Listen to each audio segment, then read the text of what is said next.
my dues affiliated to this paper. I need freedom for my family line. Draw my life design up like fine art. I'm jumping out just an unfamiliar coordinate. Topped off the porch like I could touch the sky. Real, it's not one trillion. The ism talk the water out your faucet. Look at me flossing. I'm so wavy I could change the tide.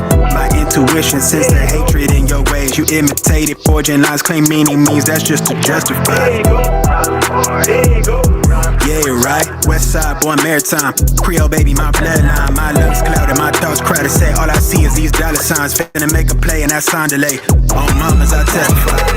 Run for it, run for it, run.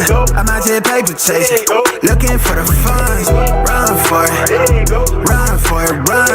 I'm out here paper chasing, looking for the funds. Run for it, run for it, run. I'm out here paper chasing, looking for the funds. Run for it, run for it, run.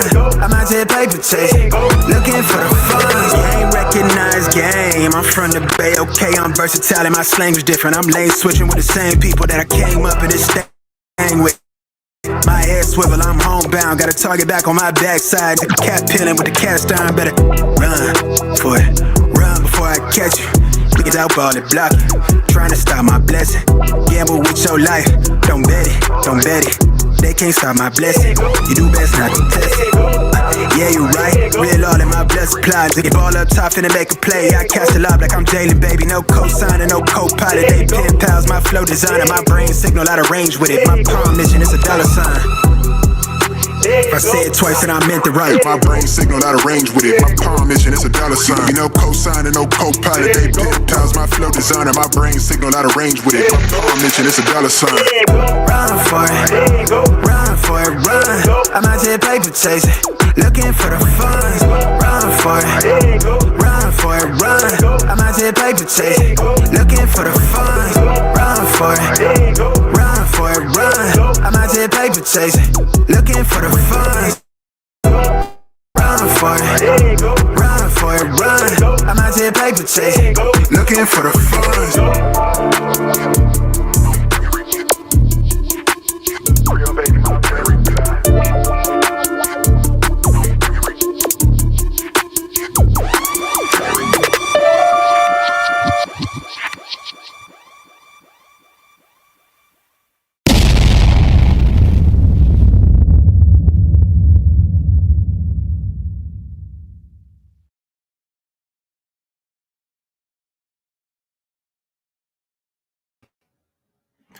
Yo, what up, y'all? It's your boy Rob coming back at you once again with another live stream. So before we get started, you already know what to do. If you're not subscribed to the channel, make sure you hit the bell icon twice. Smash the like button, share this video out to all of your followers, and let's get it cracking. All right, so shout out to everybody who is in the building early. It's good to see each and every one of you. If you guys can hear me okay or everything looks good on the screen, please give me a thumbs up or a radiation emoji in the chat. If you cannot hear me or things are looking bad, please give me a thumbs down or an angry face. While you guys are doing that, I'm going to shout out everybody who's in the building early, all right? Shout out to Brooklyn Queen. It's good to see you as always. Shout out to my man, AB Promotions. What's good with it? My man, Win Lose a Rug in the building. What's good with it? Win Lose a Rug. And shout out to Volvo 2 Love, all right? Good to see each and every one of y'all. All right, so I don't know if anybody been paying attention. There's two ways you can get the cryptocurrency updates, right? In 2024, is two ways that you can get the cryptocurrency updates. You can look at your wallet and see how much more money than you have. You know what I'm saying? See how much more money you have than the idiot standing next to you who's still using fiat, right? Or, you know, you could be subscribed to, you know, YouTube channels, or you could be subscribed to certain newsletters, or, you know, you can pay attention to certain financial segments on different channels, and you can get the cryptocurrency updates. I like them best from my wallet. You know how some people say, I like my racism right in my face? I don't know about that one. You know what I'm saying? But I like my updates straight out the wallet. You know what I'm saying? If you like your updates straight out the wallet, give me a thumbs up. If you don't like the update straight out the wallet, give me a thumbs down. All right. So we got to talk about the COPE. right? We got to talk about the cryptocurrency cope. And in many cases, the cryptocurrency cope is represented in silence because, you know, a lot of times people don't really like to address things that they are completely off, completely off about, right? So what's interesting about this whole thing, right, and people being quote unquote completely off, is that how many people have noticed that places all over the world, even throughout the United States, have decided to start adopting a scam coin strategic reserve. If you guys have seen the scam coin strategic reserves popping up everywhere, give me a thumbs up. If you have not, well, then by all means, give me a thumbs down. The scam coin reserves is popping up all over the place, right? We're going to talk about that. But one of the things that we need to talk about first is this $4 trillion explosion that VanEck is predicting in the DeFi sector of crypto. All right. Now, how many people know what the DeFi sector of crypto is? What is DeFi? Somebody let me know. All right, let me know what DeFi is. And while you guys are letting me know what DeFi is, we're going to get through this article because your boy ain't got all day. You know what I'm saying? Your boy ain't got all day to be on here. I got other shit I got to do. The daily HODL, the daily HODL. This is great. This is a great news outlet to get cryptocurrency info from. All right. VanEck predicts a $4 trillion explosion in DeFi volumes for 2025. And here's why. Now, let me ask you guys this question. If there's going to be a $4 trillion expansion, right, infusion into DeFi, right, the Bitcoin volume is only 1 trillion right now, if I'm not mistaken, right? So if the DeFi sector has a $4 trillion infusion, might not be a bad idea to take a look at some DeFi tokens. Might not be a bad idea. Shout out to my man, John Guillory. What's good with it? Outside of traditional banking, right? DeFi, right? D is decentralized, right? Fi is finance. Decentralized finance. All right. So there you go. Decentralized finance. Asset management giant VanEck is, now mind you, asset management giant, right? This is somebody who manages assets. They're huge, right? And they have a trusted reputation of managing assets, not just somebody that just says some stuff and because they said it, it's law, right? Is predicting a large surge in decentralized finance trading volume next year. Now, if the trading volume goes up, what happens to the values? In a new report detailing its predictions for 2025, VanEck analysts say decentralized exchange DEX volumes will capture a fifth of centralized exchange spot trading values or volumes, okay? Despite record high decentralized trading volumes, both in absolute terms and relative to centralized exchanges, decentralized finance total value locked remains 24% below its peak.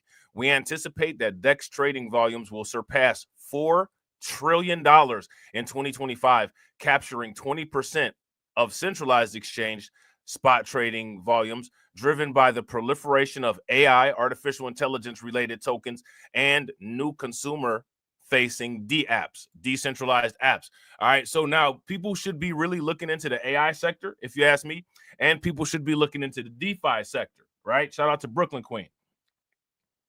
All right. Shout out to Brooklyn Queen. Brooklyn Queen, she got the whole definition up here.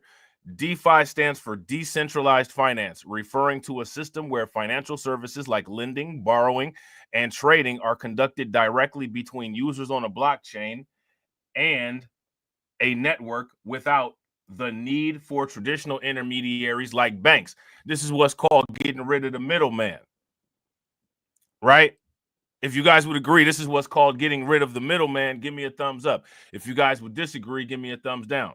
The need for traditional intermediaries like banks, essentially enabling peer-to-peer financial transactions on a decentralized platform.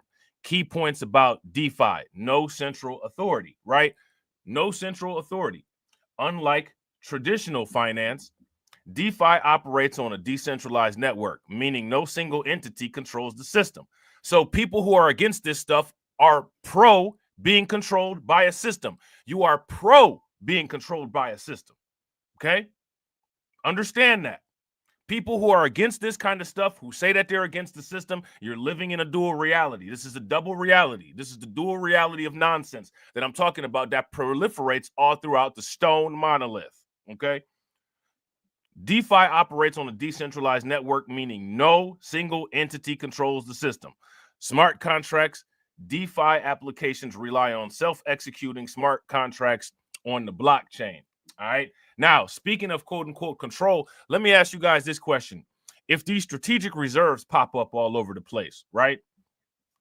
If these strategic reserves pop up all over the place, you got BlackRock buying up all the Bitcoin. You got MicroStrategies buying up all the Bitcoin. You got Trump sitting there talking about the United States want to buy up all the Bitcoin. Now you got Russia saying we about to buy up all the Bitcoin. Then you got Texas saying we about to buy up all the Bitcoin.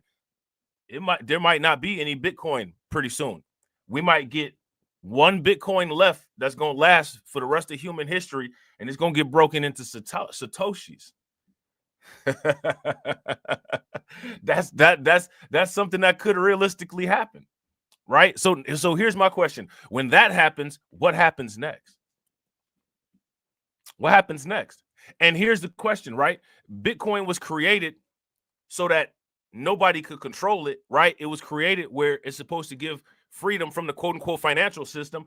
But the people that Bitcoin was created for sat back and let MicroStrategies, they sat around, right? 2024 ain't the first time people was warming up the couch, right? They sat around and let BlackRock, sat around and let MicroStrategies buy up all the Bitcoin. I don't know what to say. I don't think that how it's going right now, I don't think this is how Satoshi had planned for it. I think Satoshi had unrealistic expectations of the human population. I think he actually thought that the majority of humans come with brains. Unfortunately, you know what I'm saying? I think he might have made a calculation error there.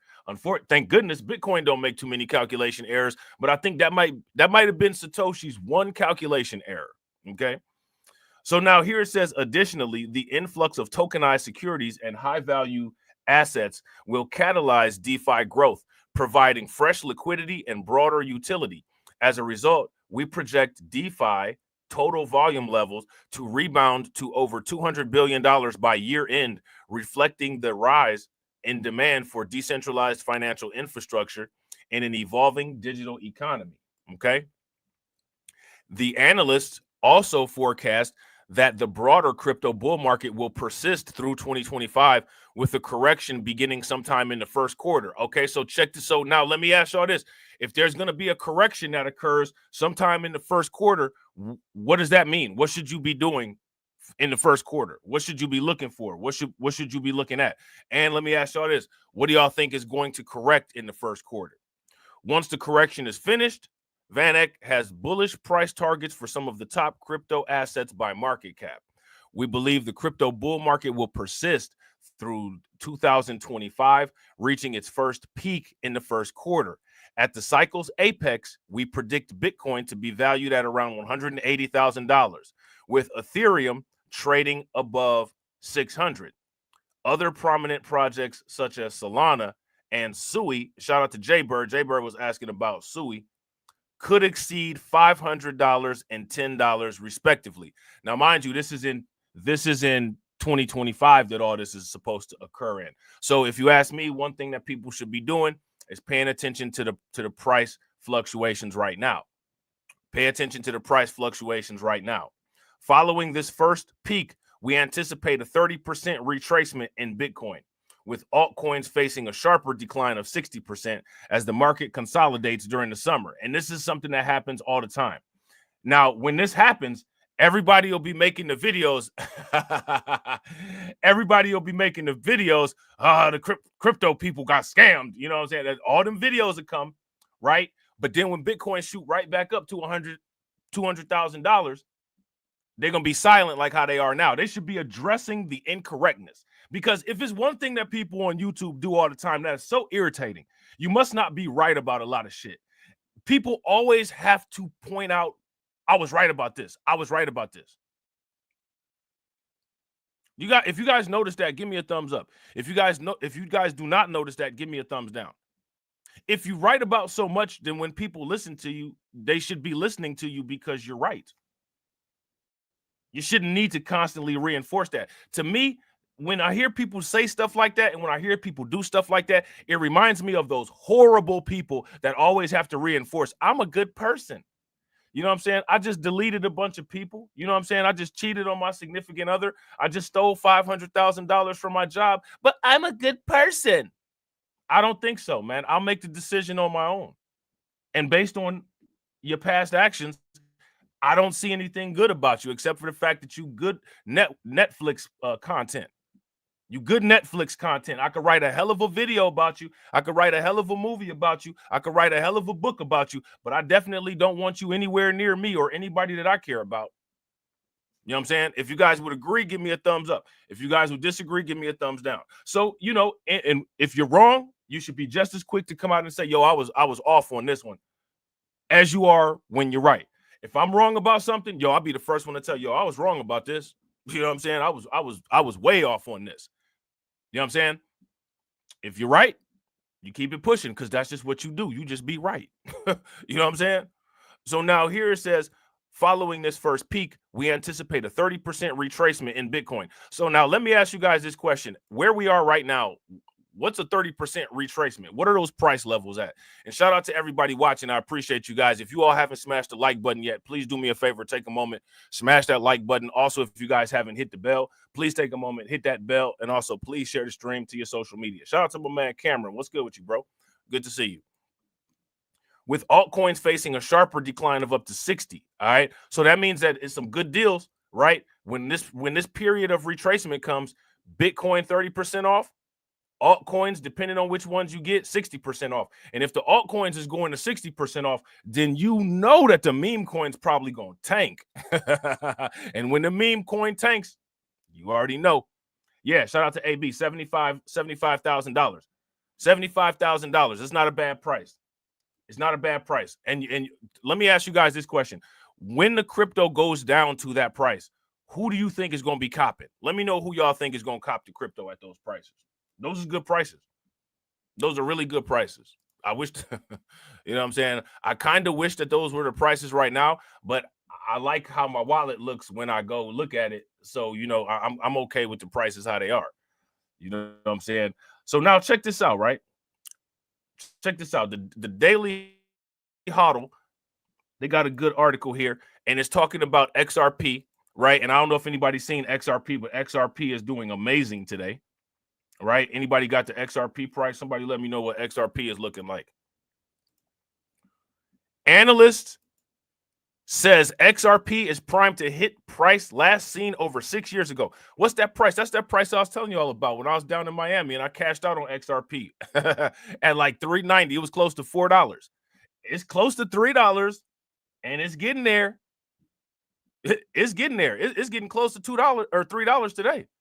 And it's no sign of slowing down in the near future for XRP right now. I'm gonna be getting some XRP. I'm gonna just put it like this. Analyst says XRP primed to hit price last seen over 6 years ago. Predicts old altcoins reaching record highs. And we're seeing this, right? We're seeing this. A lot of altcoins have hit the all-time highs and passed them up. You know what I'm saying? Solana hit an all-time high, passed it up. XRP is moving towards its all-time high. A lot of this stuff is coming to fruition as we see it. All right. A closely followed crypto strategist believes XRP is gearing up for bullish continuation after rallying hard last month. Pseudonymous analyst Credible tells his 446,700 followers on the social media platform X that he's keeping a close watch on XRP in its Ethereum XRP pair. Okay. According to the analyst, his initial target for XRP Ethereum would bring XRP USD price to an area last witnessed in January of 2018 when the altcoin reached its all-time high. We still have another 98% of upside to go against Ethereum before my first main target on the XRP pairing is met. At current prices of Ethereum at $4,000, that would put XRP over $5. Now, let me ask you guys this question. Shout out to Karen. What's good with it, Karen? If his price target of $5, you know what I'm saying, is paired with the Ethereum price of $4,000, how many people would say, despite the rallies that XRP has been going on, it might be safe to say that XRP is quote unquote somewhat underbought? If you guys would agree that XRP is quote unquote somewhat underbought, give me a thumbs up. If you would disagree and you don't think that XRP is somewhat underbought, then give me a thumbs down and let me know what you think is going on. All right. In the immediate short term, looking for a reclaim of this low time frame range for a 30% move to the upside, which should put us over $3 for the first time in 6 years. Okay. Ultimately, Credible believes that XRP will explode to a new all-time high this cycle, potentially reaching a minimum of $10. All right, so $10 is the price target. Let me ask y'all this. Who sees a foreseeable $10 XRP? If you see a foreseeable $10 XRP, throw them rockets in the chat. If you don't, let me know what you see. XRP gonna tank back down to zero like Bitcoin was supposed to. XRP gonna tank back down to zero like Bitcoin was supposed to. Don't give us that deep celestial insight on where these things is going. You know what I'm saying? Wait for double digits. I'm actively scalping trading XRP when I can trade in my port, and so this is how I take profits along the way, but I won't be touching spot till I think we are at or near the end of the XRP cycle, and we are ways away from that moment. At the time of writing, XRP is trading for $2.51. That's a long cry from where it was before, because we all saw XRP stuck forever at between 25 and 75 cents. I'm happy for XRP, and I'm happy for the people that hold XRP. Shout out to y'all, man. Congratulations on finally starting to move in the direction that XRP should have been moving in for a long time and was restricted by the United States government. Remember, the land of the free, right? The land of the free, right? A lot of people think many of the quote unquote old guard won't make new all-time highs in US dollars because their market caps are much higher now due to token inflation. I stand by the idea that most coins are down 80 to 90% and have been for months will blow past their prior all-time high by the end of the cycle, as long as they're not outright scams / rugs. Now, you know what's interesting about the scams, quote unquote, / the rugs? No one, I expected to see a lot of people talking about that Hawk Tua girl, especially a lot of the anti-crypto people, but they didn't really say too much.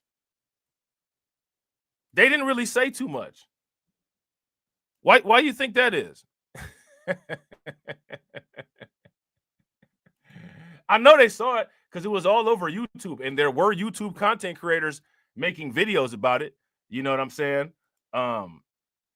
Moist Critical made videos about it. What's the other dude? CoffeeZilla made a couple videos about it. He even called into a Twitter space and addressed them, basically, the digital form of face-to-face. Not too many people said too much about it, though. Why they didn't say anything about it? I was hoping to see a video from, pocket watching from JT. I don't think he made one about Hawk Tua. Interestingly. I don't know. I was going to do a live stream about it. Then I ran out of time. And then I had other stuff to do. We might actually, if I get a chance, we might actually do it tonight. You know what I'm saying? Since none of the other YouTube service providers felt it a priority to talk about, you know what I'm saying? We're going to, do the dirty work. We're going to do the dirty work because a little bit of dirt don't hurt, right? Right? A little bit of dirt don't hurt, right? BlackRock gobbles up, what is this number? 1,000, 100,000, million, billion. BlackRock gobbles up $2.6 billion worth of Bitcoin in just 1 week. How many people knew about that? Man, they covered that all over the news, didn't they? Shout out to the racial wealth gap people for keeping us all abreast of this interesting development, right? Shout out to them, right? What does this mean? How many Bitcoin is this? How many Bitcoin are left? They gobbled up 2,600,000,000 Bitcoin in just 1 week. Now, let me ask you guys this. While BlackRock got all these Bitcoin, do you think they was the only people that bought Bitcoin this week? Or at all? Because I know the exchange that I use, the exchanges that I use, none of them reflected any buying activity like that.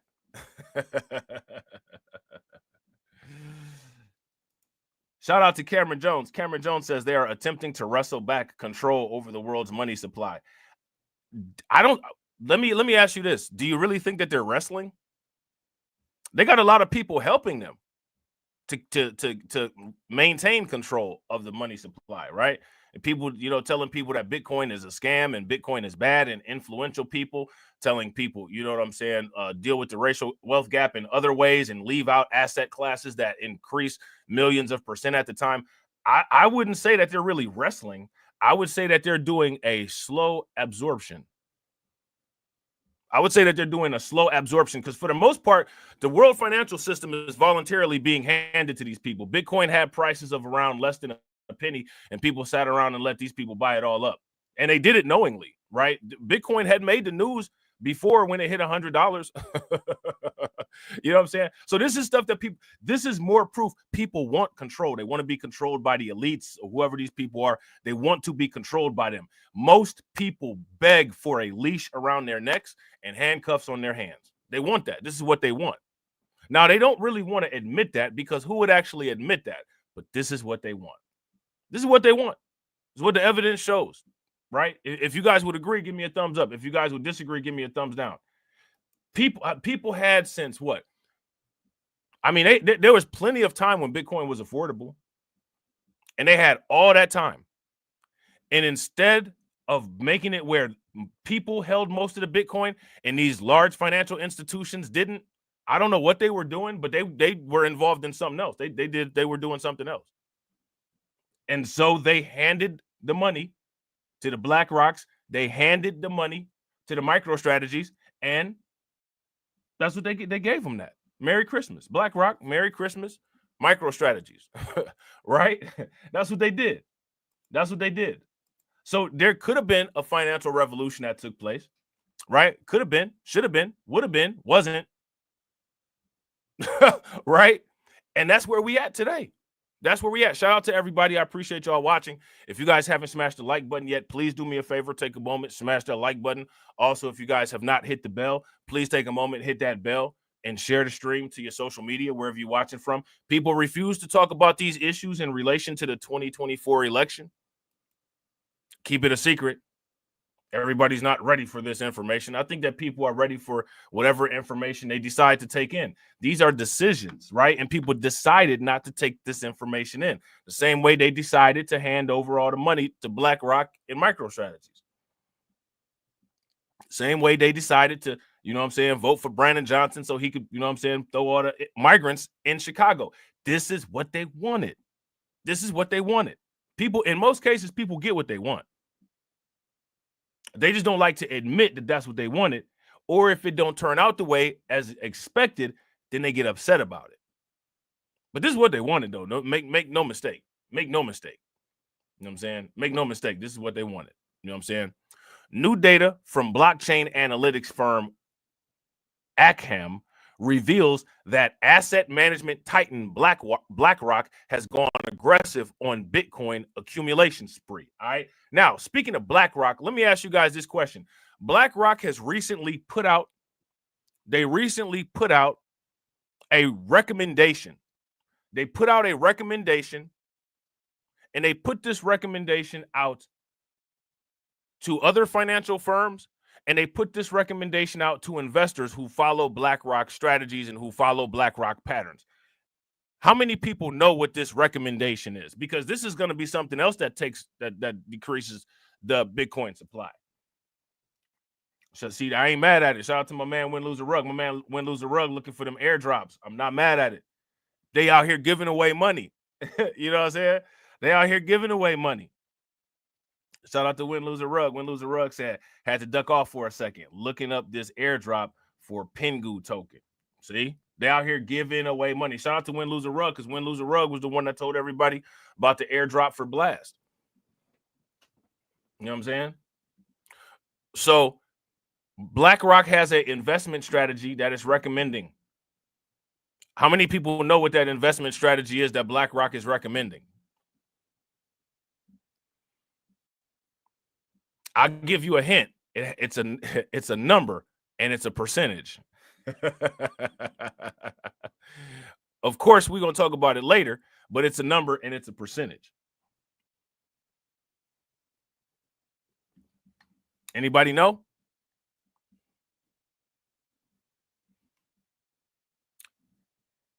Ah, there you go. Everybody throw some flames in the chat, some rockets in the chat, some ducks, radiation emoji, whatever you want to do. For John, shout out to my man, John Guillory.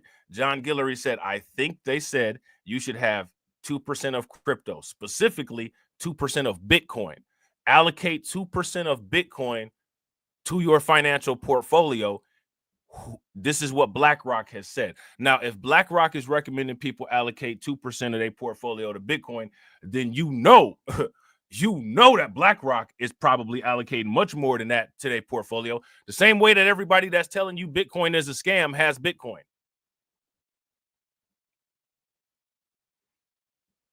You know what I'm saying?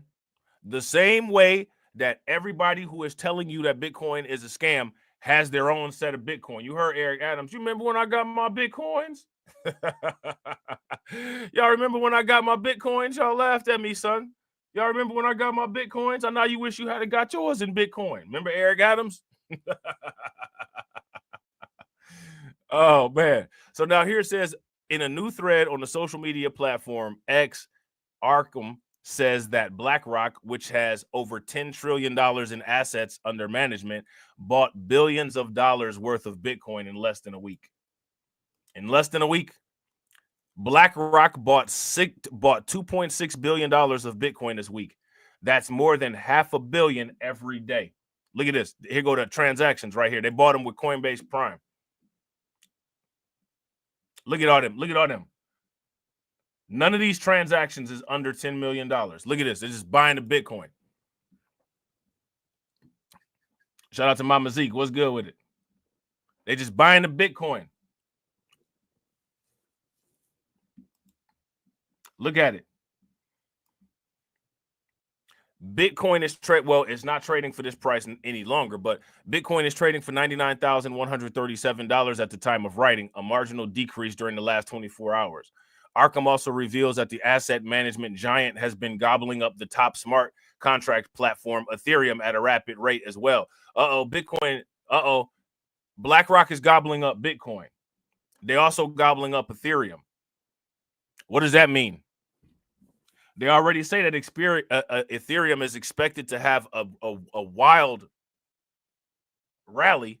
Now you got BlackRock buying up all this Ethereum. Look at this. According to Arkham's data, BlackRock has scooped up $500 million worth of Ethereum last week, raising its Ethereum balance by 50% during the last 30 days.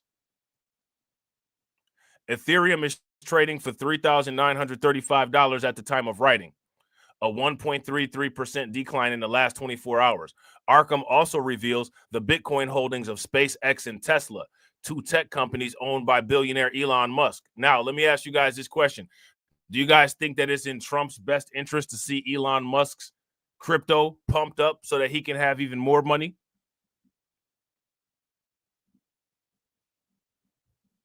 Why didn't anybody talk about this for the 2024 election? Oh, I forgot I did. Why didn't anybody talk about this?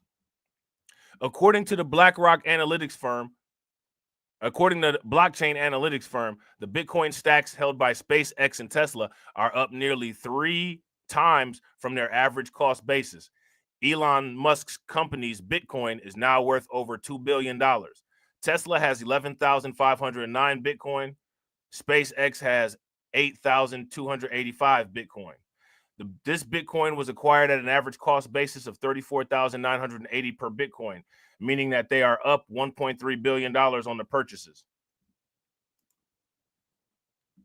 Pretty impressive. Pretty impressive, right?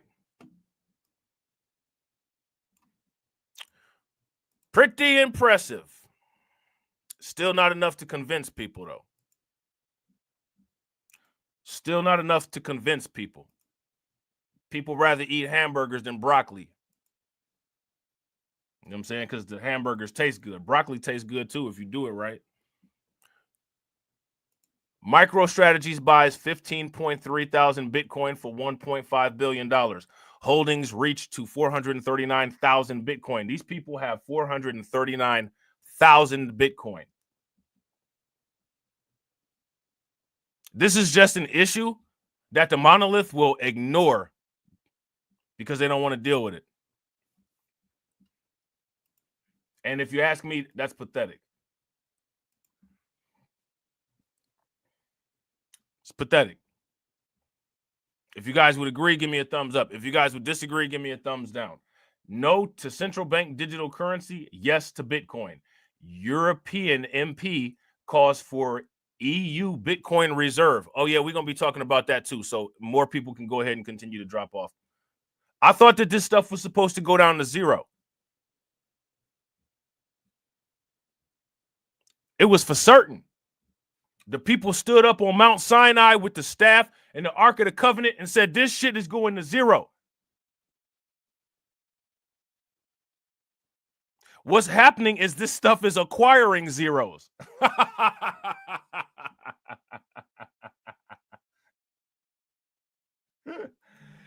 Shout out to Win Loser Rug. Win Loser Rug said, bro, people want something they can put money in, do zero research, and still get a fair return. Hey, you got companies like BlackRock that do all the research for you. They come out with these prospectuses and they come out with these 10Ks that have all of the research written in it. And most of the people that want the research can't even tell you what any of the terminology is. You ask them what an internal rate of return is. Hell if I know. You ask them what the net present value is. Hell if I know. You ask them, well, what should be a 2% allocation for your balance sheet? Hell if I know. What's a beta coefficient? Hell if I know. What you need all the damn research for if you don't know shit?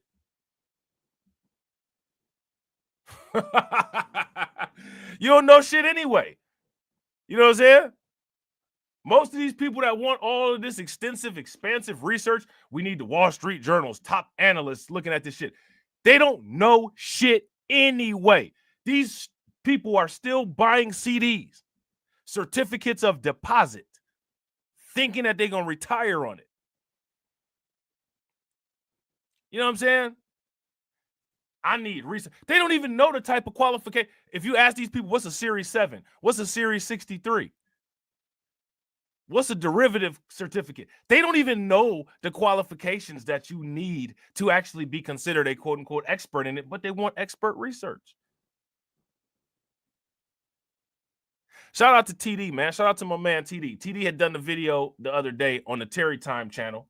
Shout out to the Terry Time channel. People want to see tarrying more than they want to see the news. You know what I'm saying? Right? People want to see tarrying more than they see the news. And the Terry Time channel is doing great. Shout out to my man TD, right? Now, the interesting thing, I watched the Charleston White video where Charleston White was roasting Umar Johnson. And what's interesting about it is that both Umar Johnson and Charleston White got flamed. Charleston White actually flamed himself.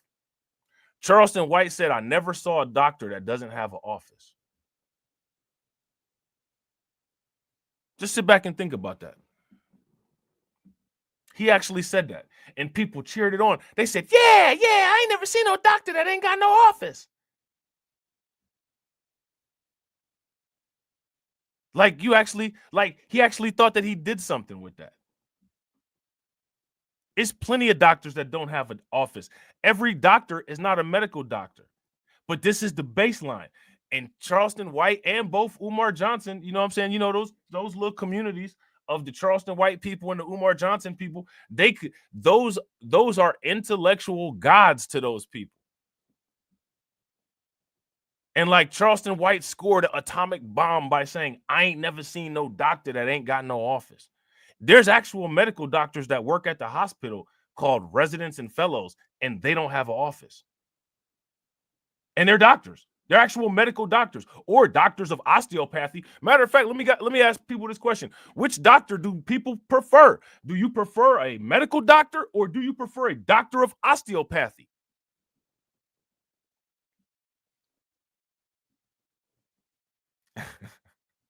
Shout out to AV. AV said Charleston White is my guy. Bro, Charleston White be hilarious. He be cracking me up. But what's dangerous about it is that most people don't realize it's a joke. See, AB, you know it's a joke. You know what be going on, right? We know what goes on. Most people don't know that it's a joke. Shout out to Mama Zeke. Mama Zeke prefers a DO, a doctor of osteopathy.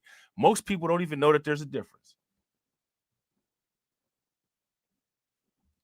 Most people don't even know that there's a difference, but they demand the research.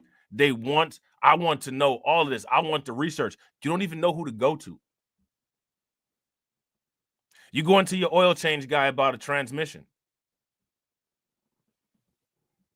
And then mad when you get bad advice. You know what I'm saying? And people continue to do it. Like, this is what these people want to do. They want to do this stuff. So let them. They want to stick their head in a bear's mouth to see, well, what does it look like in there? Let me take a look around. Oh, hey, have at it. Have fun. Right? Let them have fun. Let them have all the fun in the world. Right? MicroStrategies, while the head is in a bear's mouth, MicroStrategy is buying 15.3 thousand scam coin for $1.5 billion as their holdings reach 439,000 Bitcoin. Now, there's only 21 million Bitcoin, right? So let me ask you guys this question. What percentage of Bitcoin does MicroStrategies have? It's starting to get to a point where MicroStrategies is having a significant percentage of the entire total of Bitcoin. But why worry? Why pay attention to it? Why worry about that? Who cares about that? Shout out to Tesla and Figaro. Black people, you know what I'm saying, don't have time for international issues, geopolitics and nonsense like that. That's what she said. Not my words. You know what I'm saying? One of the people that people have made great. That's their words. You know what I'm saying? MicroStrategy's latest Bitcoin purchase brings its total Bitcoin holdings to 439,000 Bitcoin, bought at the aggregate purchase price of $27.1 billion. Let me ask you guys this question. Say, for instance, we got a company and we just want to start buying up Bitcoin like how these companies are. What company of ours could buy up billions of dollars in Bitcoin to stay competitive with these people? Because clearly there's a competition going on. There's a race. There's a race to have the largest percentage of Bitcoin. I don't know if anybody can see that, but I see it. Now, mind you, I wear glasses. But in the real world, where people are actually making moves, there's an actual race to get a percentage of the Bitcoin.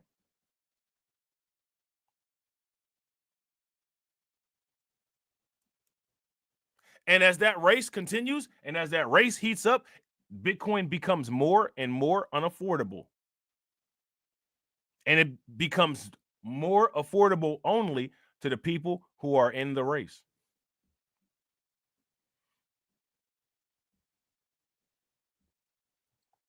Now, here's my question. The same question that I always ask. What do you guys think about that?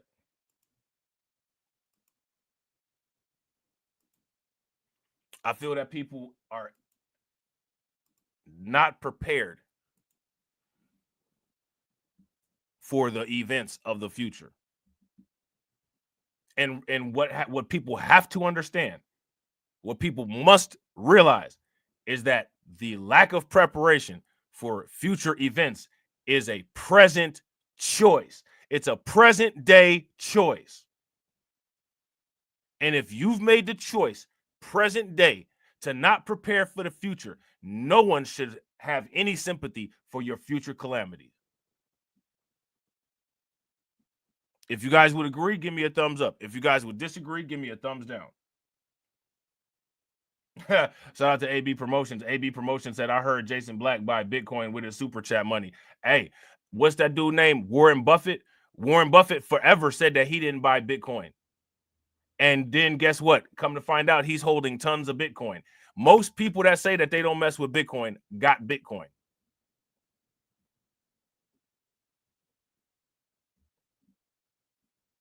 I got Bitcoin, and I tell y'all, I got Bitcoin. I don't care about the internet shaming and the nonsensical talking points. I can't take somebody serious that says that Bitcoin is a scam, and then you don't even say anything about the white girl scamming with Bitcoin or scamming with cryptocurrency. I can't take you serious. You know what I'm saying? And let me tell you about Hawk Tua. Do you know that out of the whole scam, she only got $23,000 or maybe $92,000. Let me look real quick. Yeah, she received 98,000 pounds, which is probably a little bit over $100,000.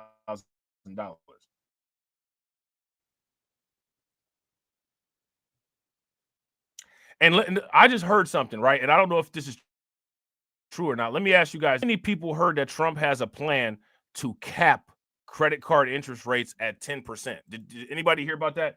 If you guys heard about that, give me a thumbs up. If you guys didn't hear about that, give me a thumbs down.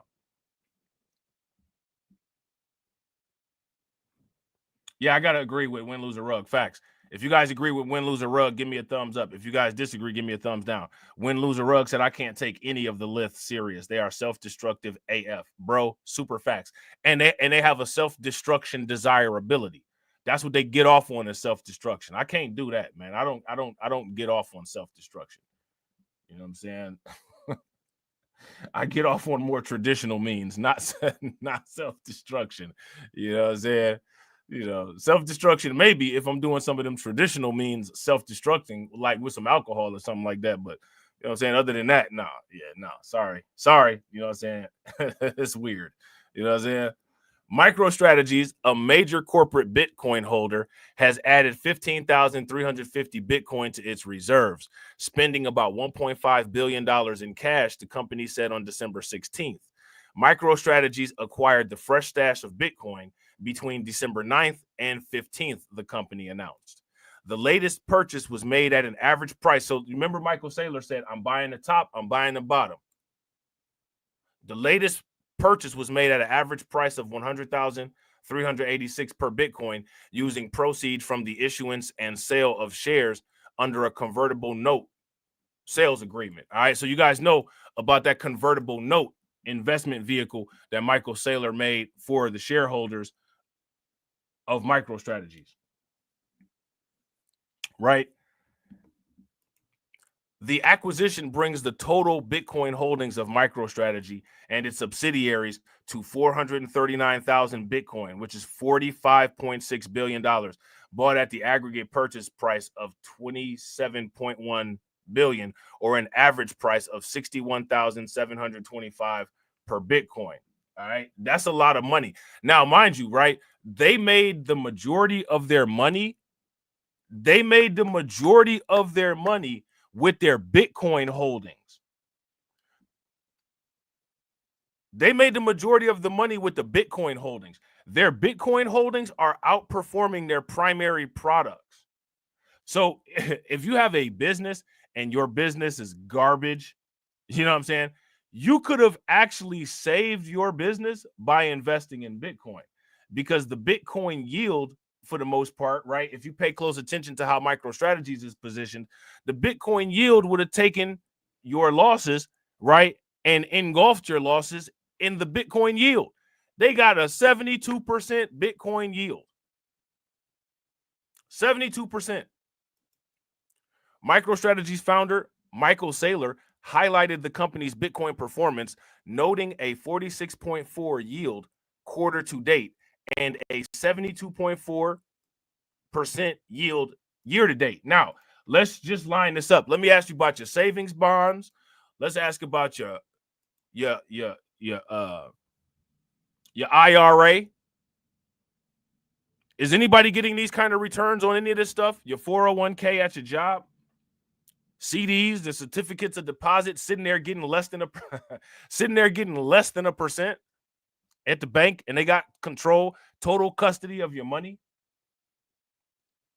Yeah. Shout out to Black Free Thinker, enough to move MicroStrategies to the NASDAQ 100. Facts. Facts. And shout out to everybody watching. I appreciate you guys. If you all haven't smashed that like button, please do me a favor. Take a moment, smash that like button. Also, if you guys have not hit the bell, please take a moment, hit that bell. And also, please share the stream to your social media. Yeah. I mean, this is great news for the Bitcoin people. This is great news for the Bitcoin people. All right. So now here it says the latest MicroStrategy Bitcoin acquisition comes shortly after Saylor said he'd continue to buy Bitcoin above $100,000 amid MicroStrategies announcing another 21,550 Bitcoin purchase on December 9th. Listen, man, they buying Bitcoin like how we be buying altcoins. MicroStrategies is buying Bitcoin like how we buy, Shiba or something like that, Man, I'm sure that I will be buying Bitcoin at 1 million a coin and probably $1 billion a day of Bitcoin at 1 million a coin, Saylor said in an appearance on Yahoo's Finance Market Domination. MicroStrategies to join the NASDAQ 100 next week. Shout out to Black Free Thinker. Make sure y'all throw some flames, some rockets, dollar signs, coins in the chat for Black Free Thinker. Shout out to AB Promotions. I ain't mad at it. AB Promotions says, nope, but my credit union pays 3.5% on my CDs. That's because you got a credit union and not a bank. You know what I'm saying? The credit unions traditionally are a better choice than a bank, if you ask me, if you're going to go that route. If you're going to go that route, you want to go with a credit union. You know what I'm saying? They didn't bail out. They didn't bail out no credit unions. You know what I'm saying? They bailed out the banks. And if you have a credit union, that's like a credit union that's associated with your job or a credit union that's associated with your profession or something like that, those are even better, if you ask me. Those are good. Those are just good community places, if you ask me. You know what I'm saying? MicroStrategies' aggressive Bitcoin buying comes amid an ongoing rally in its share price, which has climbed 490% to date, according to TradingView data. MicroStrategies. Now, let me ask you guys this. If Bitcoin continues to perform the way that Bitcoin has been performing, where do you all see MicroStrategies' share price, quote unquote, the price in the near future? Where do you see it at? Let me know. On December 14th, NASDAQ announced MicroStrategy stock will be added to the NASDAQ 100 index, which tracks performance of the 100 largest non-financial companies on the NASDAQ stock exchange. And this is hilarious, right? Because MicroStrategies is not a finance company.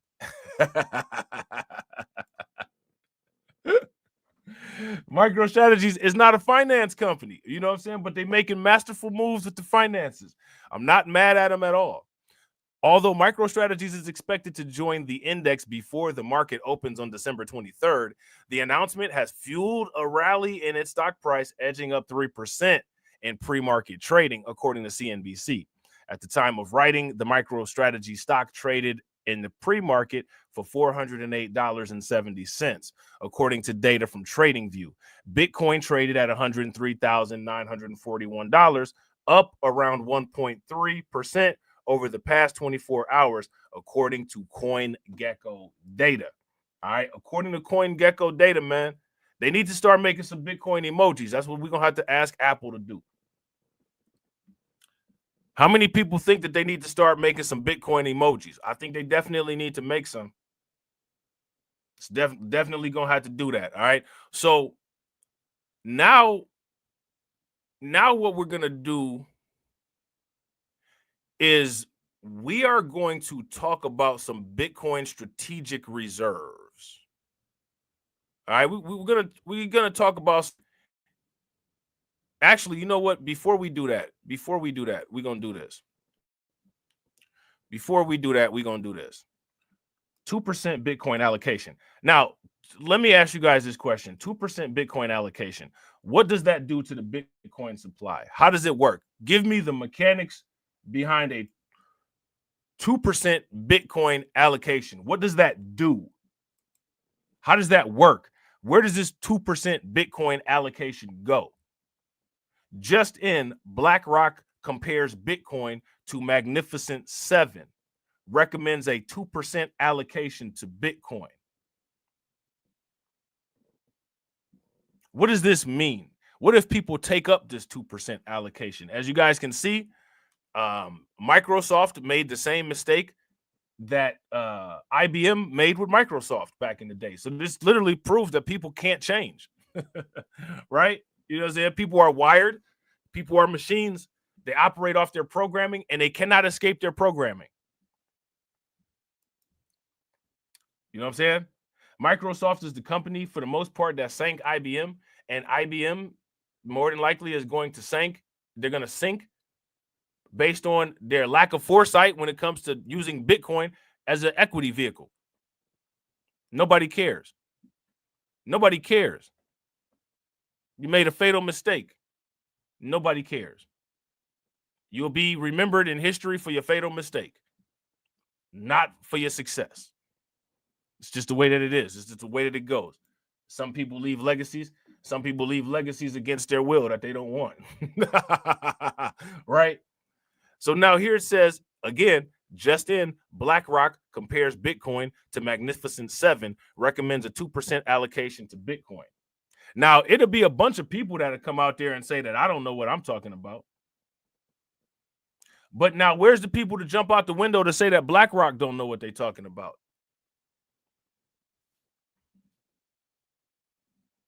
Where's the people to jump out the window to say that BlackRock don't know what they're talking about?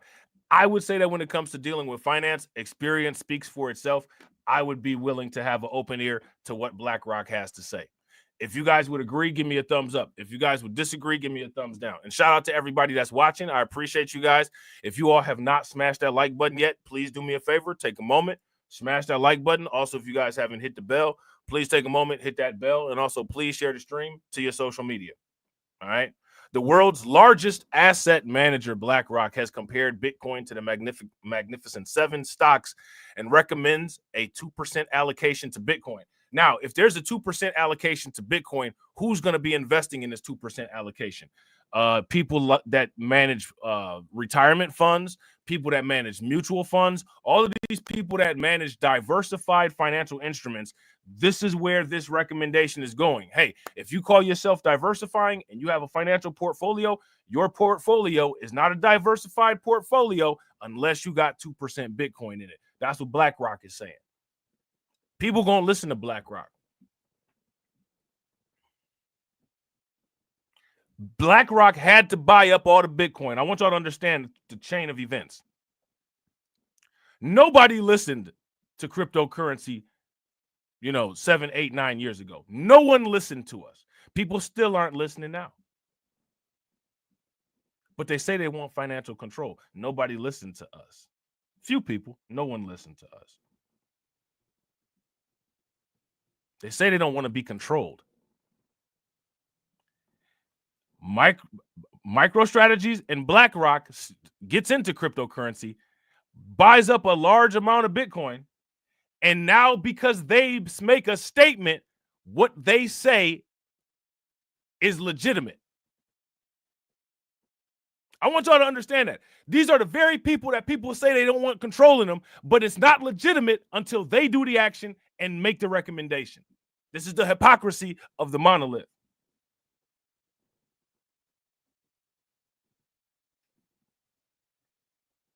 You can't listen, man. Listen, you can't really just keep talking about I'm white and I say so if you enforce I'm white and I say so. Nobody cared about Bitcoin until some rich white dudes bought it all up and said, hey, if you want to get rich, you should buy this too. Get the hell out of here, man.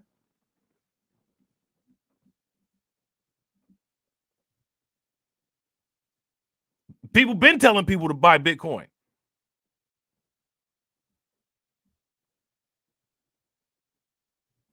But now BlackRock makes a recommendation. Allocate 2% of your portfolio to Bitcoin. Now it's official. Michael Saylor. I'm buying the bottom. I'm buying the top.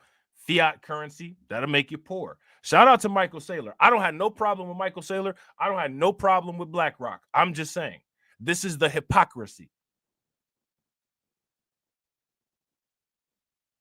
People could have been had Michael Saylor money. People could have been had BlackRock money. But they made their choices. And now they got to live with their choices. They got to live every day with their choices. And if they forget, you see me live and we talking about cryptocurrency, you're going to get reminded about your choice. You're going to get reminded about your choice. You know what I'm saying? So BlackRock has said Bitcoin has a similar risk profile to the Magnificent Seven stocks. Now, let me ask you guys this question. What are the Magnificent Seven stocks? Somebody let me know. The asset manager recommended up to a 2% allocation to Bitcoin. Now, mind you, if BlackRock is managing your money, these are going to be big asset portfolios. These 2% may sound like a small percentage, but it's going to be a lot of money. BlackRock also hinted that Bitcoin's price gains will be reduced over time. Now, here's the thing, right? As long as BlackRock and MicroStrategies are buying up all the Bitcoin, they'll be able to, kind of manipulate the prices, selling some and buying some, right? Up, look, we working towards that goal. We working towards that goal. Shout out to Brooklyn Queen. Make sure y'all show Brooklyn Queen some love. Throw some flames, some radiation emoji, and some ducks in the chat for Brooklyn Queen for funding the organization. How do you think that we fund this organization, huh? We're not exactly the March of Dimes. And she said they just dumb. They just really dumb, for real. So dumb. You are really dumb, for real. Oh, you are so dumb. You are really dumb, for real. Hey, shout out to my man Frozen. Shout out to my man Frozen. We getting there. We about to hit that. We working towards that goal. Shout out to my man Frozen, man, with the $5 super chat. Anybody ever question my track record on cryptocurrency? Holla at my man Frozen. Frozen been around forever. My man Frozen been rocking with me at the least, 10, 11 years? Shout out to you, bro. I definitely appreciate you. Make sure y'all show Frozen some love. Throw some flames, some radiation emoji, and some ducks in the chat for my man Frozen for funding the organization. Because like it says down there in that gold thing, y'all already know. You know what your boy bought. I'm about to buy Bitcoin. I might not buy Bitcoin. I might buy some Ripple. I ain't gonna lie. How do you think that we fund this organization, huh? We're not exactly the March of Dimes. See, shout out to Frozen. Yes, sir. Since 2017. Bro, I have been trying and now look where we at. Been trying since the Bitcoin price was $1,500, bro. And now it's $107,000. You know what I'm saying? And there's still people saying the same stuff. Still people saying the same stuff. Still people sitting there saying it's a scam. It's gonna go down to zero any day. What day? When? Facts. Bro, facts. Treat Bitcoin as a high yield savings account. Facts. If y'all agree with Frozen, throw some flames in the chat. If y'all disagree, give me a thumbs down. But I don't know how you could disagree with that. That's what Frozen is saying, right? That's what MicroStrategies is doing. That's what BlackRock is doing. Facts. Shout out to my man, Black Free Thinker. I definitely appreciate you, bro. We getting that goal. If y'all haven't smashed that like button yet, take a moment, smash that like button. Also, if y'all haven't hit that bell, take a moment, hit that bell. And also, please share the stream to your social media. Black Free Thinker says, Bitcoin and CC are the truth. Ditch the monolith. Facts. Super facts. Make sure y'all show my man Black Free Thinker some love for funding the organization. How do you think that we fund this organization, huh? We're not exactly the March of Dimes. Listen, man, when Bitcoin go crazy, listen, by the end of next year, it's going to be crazy. You know how many, it's going to be a whole bunch of earthquakes because everybody going to be on the floor doing this.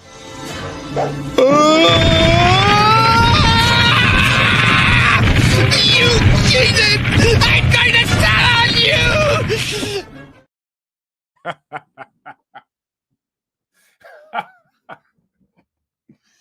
Oh, man.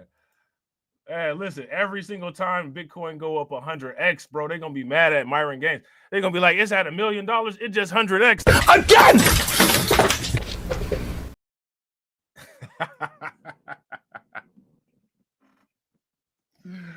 Oh, man, we just 100x'd again. You know what I'm saying? Listen, man, y'all better heed my man Frozen's warning.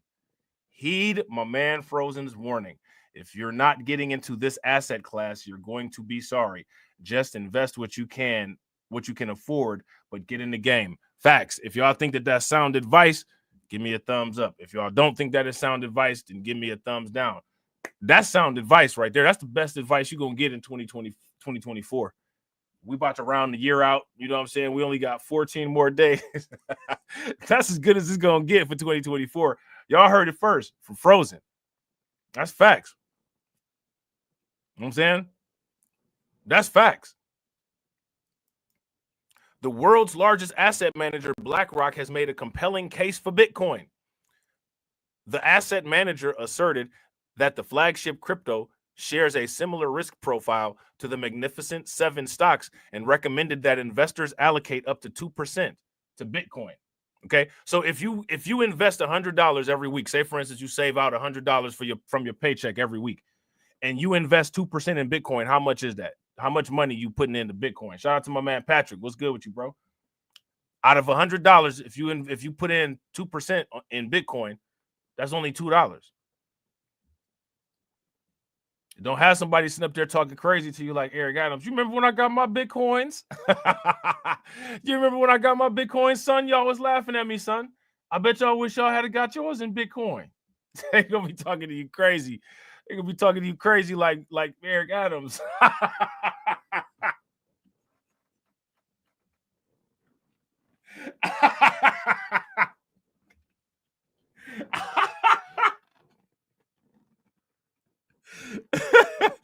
Oh man. Oh man, that's hilarious, man. That's about to be a drop.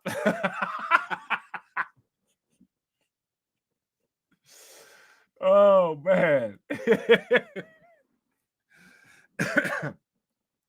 Shout out to Frozen. Frozen said the World Economic Forum and the Bank of International Settlements have these assets on their websites. Read the room. Yo, facts. Facts. This is, man, listen, man, this is what I've been trying to tell people, man. This is what I've been trying to tell people, man. This is what I've been trying to tell people, bro. Hey, it's still a little bit of a time window. Very small time window, but it's still there though. You know what I'm saying? And shout out to everybody that's watching. I appreciate you guys. If you all haven't smashed the like button yet, please do me a favor. Take a moment, smash that like button. Also, if you guys haven't hit the bell, wherever you watch it from, please take a moment, hit that bell. And also, please share the stream to your social media. So BlackRock is making this case for Bitcoin. We should talk about this, right? It's from Forbes. So if I find this and run into it, we're going to definitely talk about it. Forbes reported about a recent research report by BlackRock. And this is what I was telling you. These companies do research. You know what I'm saying?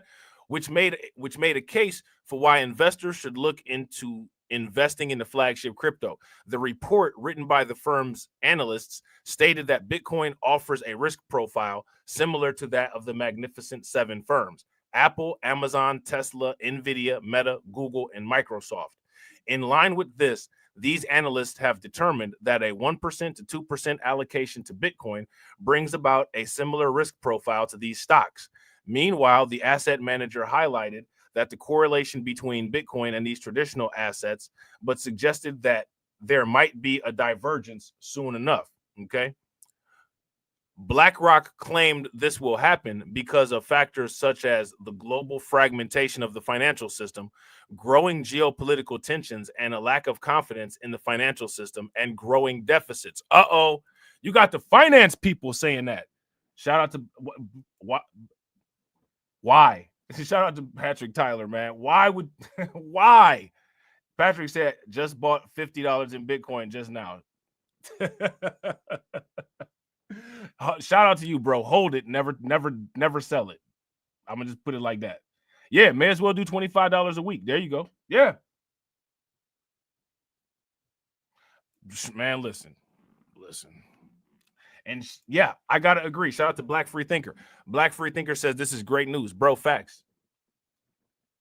How many people would agree that this is great news? I would agree. This is great news.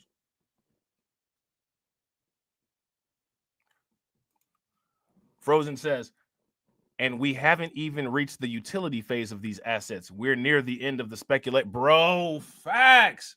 Man, we are getting close to the end of the speculation. And this is what bro, if people had to listen to me back when I was talking about this back in 2017,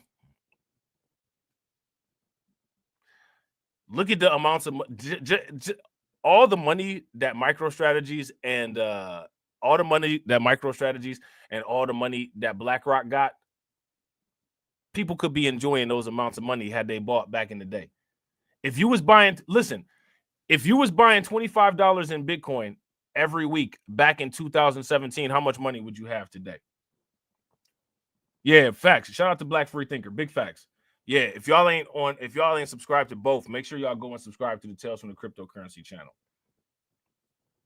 And shout out to Win Loser Rug. Throw them bags in the chat for my man Win Loser Rug claiming the airdrop. Bro, listen, I'm trying to tell you, they giving away free money.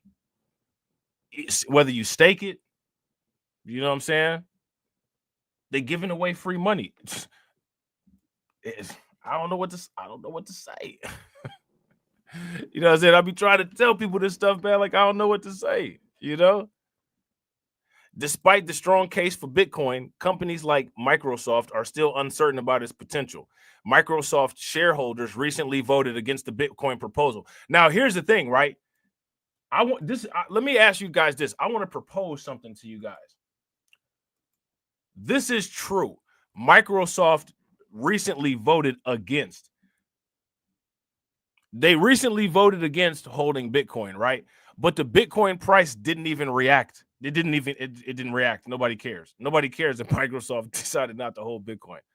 Like, the Bitcoin price didn't tank because Microsoft said no to Bitcoin. Nobody cares. Bitcoin is more powerful than what people feel about Microsoft. That Microsoft should have took a second thought when they saw that. Oh my goodness, us voting this down didn't even affect the price. Maybe we should rethink this.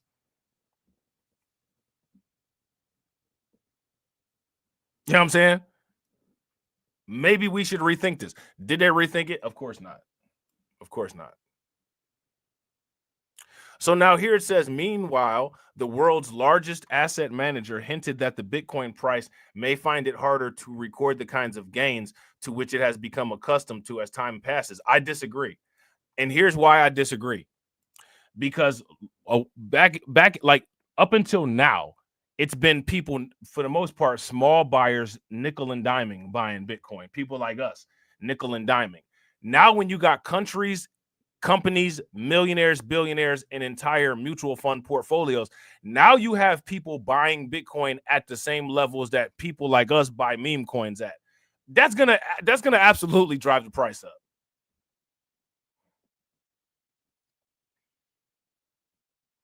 That's gonna absolutely drive the price up. If you guys would agree, give me a thumbs up. If you guys would disagree, give me a thumbs down. Patrick got Patrick got me dead. Patrick said, Rob, nobody's gonna beat me with the $500 in 2011. Oh my God, that was more than one Bitcoin too. Today, whatever, at the very least, it would be $100,000 today. You know what I'm saying? Shout out to Patrick. Make sure y'all show Patrick some love for funding the organization. Definitely appreciate it. Where's my drop at? Where'd it go? All right, here we go. How do you think that we fund this organization, huh? We're not exactly the March of Dimes. Whoo! Listen, man, listen. Trust me, I got stories too. I kind of wish that I had not sold my Ripple, right? But I'm not worried about it though, because I sold it at a higher price than it's been right now. Like, I actually sold it when it hit that all-time high. Like, I hit the sale on the all-time high. You know what I'm saying? When I saw it at that price, when it was like 390, 380 on Binance, I was like, shit, I sold all that shit. You know what I'm saying? I sold all of it. So now here it says, according to BlackRock's chief investment officer of ETF and index products, Samara Cohen, The return characteristics are likely to change significantly once we reach a target state where potentially the portfolio allocation is much more tactical, like gold, and is used for a hedging with very different sets of characteristics. Now, MicroStrategies, they're assuming that the rest of the world is only using Bitcoin in the way that they're using it. Many people are not using Bitcoin in the way that MicroStrategies uses Bitcoin. Most people are not doing that. People are doing other stuff with it. You know what I'm saying? The reason for this move, in an ex-post, Bloomberg analyst James Seifert explained why BlackRock might have made this recommendation.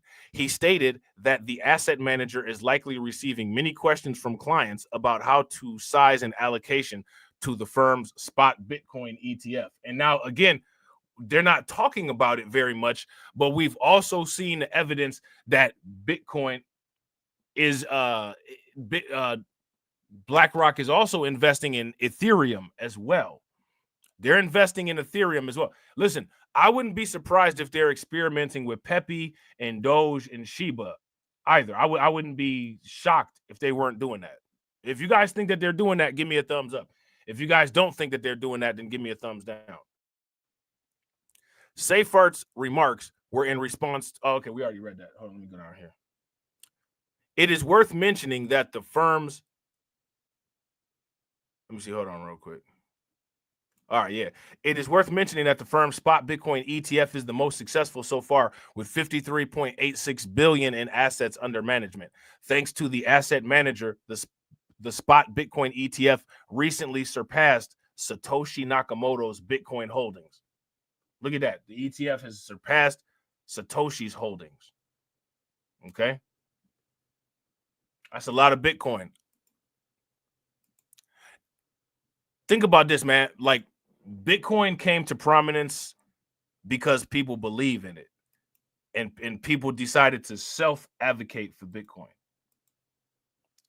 You know what I'm saying? That's how much people believe in Bitcoin. I think that that's an interesting phenomenon in itself. You know what I'm saying? I think that that's an interesting phenomenon in itself. So look at the European Union. This is what we was talking about earlier. Scam coin. European Union is going to make a scam coin reserve. Say no to central bank digital currency, but yes to Bitcoin. European MP calls for EU Bitcoin reserve. Now, let me ask you guys this question. If the European Union decides to create a Bitcoin reserve, what's going to happen to the Bitcoin price? How is that going to affect the Bitcoin price? Let me know what y'all think. And shout out to everybody that's watching. I really appreciate you guys. If you all haven't smashed the like button yet, please do me a favor. Take a moment, smash that like button. Also, if you guys have not hit the bell, please take a moment, hit the bell. And also, please share the stream to your social media. Where are we going? Where are we going?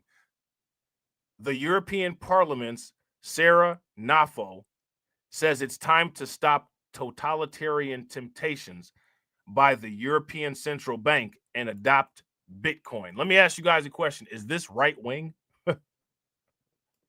We got to put that out there, right? We got to ask that question. Is this right wing? If this is right wing, give me a thumbs up. If this is not right wing, then give me a thumbs down. If you listen to MSNBC and if you listen to the Monolith, they'll say that this is quote unquote right wing.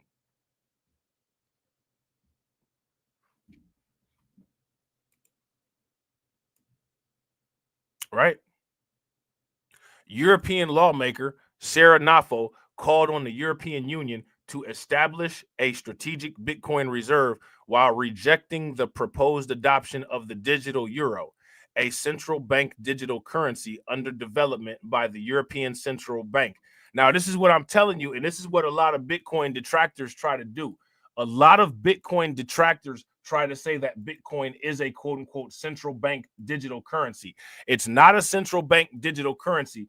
Where's the Bitcoin bank at?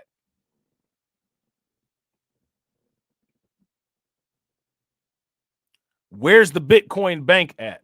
So why do you have people just sitting up there spreading mis and disinformation saying that Bitcoin is quote unquote central bank digital currency?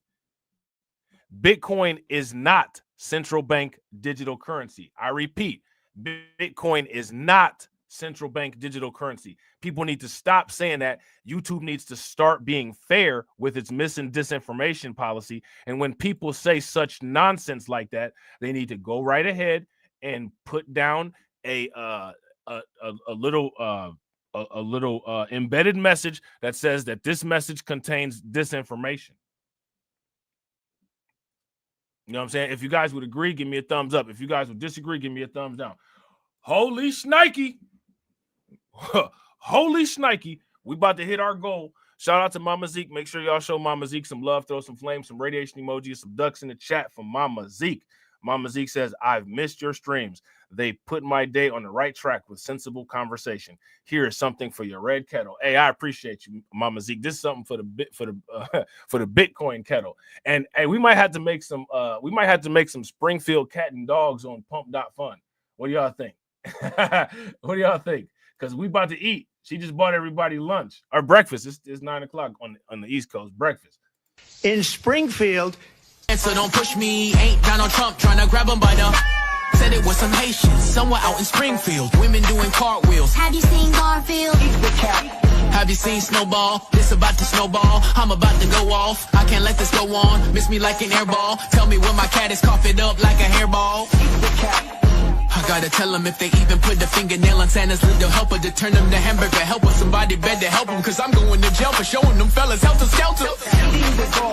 Usually I'm content, but if you touch my dog, then I'm turning into John Wick. I'm lit. Bird better drop it. If you touch my pet, then I'm pulling up like CrossFit. They're eating the dog, eat the cat. It's a shame, it's a pity. Gone overseas where they said Hello Kitty, but it ain't there, it's right here in your city.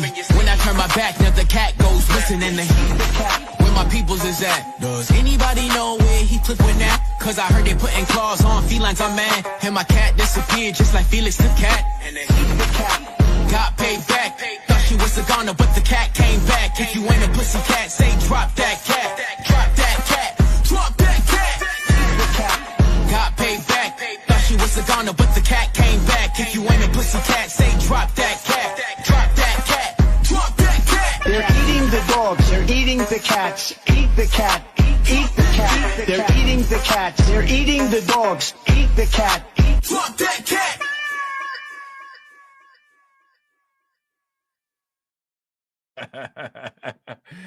Oh man, hey, I appreciate it, Mama Zeke. Definitely appreciate it.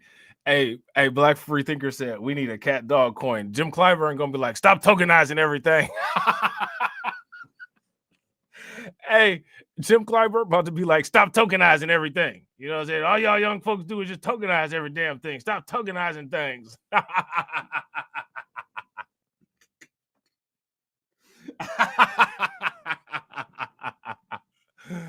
Oh man, they're not ready, man. They're not ready, man. We some heathens out here. You know what I'm saying? Nafo, a French magistrate and member of the European Parliament since June, delivered a pro-Bitcoin speech calling on European lawmakers to launch a strategic Bitcoin reserve. Hey, I'm all about that. Go ahead and tell them people to make a European Bitcoin reserve. Go ahead, because that's going to help my Bitcoin strategic reserve. Now, we've been advocating for people that have their own personal Bitcoin strategic reserves forever, but it falls on deaf ears. And then when people make all these Bitcoin strategic reserves and people don't have no Bitcoin, what's going to happen?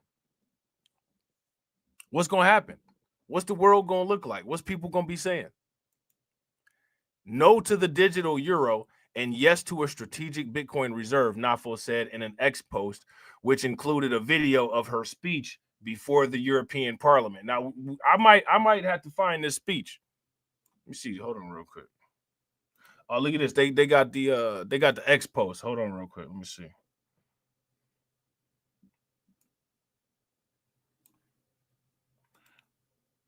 Hold on. Oh, it's not in English. It's not in English. But I'll tell you what, though. I'm going to post the link to the tweet in the chat. All right.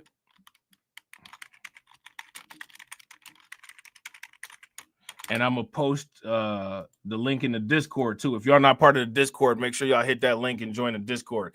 If the link don't work, let me know, and one of the mods can get you the link. All right? One of the mods can get you a Discord link. All right? And shout out to Black Free Thinker. We getting close to that goal, man. I think we might actually have hit it, to be honest. I think we might have hit it. Shout out to you, bro. I appreciate it. Make sure y'all show Black Free Thinker some love. Throw some flames, some radiation emoji, and some ducks in the chat for Black Free Thinker. Black Free Thinker says, "Shit, we could do a fish fry coin too, man. Facts, bro. We could, we could make a fish fry token with the fish like wearing the planter's outfit with some tap dancing shoes on the fins." Shout out to you, bro. I appreciate it. How do you think that we fund this organization, huh? We're not exactly the March of Dimes. Oh man, the fish fry coin will be lit. You know what I'm saying? Stop tokenizing every damn thing I say. You know what I'm saying? The lawmaker said it's time to stop totalitarian temptations by calling the ECB, which is the European Central Bank, calling for a shift from regulatory overreach in crypto to adopting the decentralized nature of Bitcoin. Now, here go the thing, right? A lot of these European countries, most of these European countries are in lockstep with Trump politics. If you guys would agree, give me a thumbs up. If you guys would disagree, give me a thumbs down. Now, why am I saying that? I'm saying that to say this. If they see Trump successfully pull off a Bitcoin strategic reserve here in the United States, they are going to absolutely push for that in the European countries. They're going to absolutely push for that in the European countries. If you guys would agree, give me a thumbs up. If you guys would disagree, then give me a thumbs down. They're going to absolutely go for that in those European countries. You know what I'm saying? So now here it says, in her speech, NAFO compared crypto regulation developments worldwide, citing El Salvador's Bitcoin adoption in 2021 and the crypto-friendly agenda of the United States President-elect Donald Trump's incoming administration. See, I told you that.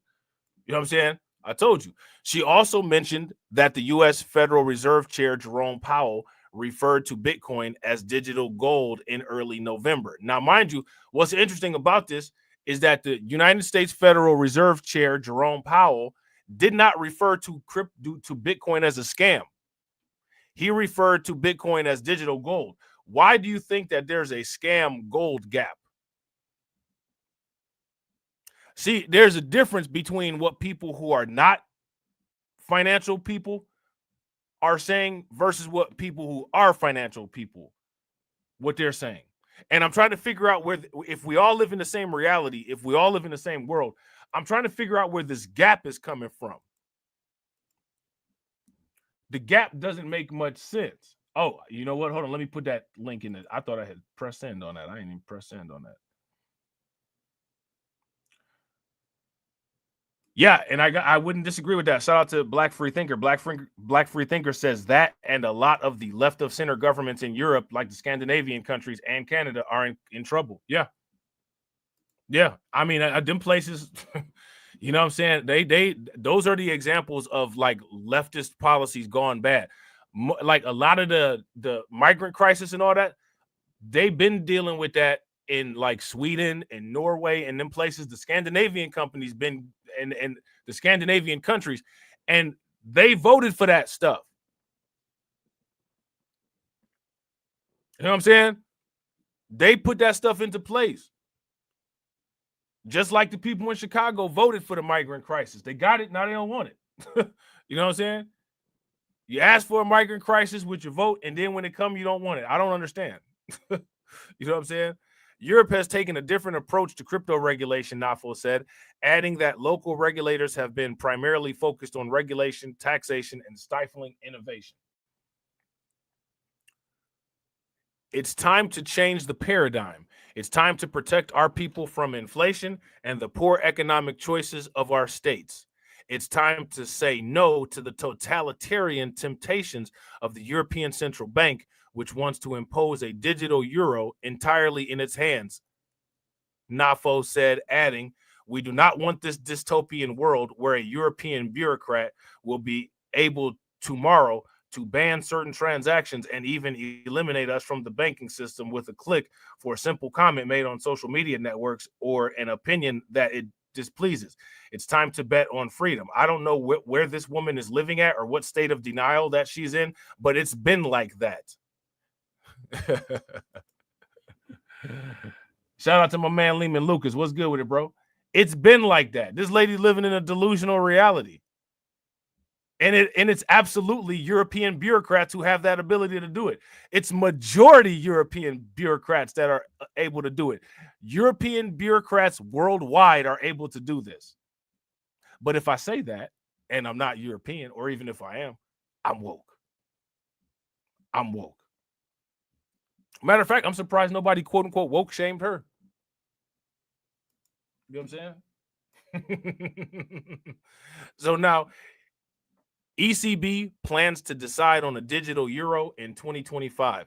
Now, let me ask you guys this question. How many people are in support of a digital dollar? How many of y'all want everything tracked? You want to have that little electronic leash on you. A lot of people want that little electronic leash right around their neck. They got a safety word and everything. They want it. If you want the electronic leash, give me a thumbs up. If you don't want the electronic leash, give me a thumbs down. A lot of people want this electronic leash. The ECB has been officially studying the concept of a central bank digital currency for more than 4 years, but the EU has yet to decide on launching a digital euro. Now, I need you guys to tell me the pros and cons of this digital money. Now, mind you, this is what people here in the United States. I think it's a little bit of both. Shout out to Black Free Thinker. I think it's a little bit of both. I think it's a little bit of both.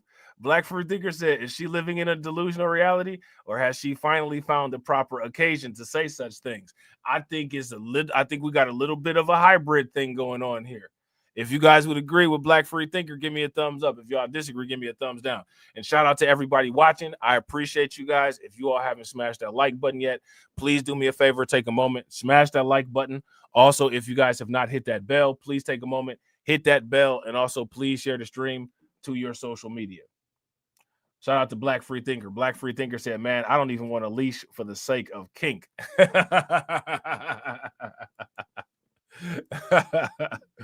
Oh, man. The European Central Bank published one of its first reports dedicated to a potential digital euro in October of 2020, starting a long-running examination of its potential and its risks. Okay. European authorities have been struggling with a decision on a digital currency, as many have expressed concerns about its privacy risks, possible threats to private payment firms, and other issues. In its latest rule book, the ECB says it continues preparations for a digital euro launch and expects to make a final decision on the matter by October of 2025. All right. I don't like the idea of a central bank digital currency. And one thing that I really don't like is I don't like Bitcoin detractors spreading misinformation saying that Bitcoin is a central bank digital currency. It's not. You know what I'm saying? Like, it's not. So how many people saw my video about Texas and Texas's plans to launch a strategic Bitcoin reserve? If you guys saw that video, give me a thumbs up. If you guys saw that video, then give me a thumbs down. All right. So we're about to take a look at this article here from CNBC. All right. And shout out to crypto.com for putting this commercial up. You know what I'm saying? I mess with crypto.com. So let's see what they're saying. Now, the state of Texas, right? The state of Texas is talking about having a strategic Bitcoin reserve. Okay. Now, let me ask y'all this. What happens if all the states establish a strategic Bitcoin reserve? What happens then? What goes on then? Let me know what y'all think. Dennis Porter, thank you so much for joining us on Crypto World today. the Texas legislature introducing a bill today that would establish a strategic Bitcoin reserve. You have been working with the lawmaker on this proposed legislation. Tell us a little bit about what's in it. Yeah, absolutely. And thank you for having me on. We have been honored to be able to work with Chairman Capriglione on this legislation. It is a bill that is a first of its kind for the state of Texas. It is the second bill ever in U.S. history to be introduced at the state level to establish a strategic Bitcoin reserve. We were able to be the first to do that in Pennsylvania as well. And we're just extremely excited about this opportunity to put Texas as a leader on Bitcoin once again. It has been a leader for some time, and it will be again with a strategic Bitcoin reserve. The legislation essentially for Bitcoin and allows for donations, taxes, and fees to be paid in Bitcoin and other forms of cryptocurrency. And then, of course, other forms of cryptocurrency will be converted to Bitcoin and placed into the strategic Bitcoin reserve. Now, what do you guys think about that? Now, let me again, and I had said this in the video that I did about the Texas strategic Bitcoin reserve. If you live in a state and they don't have or are not talking about a strategic Bitcoin reserve and you hold Bitcoin, tell that state to start holding Bitcoin so that the price goes up. Talk to your legislator, talk to your senator, talk to your congressman, talk to your city hall, talk to everybody, talk to the mayor. You know what I'm saying? And real quick, shout out to everybody watching. I really appreciate you guys. We got 28 people watching and we got 26 likes. So we're on the 1-to-1. So make sure you guys throw those 100s in the chat. And also let's try to get the likes to 50. Tell me a little bit more about the way the funds are moving into the reserve. So taxes, donations, and fees. I mean, I think that's really interesting just because of the high concentration of miners that are hosted by the state. Is it likely that we will see, you know, whether it's individuals or some of these major mining companies themselves opt in to be paying their taxes in Bitcoin? Absolutely. I think there will actually be a rush of Bitcoin. Now, I said this before, and I think that this is hilarious. I think that this is kind of naive. I don't think that anybody is going to rush to use their Bitcoin to pay anything. If anything, I think what people are going to want is I think that there's going to be a lot of people that want their tax returns back in Bitcoin, because that's absolutely what I would want. I would want my tax return back in Bitcoin, and I'm going to be paying my taxes in cash.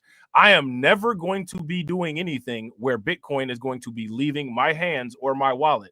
Now, I will do everything possible to receive Bitcoin and everything possible to not get rid of any Bitcoin. I don't know why I think people are going to, and they are going to have to come with some monumentous, they're going to have to come with some monumental, what do you call it? Incentives. They're going to have some crazy incentives to get people to want to pay for stuff with their Bitcoin.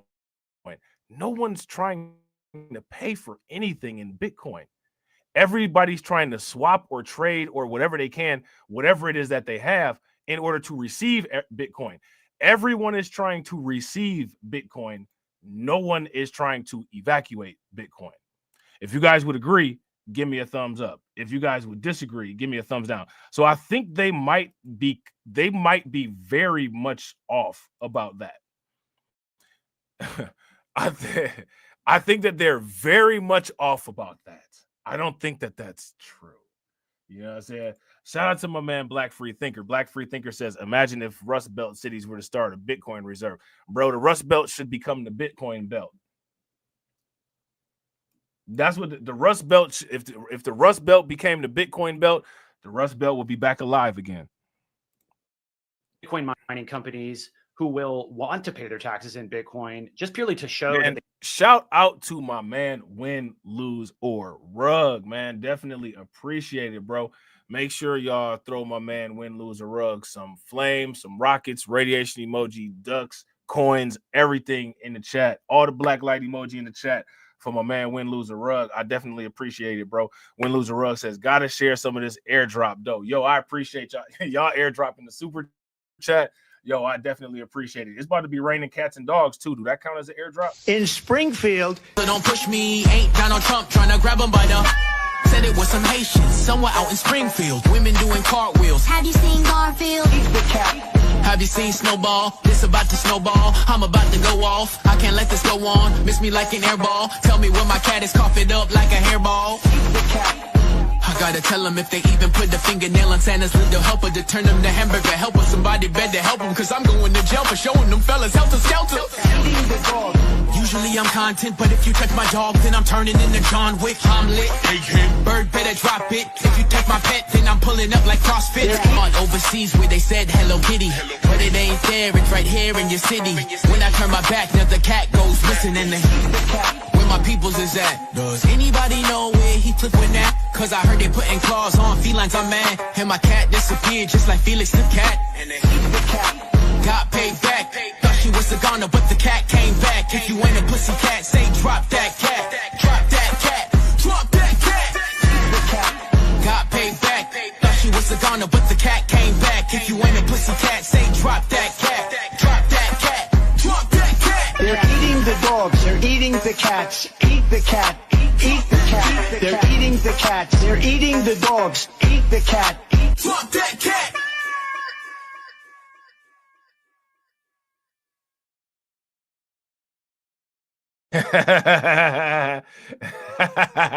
Definitely appreciate you, bro.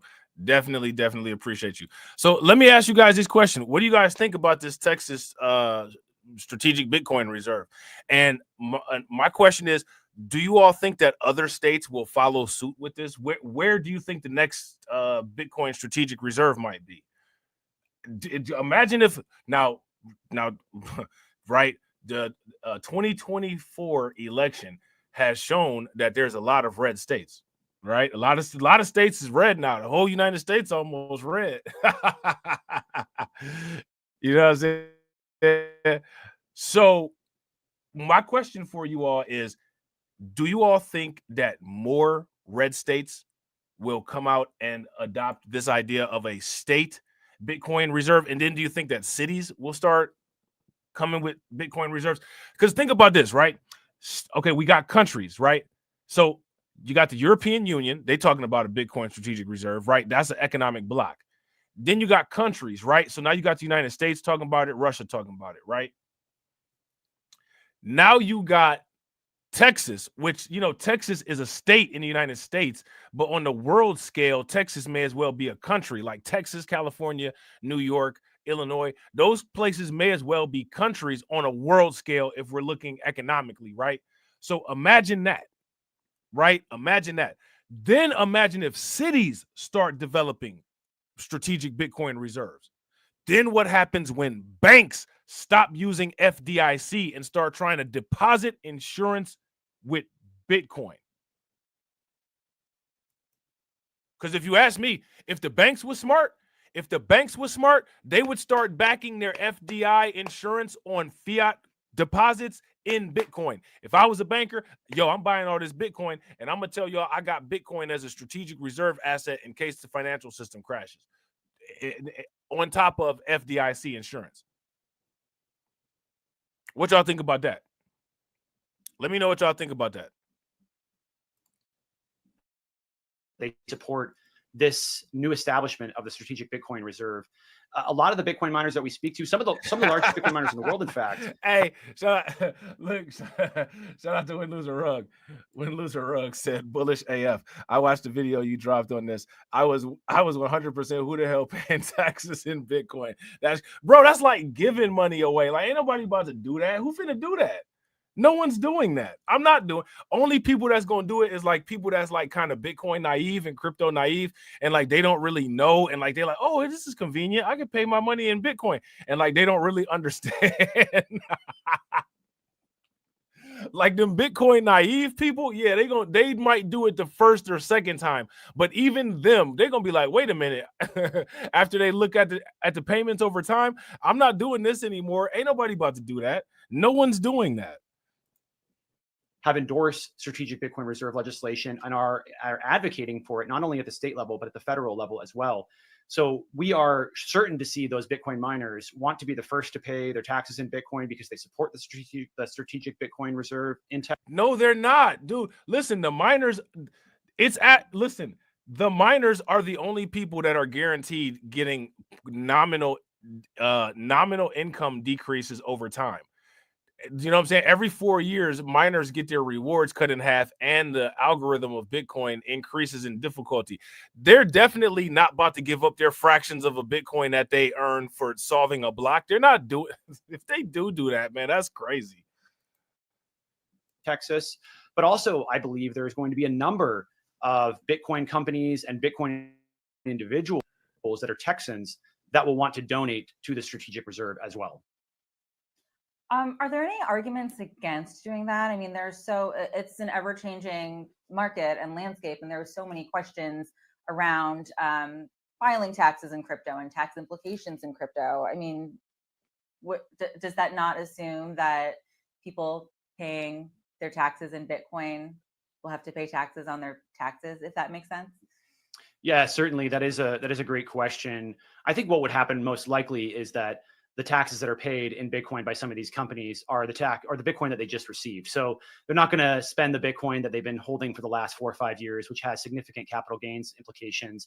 They'll likely just use the Bitcoin, which was just coming in, which hasn't had any appreciation, so that they can pay those taxes. And they may also use some of the Bitcoin that has gone down. I'm not trying to be funny, man, but in this part where he's talking about people paying with their Bitcoin, bro, you sound crazy. You sound crazy. Hey, if y'all agree, homeboy sounds crazy, give me a thumbs up. If y'all disagree and y'all don't think you sound crazy, then give me a thumbs down. But listen, bro, you sound crazy. No one's going to pay in their Bitcoin. Nobody that has Bitcoin, especially people like miners who are earning Bitcoin, they're not going to pay and give up their hard-earned Bitcoin, knowing the way that Bitcoin appreciates. No one is doing that. No one's going to do that. No one. No one with any kind of common sense or any type of knowledge or appreciation of Bitcoin or cryptocurrency is going to do that. That is not happening. Not here, not anywhere, not ever. You know what I'm saying? Now, off topic, right? I'm going to ask y'all this off topic question. How many people have heard about those drones all over the place? There's been some drones like all over the place. And I think in New Jersey, there's been drones popping off all over the place. I think it was some drones in Chicago that they had seen. How many people heard about these drones? If y'all heard about the drones, give me a thumbs up. If y'all haven't heard about the drones, then give me a thumbs down. Down in value since they mined it to also capture those losses as well.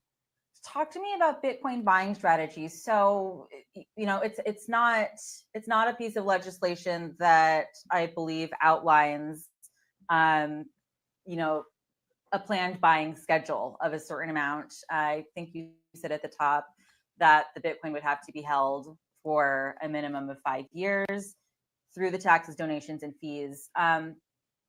Now, let me ask y'all this, right? This should be an easy question to answer. Why do they're so slick? Why does Texas want to hold the Bitcoin for 5 years before doing anything with it?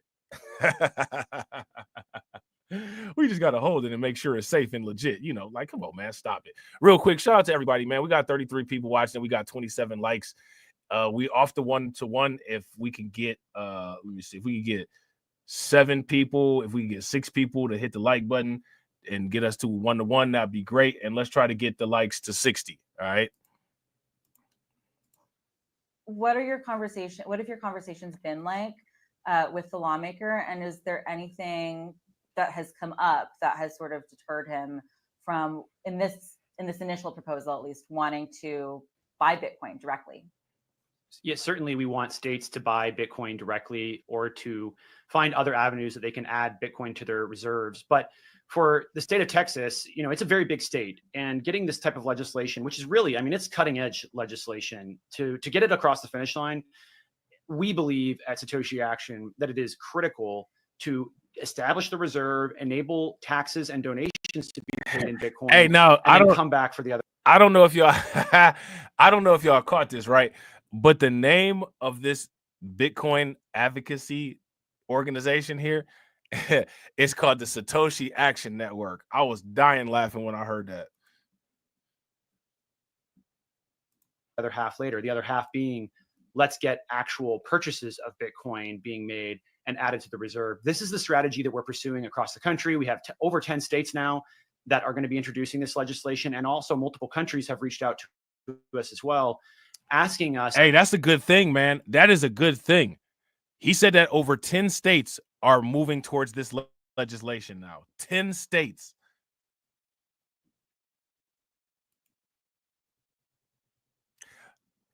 What happens if 10 states establish this legislation? What happens? Let me know what happens. To help them introduce and pass strategic Bitcoin reserve legislation into law. And so our goal will be to first start with what's achievable, establish the reserve, allow them to put taxes and donations into it, and then come back the following legislative cycles to establish more legislation that'll enable these states to purchase Bitcoin directly. Okay, so tell me about the legislative cycle. What is the time frame that we're looking at here? How often do they meet, and when should we expect to see any progress on this? It's a great question. So every state's different. You have all 50 states with different legislative cycles. Some meet every year, some meet every other year, and most states, it's a very short session. So in Texas, it's an extremely short session. They only meet every other year. So it's somewhat of a race the moment the legislative cycle begins. We have to move extremely quickly to get a committee hearing, which the chairman is going to be able to establish that pretty quickly. And then from there, once we get out of the hearing, we try to pass it in the House, and then of course switch sides to the Senate. But during that spaces, the chairman did say that there is a senator who is interested in running this bill on the Senate side. So we're feeling very confident about the chances of passing this in Texas. But there is also, just for the listeners to know, there is another state that recently passed similar legislation out of a task force. It's a task force ran by lawmakers. And that task force, whenever it passes legislation out of the task force in the offseason. Shout out to Lehman Lucas. Lehman Lucas said, did they say Pennsylvania was one of the states? Now that I'm not sure about. And if they did say that, I missed it. I'm not sure of it. I haven't heard of any other states that are even talking about this other than Texas, but I'm sure there will be more. And yeah, I got to agree with AB. AB says it'll be a snowball effect. Now, here's the question that everybody wants to know the answer to. If this starts to happen, what's going to happen to the Bitcoin price? 100% of the bills that make it through that task force get passed into law. And our model policy at Satoshi Action just recently was passed out of that task force. So we give it a near 100% chance of passing into law. And then obviously the idea of a strategic Bitcoin reserve, it just has become a more exciting and popular theme since the election. It was one of Donald Trump's biggest, pro-crypto promises to the industry on his. This is what I was telling people about them CRYPTANGIBLES. I told people about them CRYPTANGIBLEs, man, but dead ears. You know what I'm saying? Campaign. How does this compare to that? Obviously, at the state level versus the federal level, the money management is different. But what, if any, implications are there at the federal level if we see Texas, successfully launch this and serve as a little testing ground, I guess, for the U.S.? It's a great question. Again, the state level, in our opinion, is the best place to create political momentum for Bitcoin. We use the states as a laboratory of democracy. Recently, in a Twitter Spaces that I was on with Senator Lummis, we had a one-on-one conversation last week about the importance of the states. Hey, that's shout out to Black Free Thinker. Black Free Thinker said the scamvalanche. Hey, that's what we about to call it from here on out, though. The scamvalanche. The scamvalanche is just going to drive the price up. Yo, I'm a scamvalanche chaser. How many of y'all in here are scamvalanche chasers? Let me know in the chat. She said the states are the incubators for good ideas. I 100% agree with Senator Lummis. And of course, we fully endorse her legislation at the federal level, and we will be working with her to help get it across the finish line. But in our opinion, at Satoshi Action, the very best thing that we can be doing is passing this legislation at the state level, providing political momentum for federal legislation. A lot of different industries, a lot of different movements have used the states in the past. Everything from a women's right to vote to the civil rights movement to the cannabis industry, which we see happening right in front of us right now. Despite it being a federal ban on cannabis in this country, 75% of the states have passed pro-cannabis laws. We think we can accomplish the exact same strategy with Bitcoin, and we're doing it at Satoshi Action. Hey, I would agree. Shout out to Brooklyn Queen. Brooklyn Queen said, yes, Pennsylvania is listed. Pennsylvania is listed. So that's a good thing. That's a good thing. I want to see some of these people debate some of these anti-Bitcoin people. I want to see how that goes. Oh, man. I want to see how that goes, right? Ain't you guys curious to see how that goes? I want to see how it goes. Where mics can't be muted and stuff like that. You have a neutral debate ground. You know what I'm saying? Where there's an allotted amount of time and fact checks. I want to see how it goes.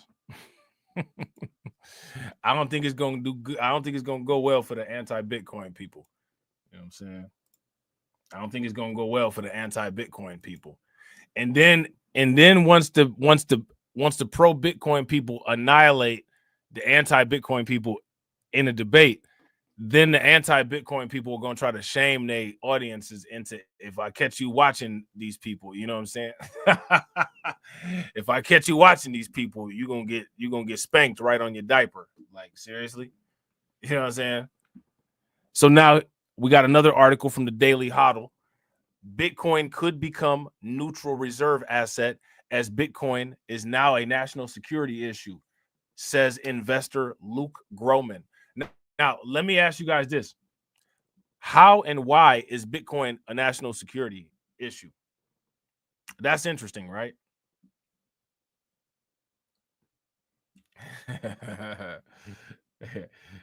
Shout out to my man DC Precise. DC Precise says Avalanche, AVAX, yes. Scamvalanche, no. Oh man. So yeah, it's getting real out here in the field. And you know, the people that deny, you know, Bitcoin's relevance in world affairs, you know, they coping right now with the silence. Silence is cope. Silence is cope. Macro guru Luke Groman believes the U.S. has minimal choice but to seriously consider evaluating Bitcoin as a neutral reserve asset. In a new interview with Bitcoin firebrand Robert Bleedlove, Groman says the country is facing a national security crisis after Russia crushed U.S. and NATO forces in Ukraine. Damn. What do you guys think about that?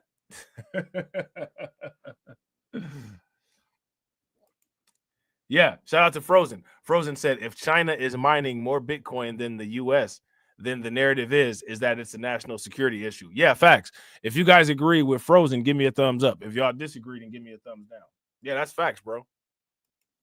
Groman believes that the defeat has changed the rules of the game, forcing the Department of Defense and the national security apparatus to abandon the fiat currency system. According to the macro guru, the U.S. dollar system drove the country to shutter its factories, crippling America's ability to manufacture armaments for national defense. But Groman says the National Defense and Intelligence Establishment now sees an opportunity to revitalize its industries by debasing the dollar and using Bitcoin to back the treasury market. What do you guys think about that? So again, basically what you have is you have somebody who is an investment person recommending, hey, what you guys need to do is you guys need to take Michael Saylor's strategy and apply that same strategy to saving Bitcoin as a neutral reserve asset. Shout out to Black Free Thinker. Black Free Thinker said you should have trusted the science on Bitcoin and get your portfolio jabbed up. Yeah, that's facts. That's facts. The game theory has changed around this for national political stability, for bringing back the middle and working class, for defense base reestablishment. All of these things are pointing to a neutral reserve asset. Bitcoin has gone from an eye roll laugh in this sentence a year ago, but I don't think there should be. Bitcoin should have been an eye roll laugh. Now it's like that Wu-Tang song, after laughter comes tears. After laughter comes tears. It was 2017. on the block that I'm on, and everybody was out there shouting Bitcoin, and I didn't buy none. Now I'm feeling dumb because every day it go up $101,000 to be exact. I was out in Harlem where Method Man used to buy his packs.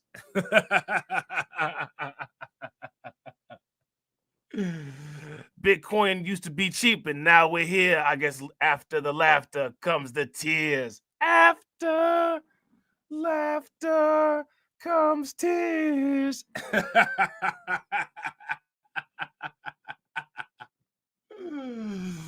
Oh man, me and my man Big Frozen used to buy from Binance, and then they took it out of the American finance. And then I got on Coinbase, but they only had 3 tokens. I'm looking at this shit like y'all must be joking. But I did what I had to do to survive until the cryptocurrency market came alive. And now people got no money and can't survive. And after the laughter came the tears. After laughter comes tears.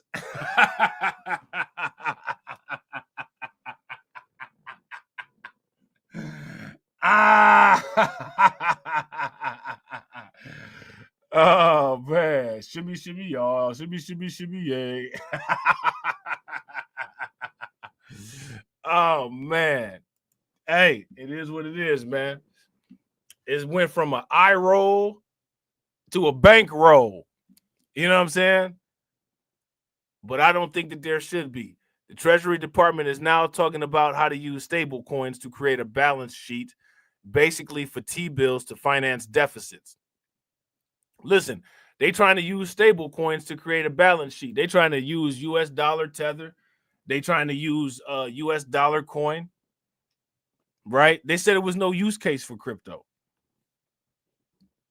Basically for T-bills to finance deficits. Paul Ryan, former Speaker of the House and VP candidate, wrote an op-ed about how stable coins could be used to create demand for T-bills. Trump saying Bitcoin is the new oil, reportedly, and a strategic Bitcoin reserve.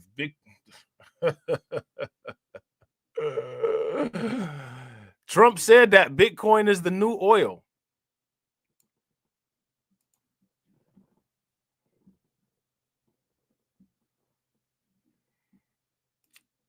Oh man, I didn't mean to do that, but y'all can buy some merch if y'all want to. You know what I'm saying? Hey, that's that song, man. The RZA and Ghostface, that was lit. You know what I'm saying? 36 chambers, 36 Bitcoins. into the wallet, you know what I'm saying? Into the 36 Bitcoins, you know what I'm saying?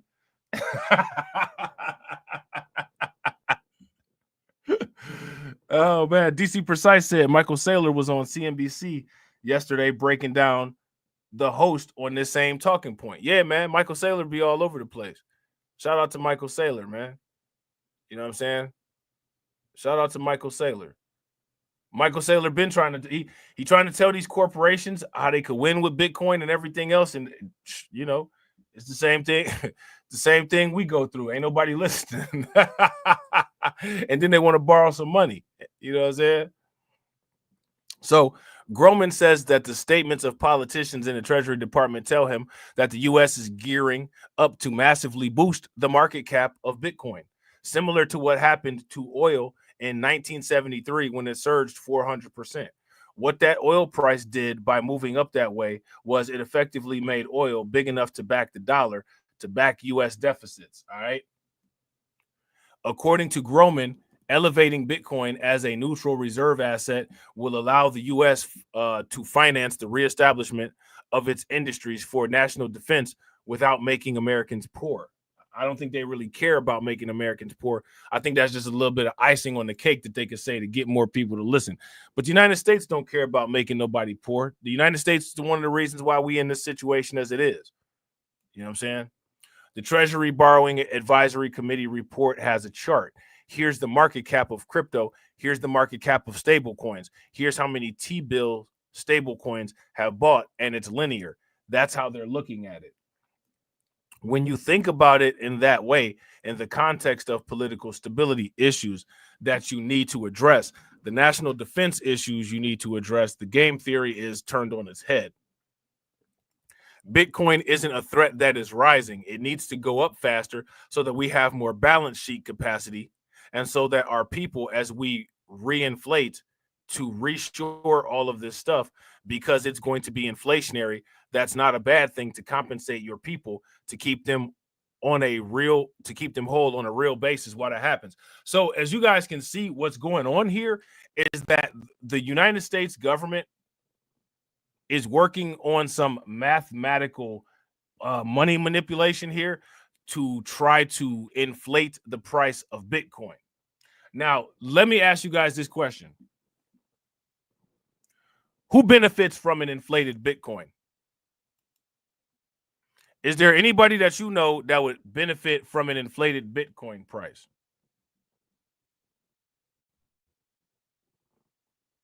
Who would benefit from an inflated Bitcoin price?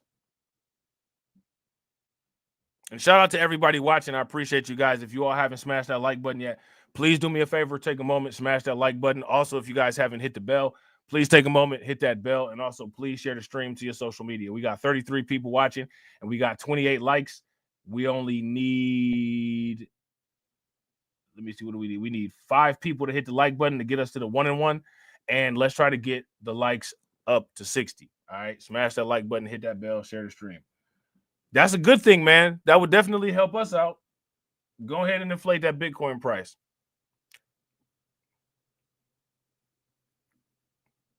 Okay.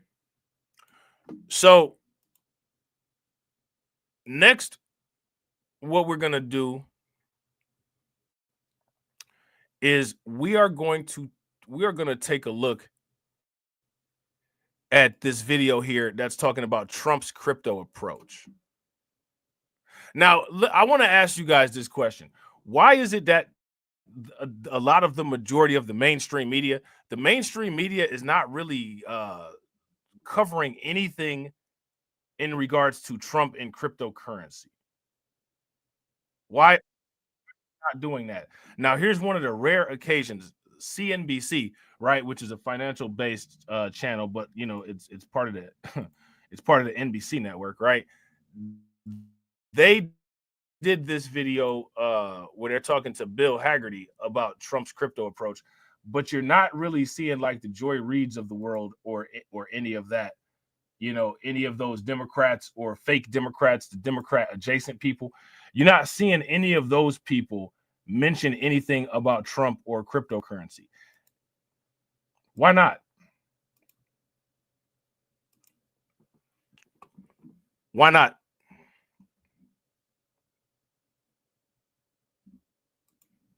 Shout out to Cameron. Cameron says they don't want us catching on to the trend. They want to buy all the Bitcoins themselves, like Eric Adams. Joining me now is one of the key people driving President-elect Trump's crypto agenda, Republican Senator Bill Haggerty of Tennessee. Senator, it's great to see you again. Welcome.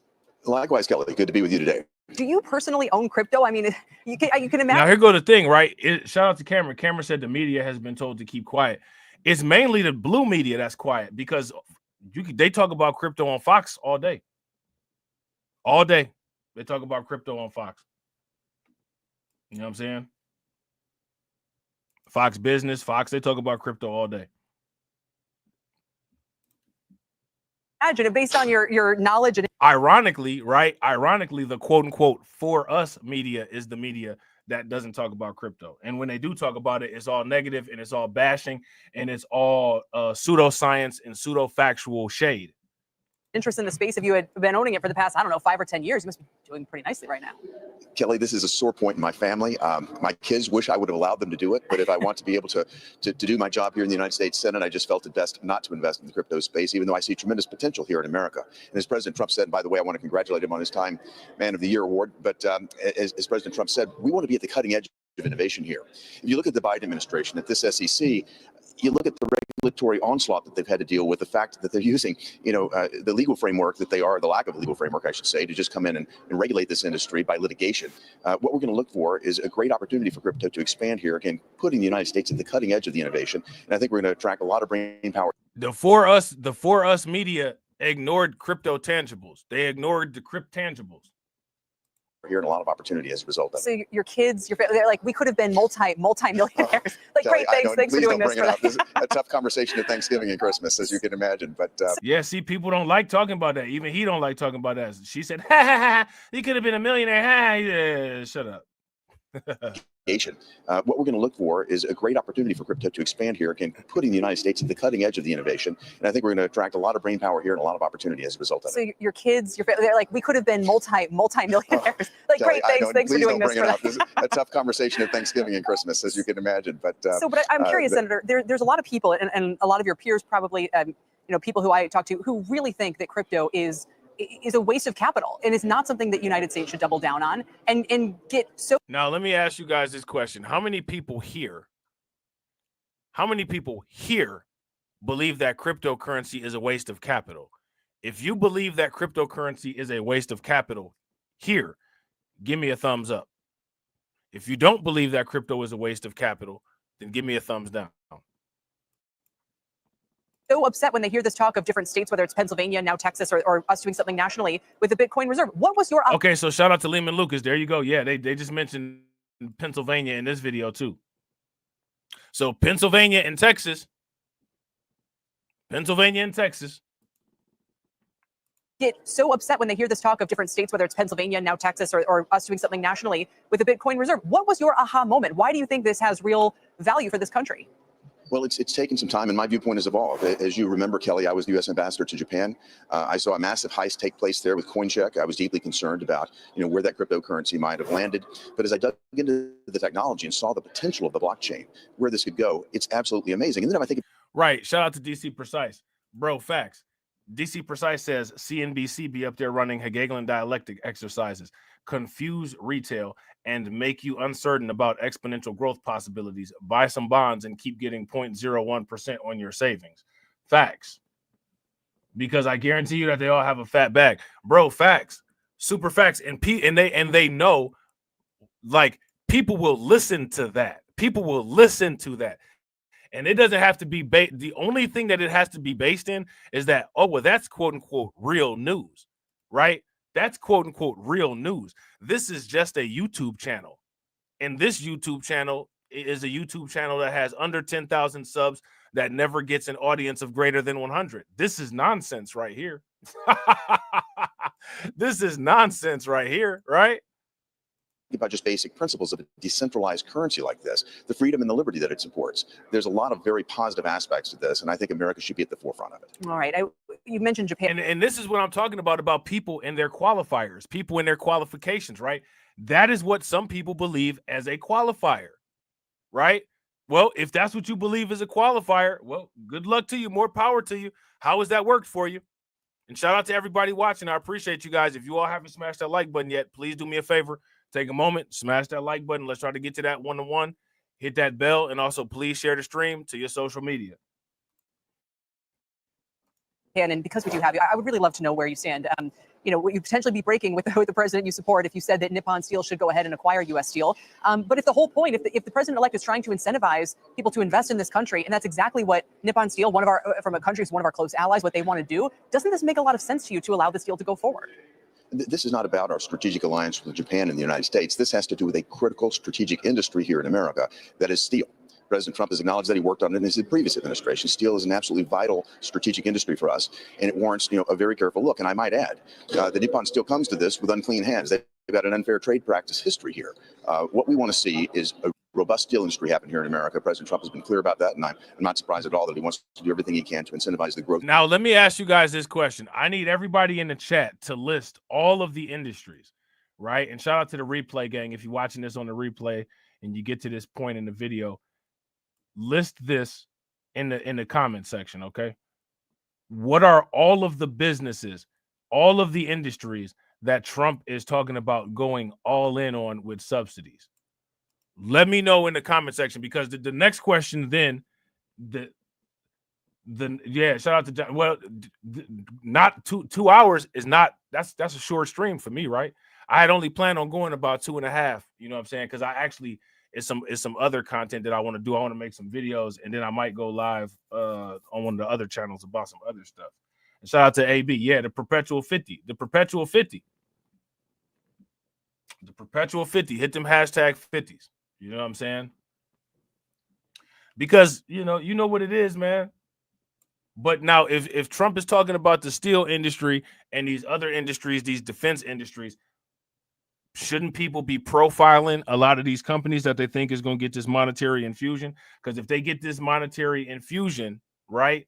If they get this monetary infusion and they do the right things with it, what's that going to do to the stock price? Shout out to Brooklyn Queen. Brooklyn Queen said, Rob, I left some links in the comment section of the Texas video to contact the House, state, and etc. that I stand with crypto link. Send an automatic letter to your Senate rep. Yeah, facts. Shout out to Brooklyn Queen for doing that. Yeah, I saw that at the end of that video. I appreciate that. And yeah, and you can get involved with some of that stuff right on Coinbase if you use Coinbase. You know what I'm saying? Both of U.S. industry. The reason why I dwell on this one is it worries me a little bit that this goes more in the vein of protectionism that undermines our productivity in the long run. For instance, I don't know that much about it, but my understanding is that Nippon Steel might have some better methods, maybe some more novel ways of producing steel contra U.S. steel. And if we continue in this country to not let in the kind of latest and greatest on the technology front, aren't we going to end up with obsolete, overly expensive, not cutting edge technology? Well, one thing I might go back to, Kelly, is what you covered so well earlier in the program. And if we look at our capital markets as the source of competitive advantage that they truly are, if we get out of the business of trying to use climate activism, DEI, and things like that as a tool to guide our capital markets, instead get back to the animal instincts of America and capitalism. And I think we're going to get that with our incoming SEC Chairman Paul Atkins and the team there. What we can do is make the capital available for precisely the type of innovation that you're talking about. So I'm excited about the potential. I think everything's going to change on the 20th of January in a very, very positive way in terms of making the type of capital available, the amounts of capital available that we need to see more and more innovation happen right here in America. All right, yeah. So that's what's up, man. Oh, wait a minute. Hold on real quick. We might have to look at this later. Today, Bitcoin Trump reaffirms crypto commitment. See, this is what I'm saying, man. This is what I'm saying. That's what I'm saying right there. Shout out to my man John Guillory. He said crow with knife going ham. Hey, that's what's good. That's what's good. That's what we need. We need crow with ham. We need crow with ham. We need crow with knife to go ham for real, for real. You know what I'm saying? Now look at this idiot. Look at this idiot right here. Hawk Tua. An idiot, America's sweetheart, the idiot, the idiot. Let me ask y'all this question, man. Do y'all want me to do that live stream that I had planned about this idiot? If you guys want me to do the live stream that I had planned about this idiot, then give me a thumbs up. If y'all don't, then give me a thumbs down. Now, I want to know where all the expose folks at, the JT, the pocket watcher with JTs and all that. Shout out to Carlton Way. You know what I'm saying? I don't really see no videos about this, you know what I'm saying, with a lot of these people. The exposers of the exposers, the people that expose everybody, because it's just their job to go around and police and expose everybody. A lot of them people that expose everybody, they claim that they doing it for the quote-unquote good of the community. You know what I'm saying? You know, you can't be pro-black unless you make sure that you expose all the scammers. One thing that I find interesting is that all the scammers that they allegedly expose are always black. As if, you know, they're perpetuating the narrative that only black people scam.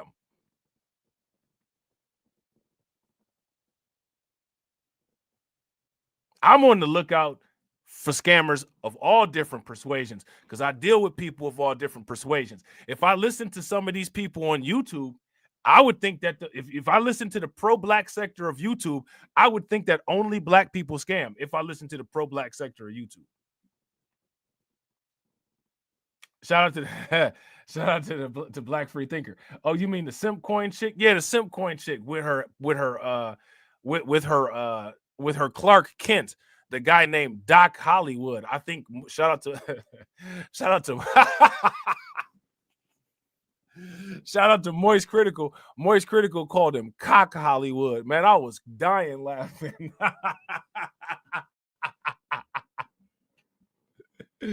Yeah, man, but they ain't got time to cover this, though. You know what I'm saying? They ain't got time to cover this. You know, a lot of people didn't cover this. Officer Tatum ain't got time for it neither. Neither do the Beige Biscuit twins. They ain't got time for it. You know what I'm saying? Nobody got time for it, but we got time over here. We got time today. Probably because we don't work, you know what I'm saying, and the welfare office closed, right? According to them people. Well, if you ask me, this is welfare right here. Now, do you guys remember Howie Mandel? I was watching a video. Apparently, Cock Hollywood is Howie Mandel's son. I didn't know that. You know what I'm saying? Shout out to Win Lose a Rug. Win Lose a Rug said Cock Hollywood is getting crushed. You know, the morality police, the scam police sector of YouTube and the morality police sector of YouTube, they didn't have too much to say about this. I didn't see a video about this from Abba Preach. You know what I'm saying? The usual suspects. You know what I'm saying? That they're going to get on everybody early and make sure that they show that everybody's a scammer and everybody's just stealing from you. Nobody actually covered anybody that's actually stealing. Oh, he's dating Howie's daughter. Okay, so okay, got you. Okay. I forget what video that was when I seen that. I was dying laughing. We might actually have to look at that old live stream. Shout out to Carlton Wade. Carlton Wade said the pocket watchers don't want them problems exposing white scammers. They don't want to be punished. Listen, hey, look, CoffeeZilla went in on her. You know what I'm saying? Moist Critical went in on her. You know what's crazy? For the most part, only one side of YouTube went in on her, and it wasn't our side. But that's the side of YouTube that, you know, in many cases, a lot of people, you know what I'm saying? Shout out to my man Crew Reality. You know, they be saying that it's some double standards. If you ask me, I think that there's double standards. You know what I'm saying? I think it's a double standard that this was ignored. I think that that's a double standard. And that's a double standard that I don't think is going to get addressed. You know what I'm saying? You know, as much as Dr. Umar Johnson likes to talk about snow bunnies, he didn't talk about this snow bunny and her airdrop. Her snowflake airdrop that melted as soon as it hit the ground. He ain't saying nothing about that. You know what I'm saying? Looking as schizophrenic as ever. Didn't have nothing to say about this with his face all up in the camera. Why not?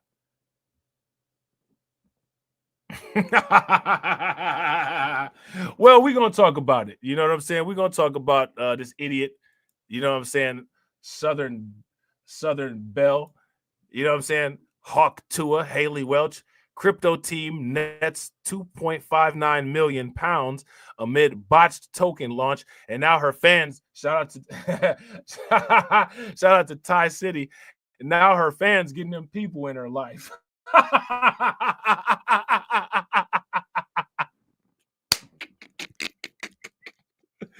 Not them fans getting them people in her life. CoffeeZilla had called in to confront this idiot, you know what I'm saying? And she said something crazy to him. Just sounding ratchet as ever. I'm not trying to be funny, but yo, if this ain't the face of ratchet, I don't know what is. I don't know what is. Got the King of the Hill accent and everything.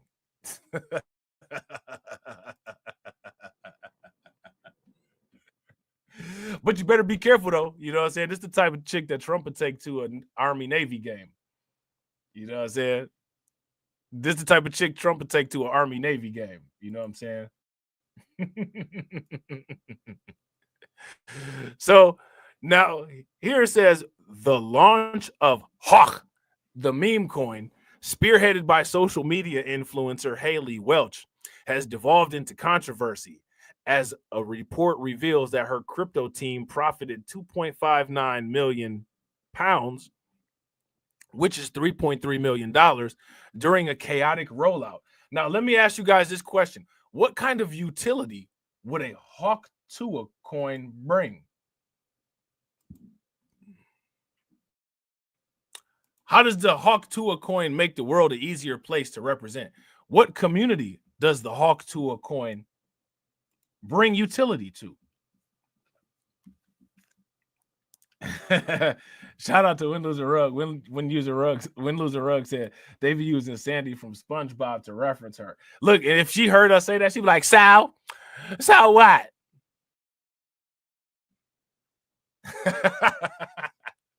Sal what? Listen, man. Now I'm kind of confused, right? Why don't the people that say that Bitcoin is a scam, why don't they talk about coins that the crypto clowns won't talk about the shit. Somebody squeeze my nose so it'll make the horn sound, because this crypto clown to talk about this chick right here. The crypto clowns won't talk about the scams and the cryptocurrency. Somebody squeeze my red clown nose. Because I'm about to talk about this bitch.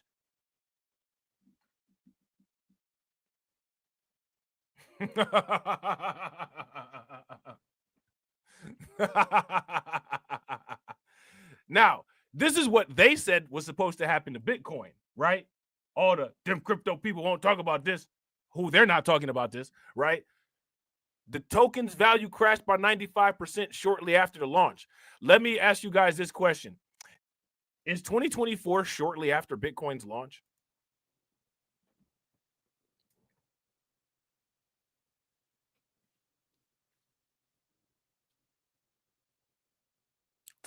Shortly after Bitcoin's launch. So what has happened is that many coins other than Bitcoin, right, that were actual scams that were not alerted to people as scams, right? Because nobody's going around saying Hawk coin is a scam. Hawk coin is a scam. Don't invest in Hawk coin. Hawk coin is a scam. There's literally nobody running around like an idiotic parakeet repeating that, is there?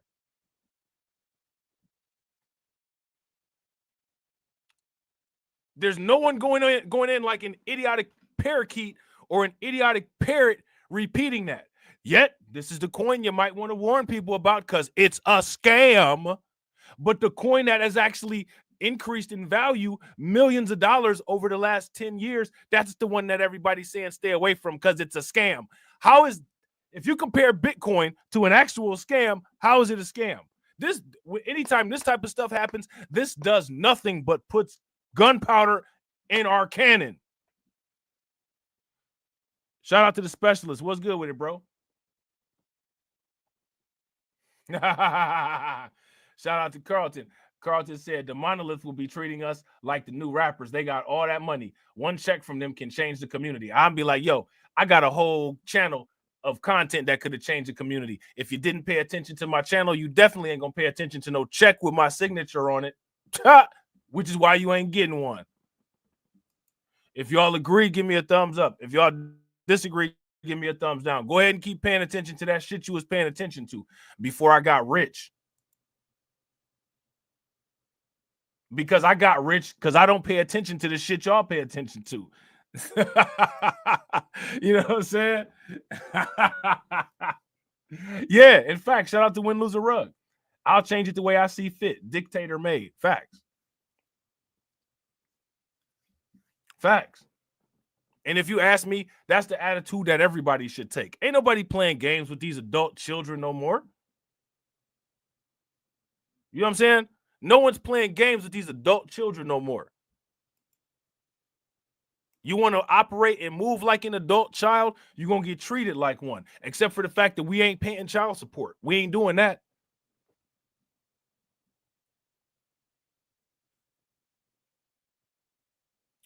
Right. Bro, you see, that's exactly what I'm talking about, bro. Facts. Shout out to Frozen. Y'all see what Frozen put in the chat? Frozen said, the thing they tell you to avoid is the thing you need to investigate. Preachers tell you not to do numerology, but the Bible has the book of numbers.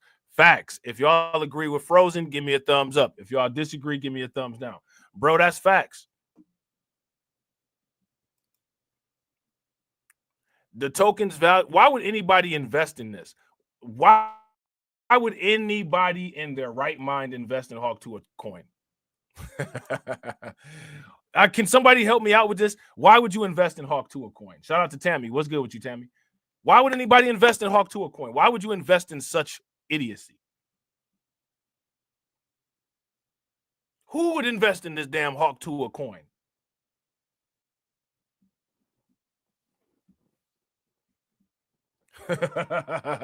Who? Who would invest in that? Like the wise owl from the Tootsie Roll commercial. Who would invest in this nonsense? The token's value crashed by 95% shortly after launch, sparking investor outrage and leading to complaints filed with the U.S. Securities and Exchange Commission. Welch, who is 22, now faces the possibilities of lawsuits for her involvement in what some have labeled a rug pull scheme. All right. Viral fame to crypto infamy. Welch shot to internet fame earlier this year after a TikTok video about relationship advice went viral, amassing her over 2.5 million followers. Yo, man, I try to help people get rich every day, and that shit amassed me 5,000 followers. And this dummy is an idiot, and she told people to tell people to do something that she won't even do. She ain't spitting and slobbing. Why you going around telling people to do it? That got her 2.5 million followers. Her people made her great. This is what Brandon Jamal was talking about how when he went viral from the right? He went viral from the Single Mom song, and Abba and Preach and Saint and Sinner and all them other people, Fresh and Fit, they took aim at him to destroy his career before it got off. Instead of, trying to build him up, take him under the wing. This chick is a degenerate. For one, she don't even spit and slob. You know what I'm saying? And for two, this is what she's promoting, and everybody promoted her like wifey material. And like, oh, this chick is just the best. She telling people what they want to hear. That's anybody tell people what they want to hear. I told y'all about the female red pill people. They liars. They don't do none of the stuff they claim that they do. They're not submissive. They don't make their man food. They don't do anything. As soon as they hear about some money, they want to spend it. They probably more dry than the Sahara Desert. They don't do any of this shit that they claim that they do. You know what I'm saying? But people made her great because she said something that people like to hear. Oh, yeah, she can spit on me. She's not going to. She doesn't do that to anybody. She just said that for a viral moment. If she says that, you bought her a drink, you get her back to the room and say, go ahead and do what you said you was going to do. You're going to be the next person catching a Diddy case. But women didn't make her popular neither. Like, this is what I'm saying about how dudes are the ones that facilitate the feminism. It was dudes that made this chick popular, not women. Most women probably looking at her like, yo, you an embarrassment, you a weirdo. And then the other one side of women is like, you an embarrassment, you a weirdo. And then the other side of women is like, girl, you better be getting some change for doing something strange. So you got both sides, and even though they're coming from different approaches, neither side agrees. Shout out to AB. AB says she looks like you have to tell her, please stop. She looked like she need to tell her to go to the dentist before she applies, quote unquote, firm suction. You have veins and arteries that you might not want to get, quote unquote, scraped. You know what I'm saying? But I don't know any of this as a fact. I just am saying this off of speculation, right? Yeah, shout out to Win, Lose, the Rug. Facts. A lot of dudes just want to simp in peace. They just want to simp in peace. They just want to simp in peace. Now, you know what I'm saying? Now, she's sitting up here saying hawk to her. She'll spit on that thing, but she kind of looked like, you know what I'm saying, wolf to her. She'll put fangs in that thing, and I'm good on that. You know what I'm saying? I'm good on that. And like I said, you know what I'm saying? Like, I don't believe it anyway. You know what I'm saying? Like, it's a such thing as a fake freak. You can be false flagging with your freak. You know what I'm saying? Most people in general who are freaks, if you an actual freak for real, you really don't bring attention to it. You know what I'm saying? You kind of be on the low with it. Kind of be like some bonus stuff. You know what I'm saying? You thought you had got with a chick and she's kind of silent, she's kind of quiet or whatever. And next thing you know what I'm saying? You try to keep up with her. You like, okay, this is added bonus. You know what I'm saying? You don't really get the advertisement all like that. So somebody that's really going to kind of be advertising and throwing that all on the front is kind of suspect to begin with. Shout out to John. John says she's an odd looking chick. She's an odd looking chick with some odd cryptocurrency, bro. She's an odd chick. She's a very odd girl. Not the type you take home to mama. You know what I'm saying? With some odd cryptocurrency. They over there talking shit about me. You know what I'm saying? Sounded like Dr. Phil. So the Hawk Tua coin, unlike Bitcoin, right? Unlike Bitcoin, dropped 95% shortly after its launch, sparking investor outrage and leading to complaints filed with the U.S. Securities and Exchange Commission. All right. Welch. And what's interesting about this is that CoffeeZilla, who probably didn't plan on doing any investment into this scam, actually did more research than the people that bought this.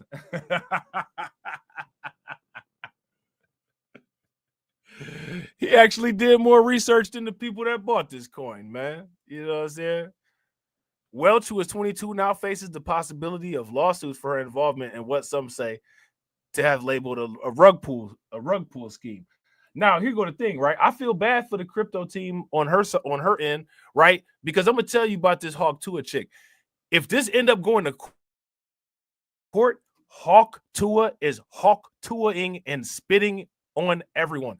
She is going to snitch. She is going to snitch in a monument. It's going to be a monumental takedown that the Justice Department does, because she's going to Hawk Tua and spit all that evidence all over the place.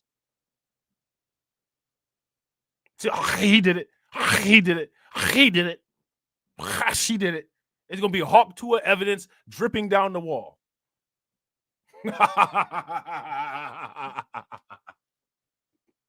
Because she is going to snitch. She's going to snitch. And she's going to walk away scot-free. The whole team going to go down. She ain't going to even care. She's not going to care at all. The same way she didn't care about thanking that dude that made her famous. You know what I'm saying? Leveraging her newfound popularity, she ventured into crypto, pitching the Hawk token as a community reward for her fan base. What kind of a reward for what? The token launched on the and this is what I'm saying about Solana. The token launched on the Solana blockchain. You know what I'm saying? Pump.fun on that thing. Was marketed as an opportunity for fans to participate in giveaways tied to Welch's podcast and merchandise. Let me ask you guys this question. Why does she have a podcast? Why does she have a podcast?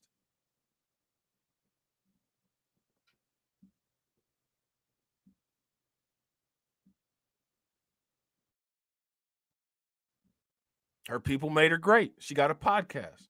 That's why she got a podcast.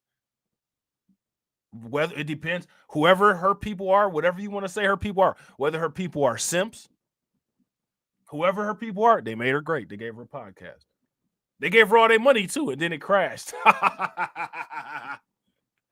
However, the coin's value plummeted shortly after peaking 392 million pounds, which is $500 million in market cap, leaving many fans and investors with significant losses. Let me ask you guys this question. How much Hawk coin do y'all think BlackRock bought? How much Hawk coin do y'all think that that MicroStrategies bought? What if Michael Saylor had went to IBM and said, y'all need to put an allocation of your funds into Hawk coin?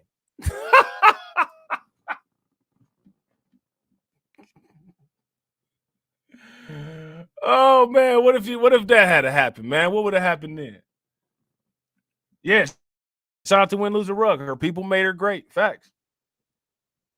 Her people made her great. That's what people making you great. That's what it is. That's what it looked like. You know what I'm saying? Yeah. They want to admit to it anymore. They don't like them because they don't, you know what I'm saying? It turned out to be a rug pull for us. Bad investments. Hey, you know what I'm saying? People gonna learn about investments. Maybe, right? If you look at the history of the quote unquote bad investments, maybe that's why people be scared to do anything until people like BlackRock or Michael Saylor say, go ahead and do this, because they don't trust their own judgment because of the past history of horrible judgment. I don't know if that's true or not. I'm just throwing that out there as a possibility, because other than that, I can't understand why people would be like that. But there's this little issue. They are. That's the little issue. The little issue is that they are like that. You know what I'm saying? Blockchain data from Bubble Maps revealed that 90% of the token supply was manipulated by insiders or snipers who bought large amounts during the launch. Welch claimed in an X post that her team had done its best to prevent snipers, but the damage was already done. My team did the best they could do. It's already done now. That's probably what she said. That's how she said it too. Insider profits and allegations of misconduct. According to Bubble Map CEO Nicholas Vyman, the Hawk team orchestrated a one-day pump and dump, pocketing 2.59 million pounds or 3.3 millions in profits. So they did a pump and dump. You know what I'm saying? They did the red pill thing.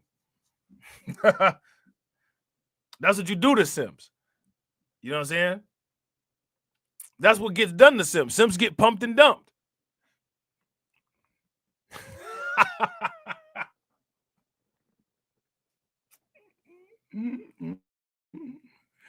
They had exactly what was supposed to happen to them happen to them. They got pumped and dumped. And let me ask you guys this question. Do y'all think that Haley Welch is going to take any kind of accountability for this whatsoever? Absolutely not.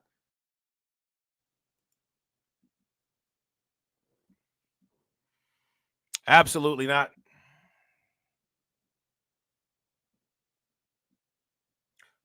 Society's not going to make her take accountability for it. Why should she take accountability for it? The same way you're a simp. You're supposed to get pumped and dumped. That's what you're there for. That's what you're there for. That's your existence. Your existence is there to be used and abused. And you got used and abused. And now you want to go tell on somebody. You want to go tell on somebody about your existence. Hello, SEC, I got to complain that the same thing that's happened to me throughout my life because I'm a subpar man has happened to me in the cryptocurrency arena. I've been pumped and dumped. I've been a victim of a rug pull scheme. Your entire life, you was a victim of a rug pull scheme.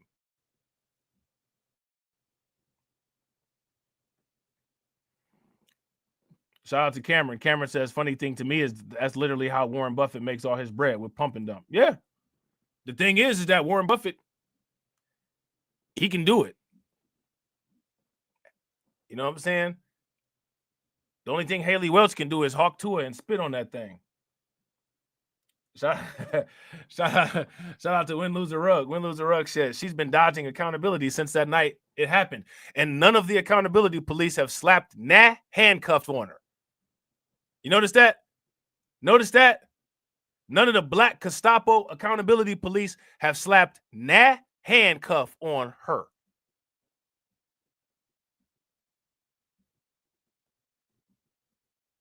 Now, you know what? Glorilla, you know what I'm saying? And what's the old girl name? The other one that's a weirdo that said that she got in that white lady's face and said she wanted somebody to stretch her pussy out. Who is that? What's her name? I can't even think of her name because these weirdos are so irrelevant. Man, what is her name? Not Sexy Red. Nah, not Sexy Red. Sexy Red, they said, was spitting out that acid blood like a xenomorph. Suki Hana, that's it. Suki Hana. Yeah, they said Sexy Red was spitting out some type of weird blood that has smoke, or some type of weird body fluid that has smoke coming off the walls like a xenomorph. You know what I'm saying? Suki Hana, yeah. Now, that's one thing that none of them did, though. None of them rug pulled or violated no SEC violations. You know what I'm saying? Shout out to Black Free Thinker. Black Free Thinker said, I like Suki, though. Ain't nothing wrong with it, bro. Nothing wrong with it. Ain't nothing wrong with it. At least you know you ain't about to get no crypto rug pulled on you. You're not about to wake up and your wallet finna be missing. You know what I'm saying? Dealing with Suki. Right? But this Trix Rabbit looking chick right here, though, she might have extorted more people than Cardi B.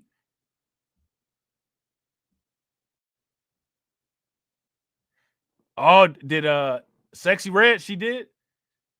She did a rug pull. See, she ain't in jail. They not going to jail. Ain't none of these people going to jail.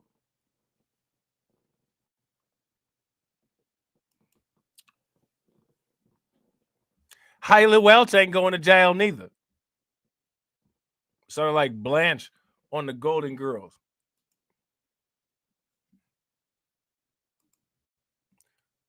The data revealed that 17% of the token supply, look at this, 17% of the token supply was allocated to 285 early investors, many of whom sold their holdings immediately, destabilizing the coin's price. So they knew what they made that coin for. The launch also only saw 3% of the tokens made available to the public through the Meteora exchange, contradicting Welch's claims that 20% will be distributed to fans in giveaways. So they got her on all kind of lies. They got her on all kind of lies. The monolith ain't saying nothing about it though. This ain't monolith news right here. Shout out to Black Free Thinker. Black Free Thinker says Sexy Red can't even spell SEC. She'd be like SEX.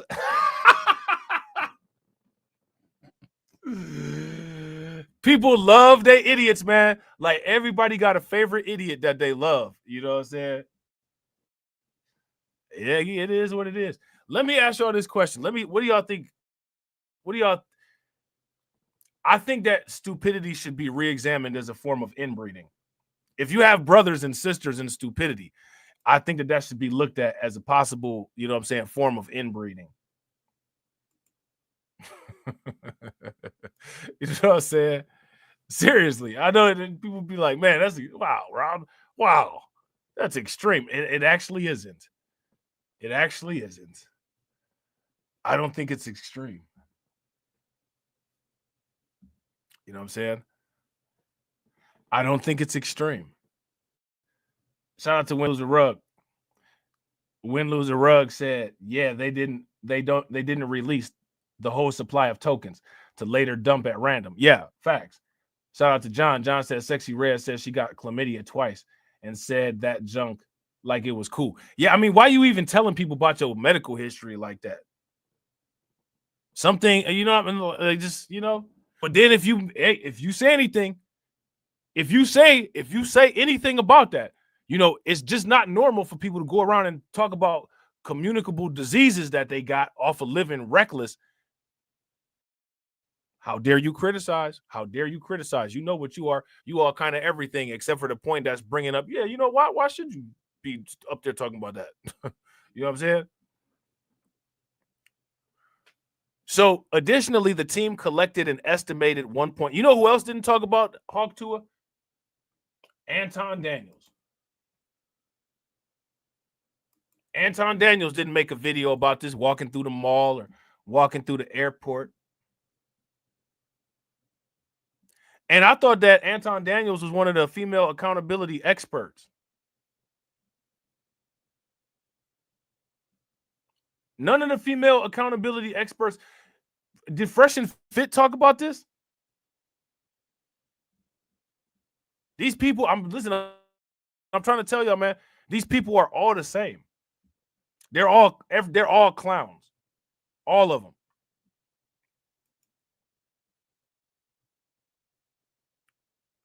So they collected $1.57 million, $2 million in fees from the exchange.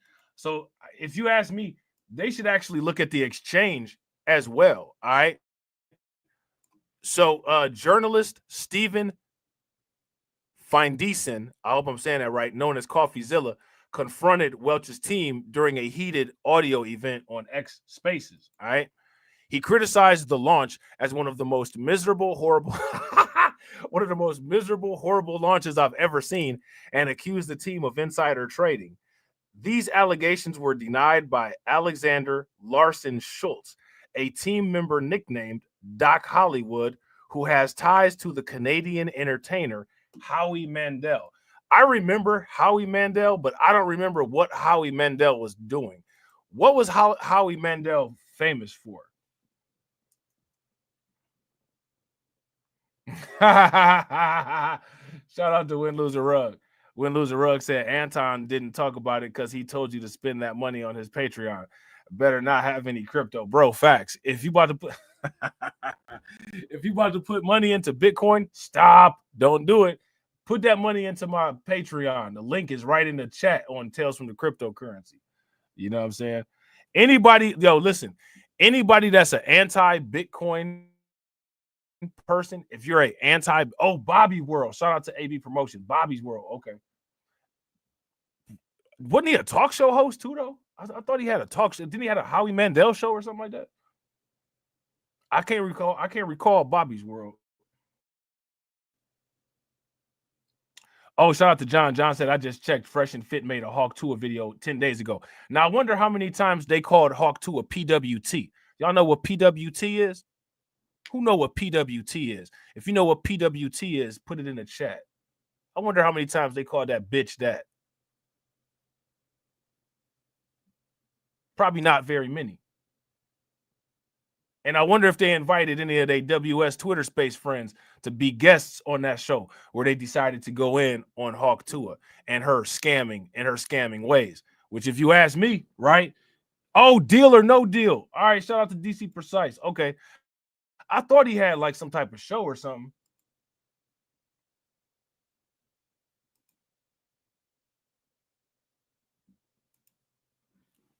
Now, you know, I'm surprised, you know, Myron Gaines didn't say anything like, yo, you know, these liberty bitches, these Confederate wenches, you know what I'm saying? They are non-accountable, and they're the people that started feminism, and they have, and society has been giving them a pass forever. Nah, they didn't say nothing like that.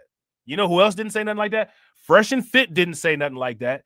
And the people on our side of YouTube who claim to be fighting a war against these people, they didn't even touch the topic so that they didn't have to get on record saying anything like that.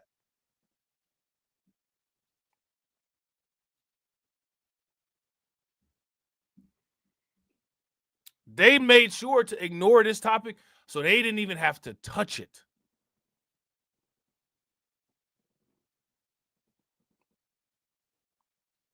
You know what I'm saying? Ain't nobody fooling nobody with that punk shit. Nobody fooling nobody with that punk shit. You know what I'm saying? Everybody got a big ass mouth when it comes to everything, except for some actual shit. And then everybody quiet as a church mouse and claim they don't be in church, but they in church being quiet like a damn mouse. You know what I'm saying? Running around with a little piece of is what it is, right? As the controversy deepens, Welch may face legal repercussions. According to Scott Armstrong, a former U.S. Department of Justice prosecutor, Welch could be subject to civil or criminal investigations for misleading her followers. Well, if every leader that misled their followers was criminally investigated, wouldn't nobody be dropping any videos on YouTube anytime soon, would they? The optics are obviously terrible and have the hallmarks of a rug pull, Armstrong said. What else happened? Welch's lawyer, Christian Barker, stated that she was paid £98,135 to promote the coin alongside a 50% share of the net proceeds after expenses. While Welch claimed ignorance, and I would absolutely agree, if Welch claimed generalized ignorance, oh, you absolutely get my support because that's the truth. But she's only claiming ignorance of crypto regulations, such as those that led to legal action against Kim Kardashian for promoting unregistered tokens. Many believe she was used as a marketing tool by experienced crypto insiders. I don't think so. Most crypto insiders don't do stuff like that. Yeah, Michael Saylor and Blackrock just out here waiting to use Hawk to a girl. Let me ask y'all this. How many of you all think that she was used by crypto insiders? Crypto insiders are actually making deals with actual crypto. Those people that she would be talking about, those would be called degens. And even degens ain't doing anything dealing with her. They're trying to find the next meme coin on pump.fun.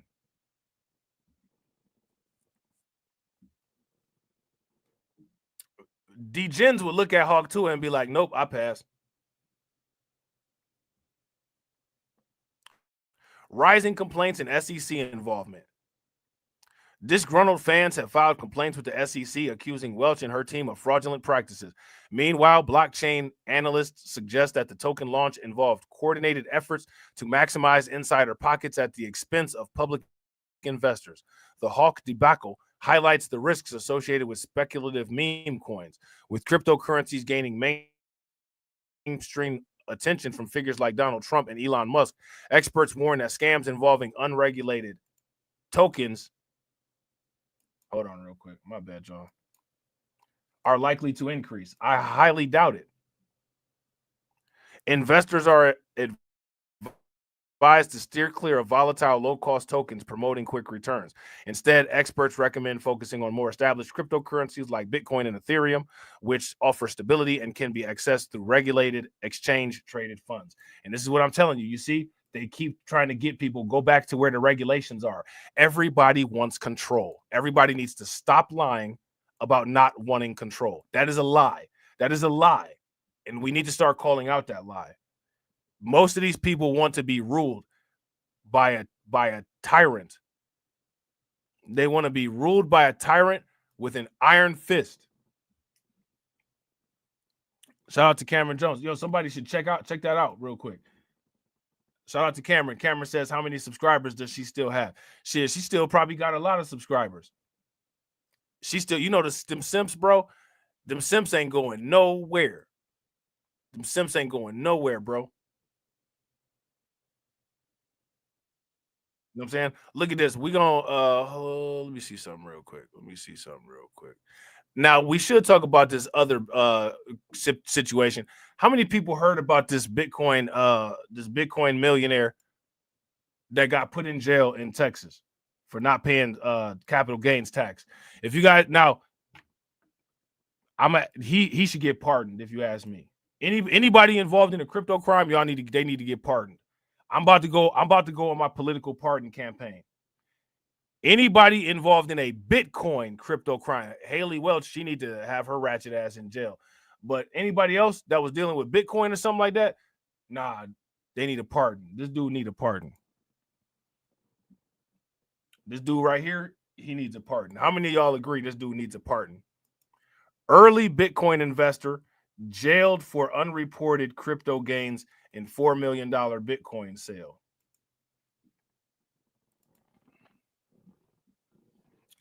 Shout out to Win Lose a Rug. Win Lose a Rug said he heard. I think he bought a house or something like that. He bought a house with his crypto money. United States government mad about it. They mad at him. You ain't buying no house with that Bitcoin scam. Look at that. Look at that on the side of the screen there. Bitcoin 108,000, all-time high last seconds, as Bitcoin price dives 2.4%. People don't be saying too much about cryptocurrency these days, and the cryptocurrency world is lit. It's the most lit that it's ever been. And a lot of people ain't saying too much. Why they not saying nothing? They better off bucking themselves. They need to stop fronting. As a Texas Bitcoin investor faces 2 years in prison for failing to report over $4 million in cryptocurrency gain, setting a legal precedent. Now, one of the things that Trump said that he was going to do, Trump said that he was going to make it where there's no taxes on cryptocurrency, transactions. How many people heard that? If y'all heard that, give me a thumbs up. If y'all didn't hear that, give me a thumbs down. Yeah, Trump said he don't want any capital gains on cryptocurrency transactions. So if Trump comes in office and they make it where there's no capital gains on cryptocurrency transactions, hey, they need to free this dude, man. Free this cat. Free this dude right here. And Texas sitting up there talking about they about to make a Bitcoin strategic investment. I find it interesting. They finna make their strategic investment after they arrest this dude, Frank Richard Algreen III. You know what I'm saying? An early Bitcoin investor from Austin, Texas, became the first person criminally charged for failing to report crypto capital gains in a case involving about $4 million worth of crypto. According to the United States Department of Justice, Texas-based Bitcoin investor Frank Richard Algreen III falsely underreported the realized capital gains earned from selling Bitcoin worth $3.7 million between 2017 and 2019, the DOJ said in a December 12th report. Woo! Lord have mercy. I can't wait to sell some crypto and get gains like that.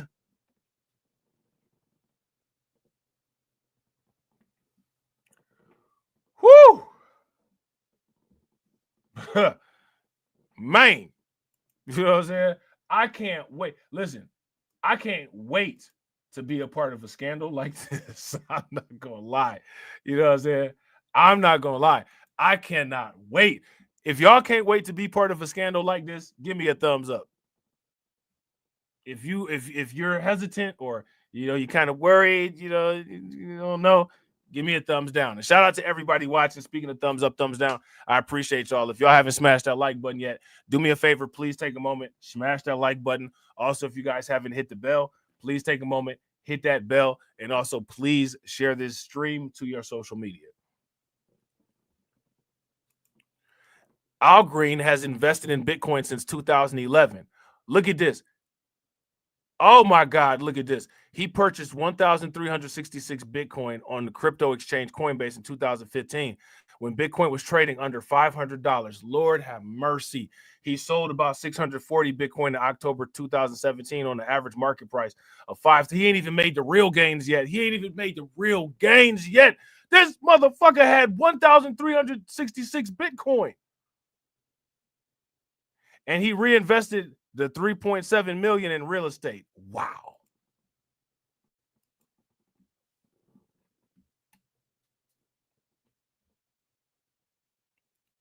Somebody do me a favor real quick. Calculate how much 1,366 Bitcoin are today. It should be pretty easy, right? I believe that if you put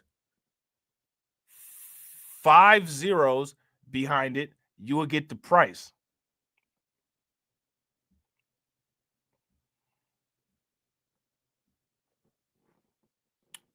Man, he had 1,366 Bitcoin, man. He sold it at the market price of 5,807.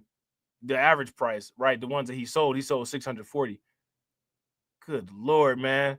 Man, he didn't even get the real shit though. Like right now is the real gains. You know what I'm saying? There you go. Today that would be worth $144 million. No one's retirement is putting them there. No one's retirement plan is putting them there. Yet people are still using, the Fidelity and the PERS and all of that, the retirement funds. Wow. Bitcoin investor stops reporting Bitcoin sales for 2 more years. All right.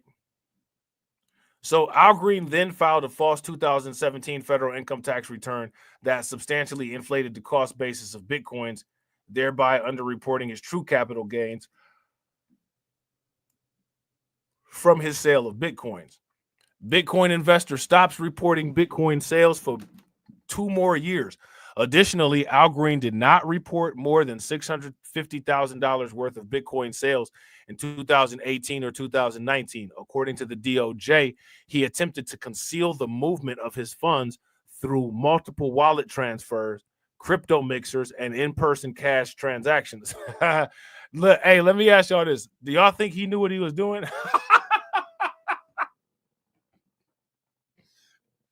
Hey, how many of y'all think he knew what he was doing? If y'all think he knew what he was doing, give me a thumbs up. If y'all don't think he knew what he was doing, give me a thumbs up. That boy ain't know what he was doing. Y'all be nice now. That boy ain't know what he was doing.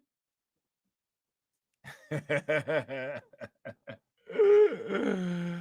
boy ain't know what he was doing. Y'all be nice now. Be nice. Indeed, in May 2014, Al Green had blogged about his knowledge of mixers and ways to add anonymity to Bitcoin transactions. See why you're doing that. In total, the tax loss from Al Green's criminal conduct was over $1 million. Why did you do that? Why you posting shit on social media? See? shout out to Win Loser Rug. Win Loser Rug said he definitely knew what he was doing, bro. Facts. Shout out to Carlton, bro. Free. Hey, yo, look. Hey, we need to make the free Al Green shirts. Is that his name? What's his first name? Let me see. Hold on. What's old boy's first name? Frank Richard Al Green. I bet you he ugly as hell. Hey, we about to make a shirt with his face big as hell on it, talking about free him.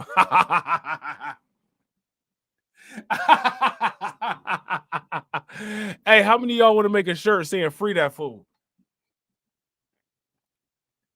We about to start the free Frank Al Green movement for no reason. You know what I'm saying? Acting Deputy Assistant Attorney General Stuart Goldberg, now you know he about to try to get all the money, of the Justice Department's tax division. And the only reason why I said that is because clearly he's a part of the Justice Department's tax division. YouTube manual reviewer noted that Al Green's decision to underreport crypto capital gains and attempt to conceal the transfer of funds earned him a 2-year sentence. Hey, I don't know. That might actually, hey, that might actually be worth it though. I'm not gonna lie. That might be worth it. He gonna do that time. Like that is more worth it than going to jail over migrants. I would do that time. If I made sure I got some crypto stashed with some other people, all I got to do is sit in jail. Hey, I'm sitting in jail. I'm gonna be like, like the white dude on what's the name of that movie? On Shawshank Redemption. I'm just be chilling there with a smile on my face the whole time. What you so happy about? I ain't even saying nothing, man. I'm just about to eat this nasty food. You know what I'm saying? Just try to make sure, you know what I'm saying, that I don't get violated. And and I'm just waiting to get out of here, man. That's it. I don't got no problem with nobody. I'm just doing my thing, man. I'm just doing my time. I'm doing that time to come out to them $100,000 Bitcoins. I'm be doing that hard labor with a smile every day. What you want me to do now, officer? You know what I'm saying? You want me to clean up the library? Bet. You want me to mop the floor? Bet. I gotta cook the food? Bet. You know what I'm saying? Shit. He only got 2 years. The 2-year prison sentence became the first criminal tax evasion prosecution centered solely on cryptocurrency. And honestly, this is like people don't really get in trouble for this all like that. For tax, any type of tax, period. They did this to make a statement. If you guys would agree that they did this to make a statement, give me a thumbs up. If you guys would disagree, you don't think that they did this to make a statement, then give me a thumbs down. They definitely did this to make a statement. Said acting special agent in charge, Lucy Tan of the Internal Revenue Service's Criminal Investigations Houston Field Office. She also said her team has the expertise and tools to track crypto and fiat activity. Yeah. What is the name of that? I think that there's a software program, and I believe it's called React, if I'm not mistaken. It's a software program called React that the IRS uses to track cryptocurrency transactions. You know what I'm saying? In addition to the 2-year sentence, Al Green has been ordered to serve 1 year of supervised release and pay $1.1 million in restitution to the United States government. Now, this is how dumb the United States is. They're not even making him pay it in Bitcoin. They're just taking it in fiat currency. They taking it in fiat. They dumb as hell. I'd have made him pay in Bitcoin. You got to pay that shit in Bitcoin, bro. You know what I'm saying? Nah. The main reason why anybody has any Bitcoin, right? The main reason anybody has any Bitcoin is because they don't believe in dollars. How do you punish somebody, you know what I'm saying, who doesn't believe in dollars? You get their Bitcoin.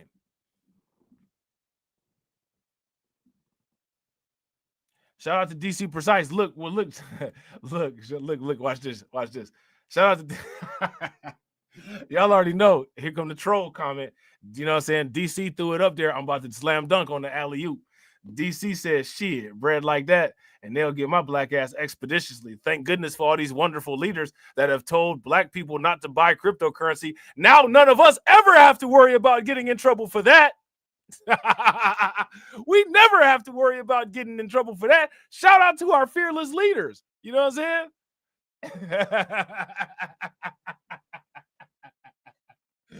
Man, if that's not protecting people, bro, I don't know what is. They protected us from being rich, and out to our leaders, bro.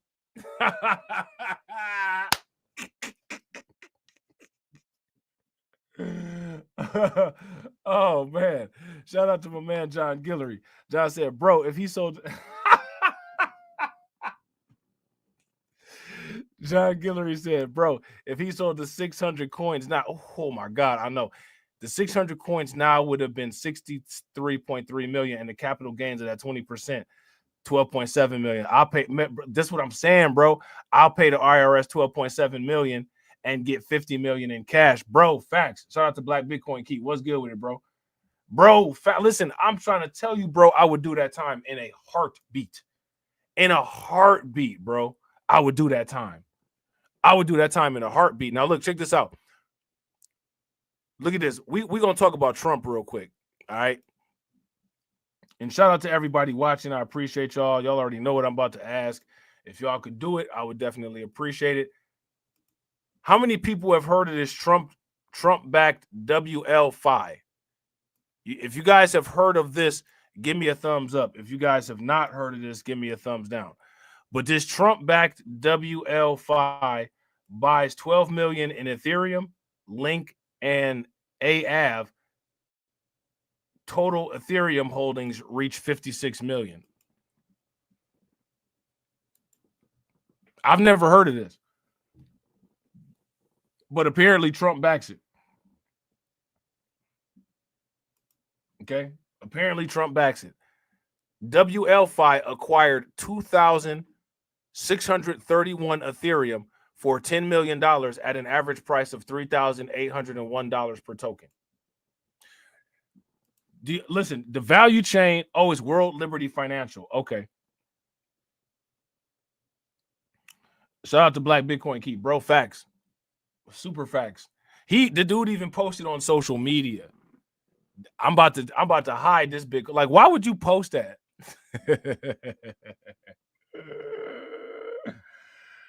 Oh man, why would you post it, man? Why would you post it? Why would you do the stuff these folks be doing, man?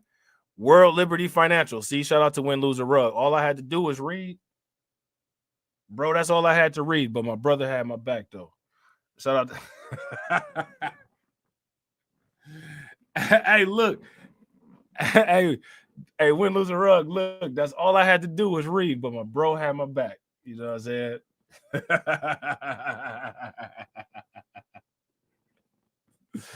My bro had my back. You know what I'm saying? World Liberty Financial, a decentralized finance project. Now, remember, do y'all remember what that number was? There was a number estimate on inflows that are alleged to go into DeFi in 2025. What was that number? What was it, like $4 trillion? DeFi is supposed to acquire $4 trillion in inflows in 2025. This is a DeFi. Now look at this. Look at this. I just did an article. Tether backs Euro stablecoin. Startup Stable R in its European expansion bid. It's lit. Crypto space is lit, and everybody black on it. Everybody quiet on it. It's blacked out. Shout out to Win, Lose, or Rug. Win, Lose, or Rug. That's why I joined. We a different breed over here, bro. Facts. All I be trying to do is listen, bro. All I try to do is prevent you from being this guy. I be trying to prevent people from being this guy.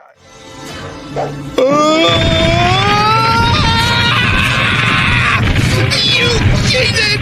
I'm going to tell on you!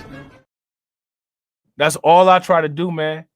All I try to do is prevent people from being that person. Shout out to shout out to Black Bitcoin Key. Black Bitcoin Key said, bro, these people nowadays are straight nuts, always posting their movements. Bro, I don't get it. I don't get it. I'm trying to tell you, I wouldn't even listen. One of the first things, if I had that type of money, one of the first things that I would do, all my social media accounts.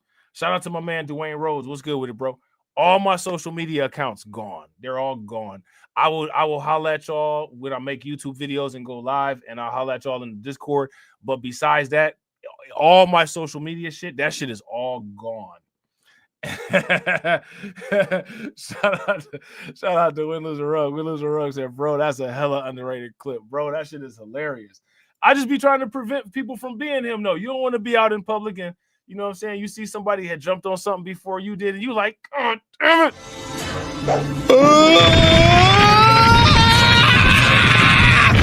You cheated! I'm going to tell on you!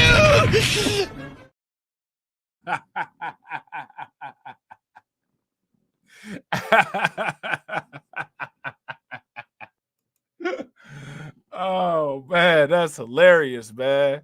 The blockchain data from Etherscan shows World Liberty Financial acquired 2,631 Ethereum for $10 million at an average price of $3,801 per token. This purchase brought the project's total Ethereum holdings to over 14,500 Ethereum, worth more than $56 million. Shortly after the transaction, Ethereum's price surged 6.86% within 24 hours. Now, let me ask you guys this question. Do you all think that that surge was based mainly on that purchase action of World Liberty Financial? Let me know what y'all think. Now, look at this. All these cryptos have reacted. All these cryptos have reacted to the Trump presidency. And they keep reacting to the Trump presidency. They keep reacting to the Trump presidency. The project also invested $1 million each, right? In Chainlink and AAV. World Liberty Financial bought 41,335 Link tokens at $24.02 per unit and 3,357 AAV tokens at $297 per unit. Both tokens saw notable price increases following the purchases, with Link rising over 20% and AAV climbing more than 33% in a day. Okay. Now, I'm gonna tell you one that I wish that I hadn't sold. Even though Tron's not doing anything as far as like, you know, in network infrastructure updates or anything that I know about, man, Tron has gone up like nobody talking about it, but Tron has gone up like crazy.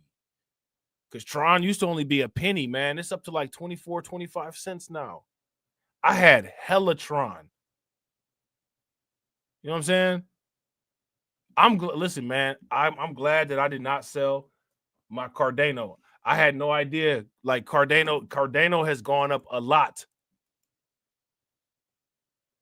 People keep talking about Ripple, and shout out to Ripple, right? Ripple doing this thing. Ripple is going up. It is going up. It's doing real well, right?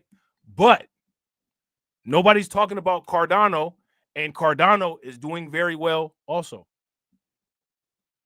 And I still got all my Cardano, and I didn't realize it went up like that until the one day I looked in my wallet, and I was like, what the hell? Okay. It's almost a what the hell day every day nowadays. You know what I'm saying? This crypto buying spree follows a $30 million investment in WL5 by Tron founder Justin Sun, who has since joined the project as an advisor. Sun announced his support on social media, highlighting his belief in the U.S. becoming a hub for blockchain innovation under Trump's leadership. Launched in September, World Liberty Financial positions itself as a decentralized money market, allowing users to borrow, lend, and earn interest on crypto assets. So this is like a liquidity farming type thing.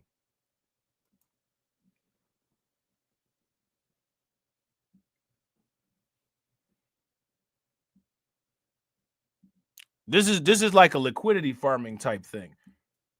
So this is interesting. You know what I'm saying? We got to pay attention to this. Despite scaling down its initial fundraising target, the project has raised over $55 million, boosted by high-profile endorsements and investments. Look at this. So we already talked about this, right? But Trump appoints PayPal veteran David Stacks as White House AI and crypto czar. I told everybody about, man, I tried to tell everybody about them CRYPTANGIBLEs. Tried to tell them. We about to this now. Look, see, shout out to John Guillory. Where John at? See, this is what I'm talking about, bro. This is what I'm talking about. Yo, shout out to Brooklyn Queen. Brooklyn Queen said, I'm looking forward to see how them baskets look in a year from crypto.com. Yeah, crypto.com got them baskets. Now, check this out. To the people that mess with crypto.com, you guys will notice there's, for right now, and you guys, you know they'll bring it back, but they ain't got it right now, though. It's no more Crow at 20% APY. How many people noticed that? I'm mad about, man. I had planned on putting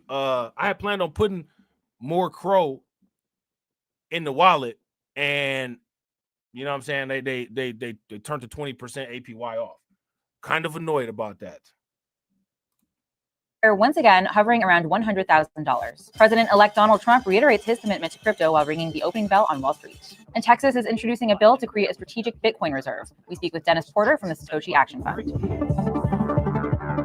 All right, so when we get to that part with Dennis Porter from the Satoshi Action Fund, we can go past it because we already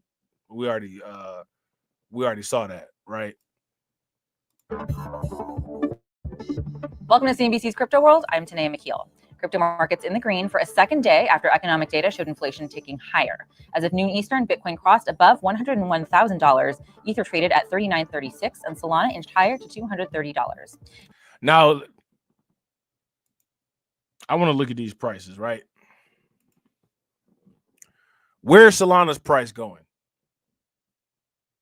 And I think that honestly, it's an honest question to ask. Where is Ethereum's price going? I think that's an honest question to ask. If you guys would agree, give me a thumbs up. If you guys would disagree, give me a thumbs down. And shout out to everybody that's watching. I appreciate you guys. If you all haven't smashed the like button yet, please do me a favor. Take a moment, smash that like button. Also, if you guys haven't hit that bell, please take a moment, hit that bell, and also please share the stream to your social media. Shout out to Black Free Thinker. Black Free Thinker says, man, crypto is the real I'm not going back vote. Bro, facts. Super facts. Hey, but try to convince people of that. Good luck. Good luck with it. To $230. Now, yesterday, Tom Lee of Fundstrat joined CNBC's closing bell to share his 2025 Bitcoin price target. He's long been a proponent of the asset and remains optimistic on its trajectory in the near term.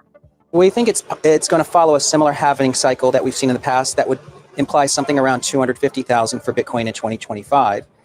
And on top of that, we have a Trump put because Bitcoin is potentially a strategic reserve asset for the U.S. government.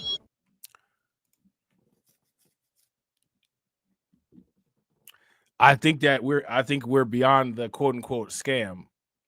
Now, what I'm curious about is how long people are going to live in denial that Bitcoin is not a scam and that Bitcoin is the real deal. How long are people going to lie and deny? What do you guys think? I mean, because here's my thing, right? If you can't admit that you completely dropped the ball on Bitcoin at Bitcoin prices of $100,000, when Bitcoin gets to $1 million, these people they'll never admit it. So, you know, that's my thoughts. What do you guys think? All right, let's talk about the top stories. President-elect Trump yet again touted his pro-crypto stance, this time in a conversation with CNBC after ringing the opening bell at the New York Stock Exchange. Jim Cramer asked specifically about his embrace of crypto, and Trump emphasized his desire to keep the U.S. competitive in the space. We're going to do something great with crypto because we don't want China or anybody else, not just China, but others are embracing it, and we want to be the head. Since his electoral victory, Trump's transition team has tapped people championed by the crypto industry to lead various agencies, including Scott Bessent for Treasury Secretary, Paul Atkins for SEC Chair, and David Sachs for a White House crypto and AI czar. Next, shares of Riot Platforms jumping this morning after the Wall Street Journal reported activist investor Starboard Value has taken a significant undisclosed position in the Bitcoin miner. The Journal said Starboard is pushing for the company to convert some of its Bitcoin mining facilities into space for big data center users. The investment comes as pure. Shout out to Carlton. I gotta agree. And this is where that monolith don't help anybody. Carlton said people are waiting for their favorite person to tell them that Bitcoin is a scam. It's never gonna happen. The people that have said that Bitcoin is a scam forever are going to continue to stand on Bitcoin being a scam until the racial wealth gap is flung open faster than legs at a brothel on ecstasy night. You know what I'm saying? It's never going to happen. They will. It doesn't matter. It does not matter if Bitcoin goes to $13 million like Michael Saylor. I keep calling him Micro Saylor. Like Michael Saylor says, they will never admit to being wrong about it. They'll never admit to being wrong about it. Pure play mining stocks have faced pressure this year as Bitcoin ETFs, launched in January, gave investors a new way to get exposure to Bitcoin. On top of that, rewards for mining got slashed following the halving in April. And in light of all this, other miners like Iren, Core Scientific, and TeraWolf made pivots to AI and outperformed. As of noon Eastern, shares of Riot popped about 10%, although it's still down more than 16.5% for the year. All right, we have some news out of Texas for our main story. Just today, lawmakers there introduced a bill to establish a strategic Bitcoin reserve. The proposal would let the state build that reserve by accepting taxes, fees, and donations.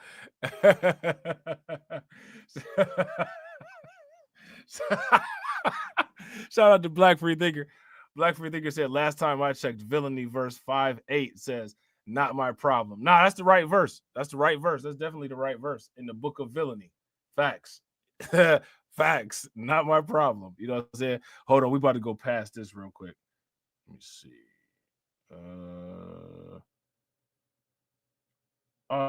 This is the whole thing. That's the whole thing with the dude from Texas. All right, so we saw that. All right.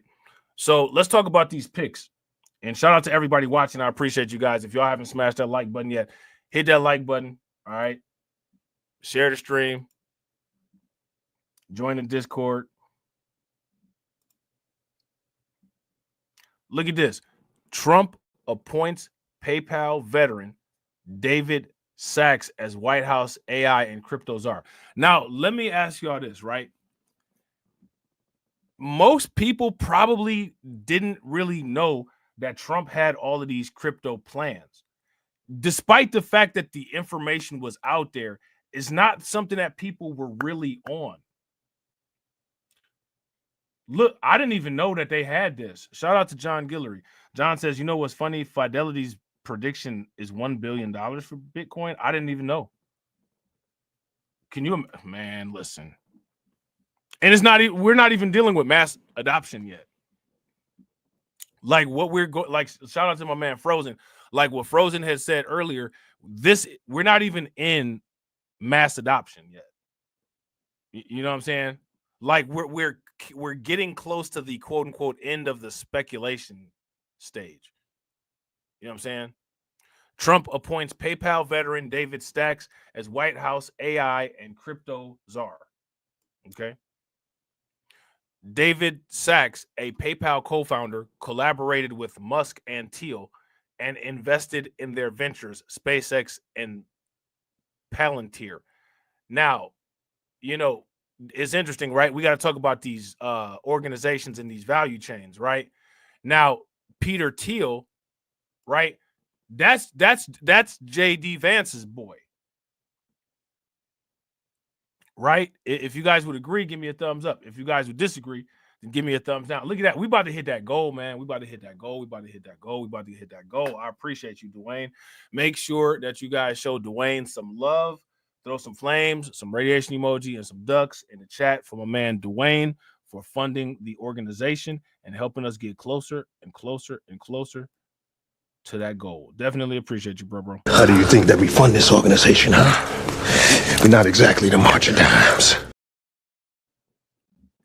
So this is the value chain, right? This is why we got to pay attention to what's going on with these corporations.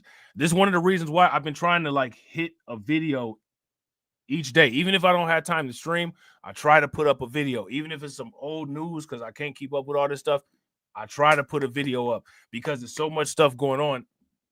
You know what I'm saying? Like people will miss it. You know what I mean? People will miss it. So look at the value chain. So you got Peter Thiel, you got Musk. Now Musk is Trump's billionaire yes man, right? David Sachs, PayPal co-founder, collaborated with Musk and Thiel and invested in their ventures, SpaceX and Palantir. Now, do you see how these, like this investing in the ventures, this is the passing money around stuff, right? This is the passing money around stuff that people be talking about. You know what I'm saying? So here's an example of it. This is an example of the money getting passed around. President-elect Donald Trump on Thursday night named venture capitalist and ex-PayPal COO David Sachs as his administration's AI and crypto czar. AI and crypto czar. Now, let me ask you guys a question. What is a COO? Who knows what a COO is? It sounds like a coup, right? What is a COO? Who knows what a COO is? You probably got one at your job.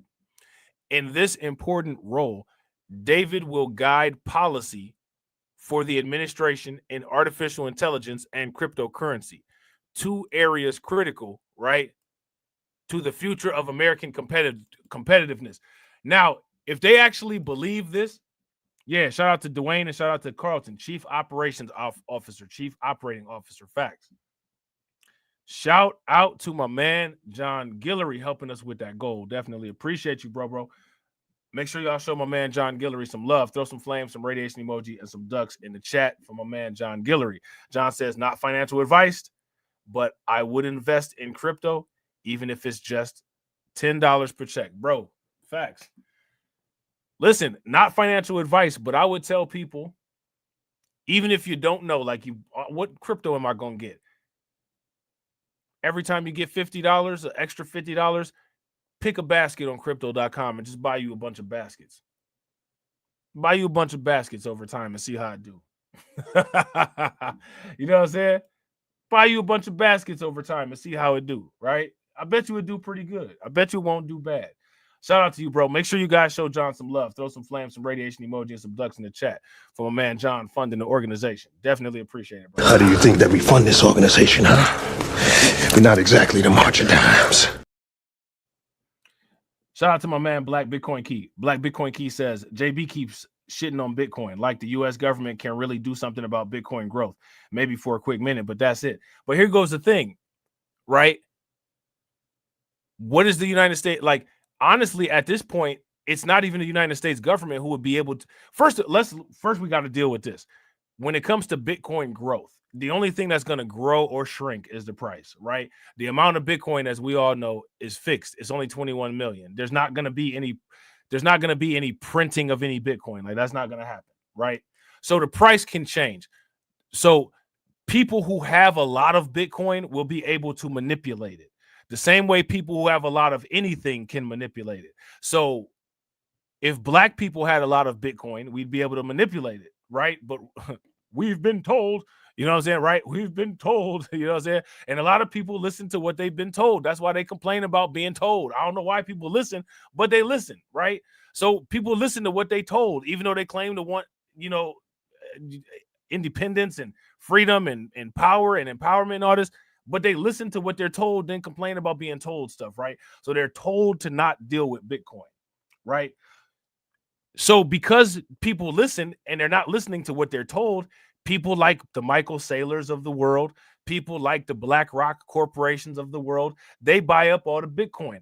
Now, these places that have large amounts of Bitcoin, now they can influence the Bitcoin price because they hold large amounts of it. They can increase and decrease the circulating supply, which is not necessarily inflation, but it's like it's like quantitative easing. It's like pseudo inflation, and they can do that. You know what I'm saying? And what the United States government has, since Trump is undoubtedly Trump is the United States government, right? What the United States government has said that they want to do is they want to become the world leader in Bitcoin. They want to become the world leader in cryptocurrency, and they want to jack up the price and reward early investors. Since we're talking about what the United States government said that they're going to do, that's what they said that they're going to do, right? But since it's been said that that's what they want to do, everybody's been quiet on that. Yeah, I agree. Shout out to Black Bitcoin Key. Black Bitcoin Key says Bitcoin is freedom. It really pisses me off. It doesn't. Here's my thing, bro. It is what it is.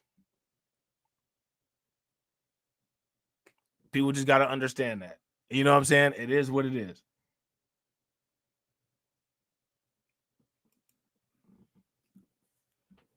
You know? It just is what it is. That's just the realities. You know what I'm saying? Sometimes you just be like, okay, bet. You win and walk away. You know what I'm saying? That's what it is. Like the evidence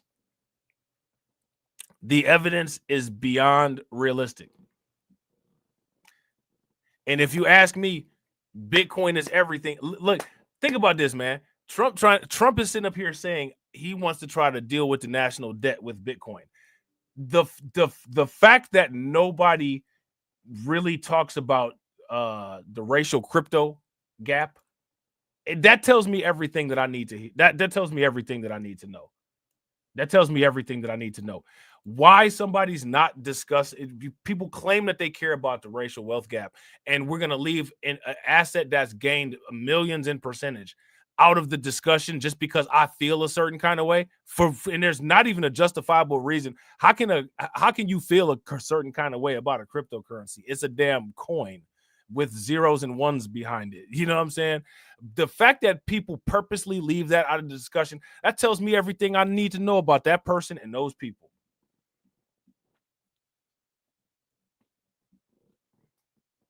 You know what I'm saying? I don't need to hear nothing else.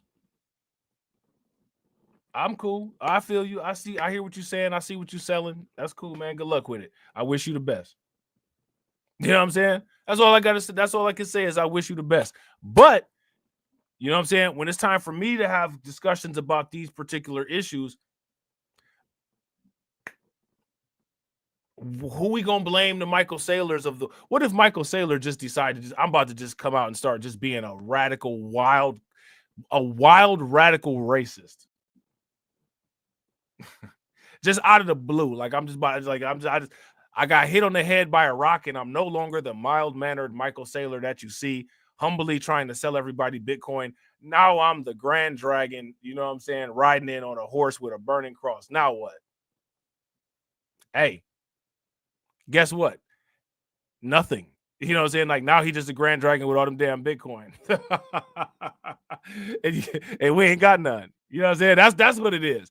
That's it. That's really the end of that story. You know what I'm saying? Like next book, right? You know what I'm saying? Shout out to Brooklyn Queen. Brooklyn Queen just bought y'all lunch. Make sure that y'all show Brooklyn Queen some love. Throw some cats, dogs, radiation emojis, some ducks in the chat and coins in the chat for Brooklyn Queen. Brooklyn Queen said, facts. Those baskets are a set it and forget it for those who are intimidated by some of the crypto platforms. Like Frozen said, a high yield savings at 200 to 300%. Come on now. Facts. And then, you know, with those baskets, crypto.com will even tell you which of those baskets has the highest, the most likely high returns based on historical price movements, right? So they do all that calculation for you. You know what I'm saying? Shout out to Brooklyn Queen. Make sure y'all show Brooklyn Queen some love. Throw some flames, some radiation emojis, some ducks in the chat for Brooklyn Queen for funding the organization. In Springfield, push me, ain't Donald Trump trying to grab him by the...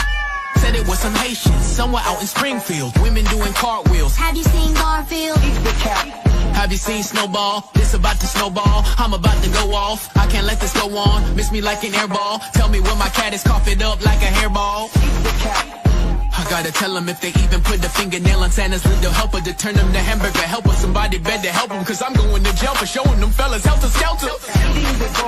Usually I'm content, but if you touch my dog, then I'm turning into John Wick. I'm lit. Bird better drop it. If you touch my pet, then I'm pulling up like CrossFit. Overseas where they said Hello Kitty, but it ain't there, it's right here in your city. When I turn my back, now the cat goes missing in the where my peoples is at. Does anybody know where he clipped with that? Cause I heard they putting claws on felines, I'm mad. And my cat disappeared just like Felix the cat. And they got paid back. Thought she was a goner, but the cat came back. If you ain't a pussy cat, say drop that cat. Drop that cat. Drop that cat. Got paid back. Thought she was a goner, but the cat came back. If you ain't a pussy cat, say drop that cat. Drop that cat. Drop that cat. They're eating the dogs. They're eating the cats. The cat. Drop that cat.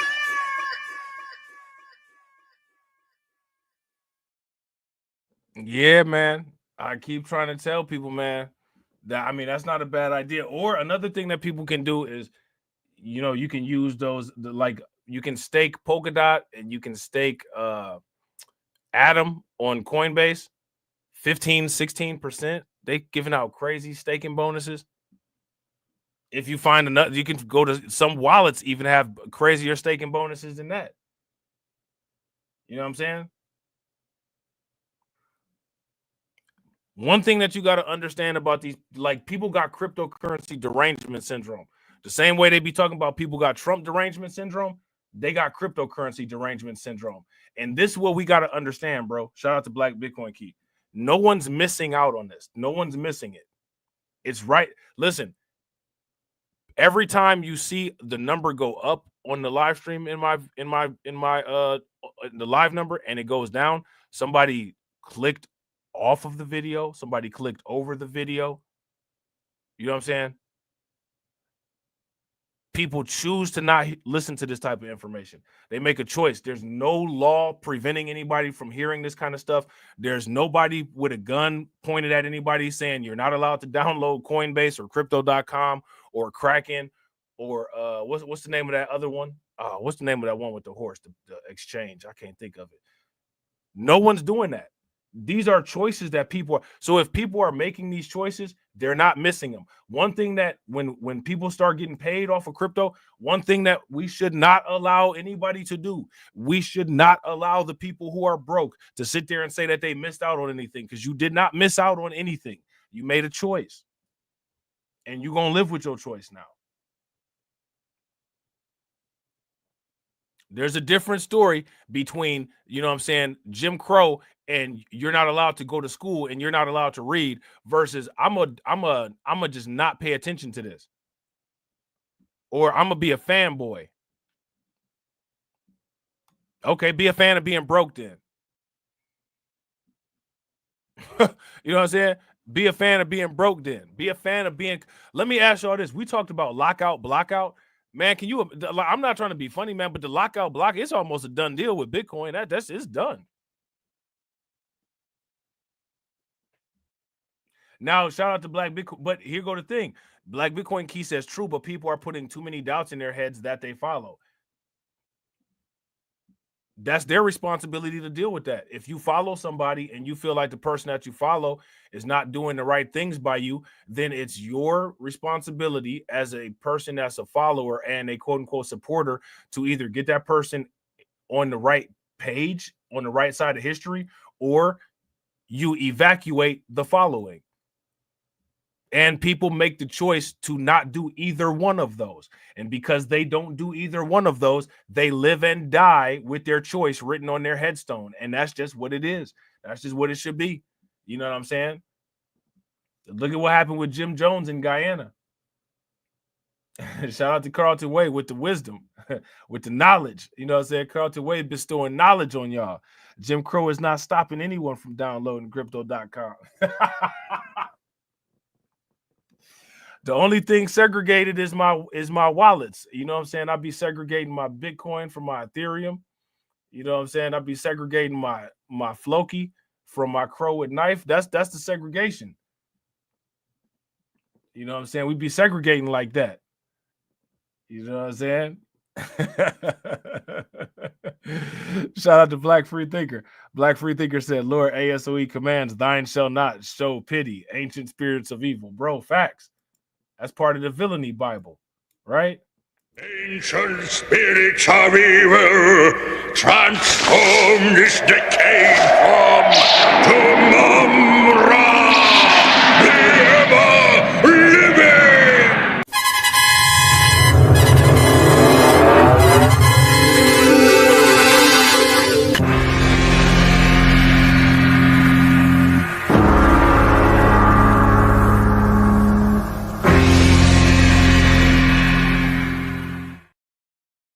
Them people gonna have you like this. You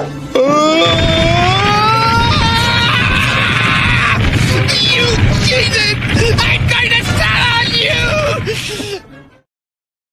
There it is. There it is. Now shout out to Black Bitcoin Key. Black Bitcoin Key said lazy and no self-research. Yeah, I agree. But now here goes the cold reality of that, right? Lazy and no self-research. That gets you the results that you see, right? If you guys would agree, give me a thumbs up. If you guys would disagree, give me a thumbs down. And that right there, that's one of the reasons why I'd be like, nah, I don't mess with the monolith.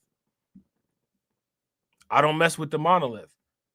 Because what I find interesting about the monolith is that the monolith is quick to attribute negative traits to us, but then they like to individualize positive traits. Oh, I'm different because of this positive trait. Oh, but we all do this dumbass shit. No, we all don't do no dumbass shit.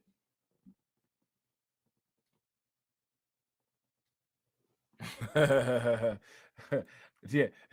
Shout out to Black Free Thinker. Facts. They're gonna be up there yelling with bad breath, sweating all in our face, talking about I can't eat. I'm broke, nigga. I'm broke. I'm gonna be like, hey, I don't know what to tell you, but I know one thing. You better back up and give me 3 feet. I know that much. You know what I'm saying? Shout out to Black Free Thinker. Make sure y'all show Black Free Thinker some love for funding the organization. Black Free Thinker said, more like I can't eat. Facts. How do you think that we fund this organization, huh? We're not exactly the march of dimes. Like this is where we at. This is where we're at. This is the government. President-elect Donald Trump of the government on Thursday night named venture capitalist and ex-PayPal COO David Stacks as his administration's AI and crypto czar. This is where we're at. This is the government. This is the government. This is what the government said that they're going to do with crypto and Bitcoin. So now we're at the point where we're just denying, like we're reality denial is the worst place that you could possibly be. How many people, if you guys would agree, give me a thumbs up. If you guys would disagree, give me a thumbs down. If you would, now you're gonna see all these videos coming soon, and all these videos. What is Bitcoin and crypto? The Black community, yada yada yada. What crypto, Black? You know what I'm saying? All this. The same way people made the videos about STEM and all that. Shout out to my man TD. TD have been trying to get people into STEM forever. Now, you know what I'm saying? Like TD, you know, he just living his best life. You know what I'm saying? TD just living his best life. Terry time, and you know what I'm saying? Like, you know, big homie 47. TD living his best life. He tried. You know what I'm saying? I don't know what to say. I don't know what to say. I don't know what people want. I don't know what people's expectations are. But we are now in the reality denial era. We're listening to what the government said. Living that living that Terry life. I'm not mad at it, man. Listen, man. I've seen TD's evolution over the years. I'm not mad at it. I'm not mad at it. I'm not mad at it at all. You know what I'm saying? I'm not mad at it at all. Shout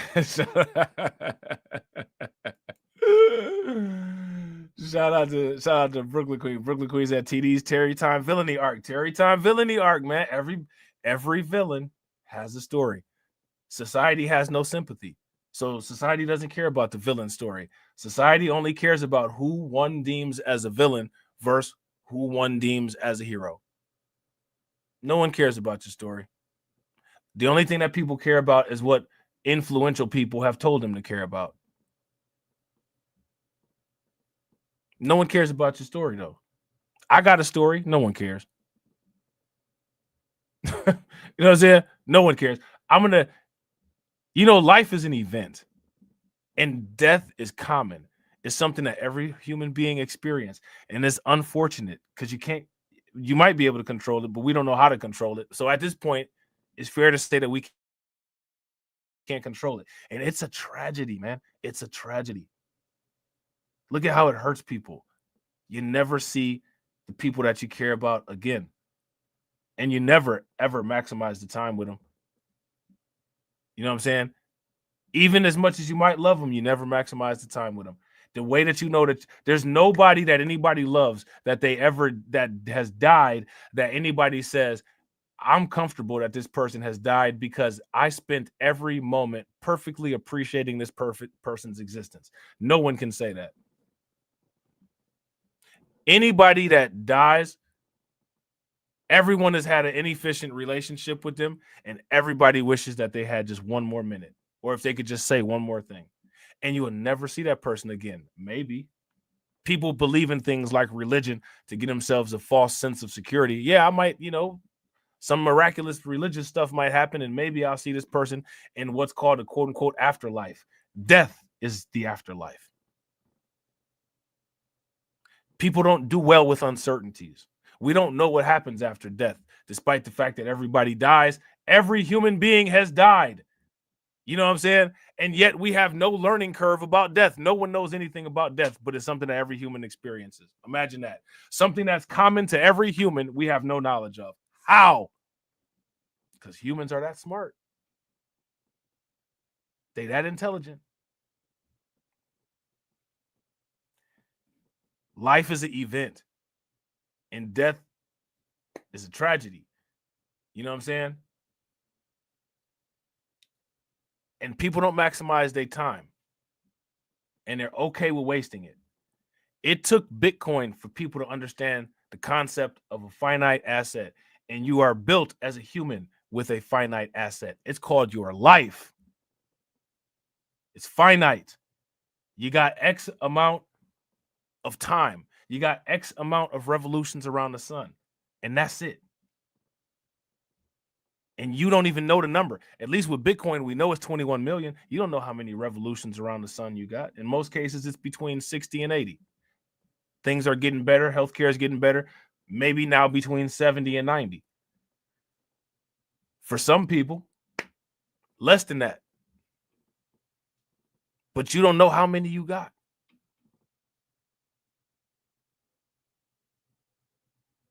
How many people optimize that?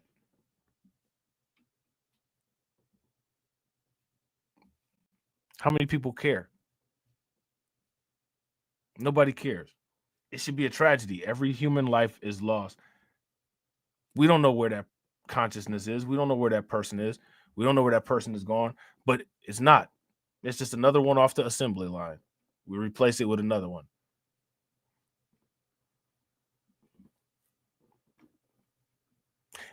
If that's how humans look at each other, such low value, that's how people see each other. Why should anyone or anything else look at humans any other kind of way? Think about that. There's no appreciation for the great people in the world. So then when the great people in the world decide to do other things that might not be looked at as great, then people get upset about it. Well, why are people getting upset about it when you didn't appreciate the greatness when it was right there for you? You don't get to do that. You know what I'm saying? Shout out to Dwayne. Dwayne said, I used to when I was young and hopeful, then became jaded. I think that kind of happens to everybody over time, bro. I think that happens to everybody over time. You believe you start to learn slowly that you were sold a lie. And then when you realize how damaging that lie was that you were sold, you get irritated because of how much loss it's caused. You get irritated because of how much time you feel that you've wasted. And time is precious, man. Time is precious.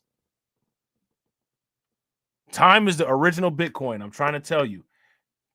Except for the fact that with time, it's a guess. You don't know how much of it you got. Bitcoin, at the very least, you know it's 21 million of them. You don't know how much time you got. You know what I'm saying? Some people may not be able to, relate. Sometimes, people don't ever have to deal with these kind of things. They never had anybody unexpectedly, taken from them, or they never heard any bad news, you know what I'm saying? And, the bad news is just kind of overwhelming, right? But if you are somebody that has dealt with that, you have a very different perspective on things. Very different perspective. And I wouldn't wish that kind of stuff on anybody. But I would wish that people would be able to experience that type of perspective that you have from experiencing those things, because it does help you to become more appreciative and more efficient. You know what I'm saying? I will definitely say that. You know what I'm saying? I will definitely say that. So look at this. In this important role, David will guide policy for the administration in artificial intelligence and cryptocurrency, two areas crucial to the future of American competitiveness. Now, let me ask you guys this question. AI and cryptocurrency. What kind of companies is the government going to be infusing massive amounts of money into? What kind of companies? Let me know what you guys think. What kind of companies is the government going to be infusing lots and lots and lots of money into? Those would probably be places that I would look for to start shopping. And the reason why is because if the government is investing that type of investment into those companies, more than likely the government doesn't want them to fail, right? If you guys would agree, give me a thumbs up. If you guys would disagree, give me a thumbs down. That's one of the things with those type of companies. The government does not want them to fail. And if they're not failing, then that means they're probably going to be making some pretty good money. Right?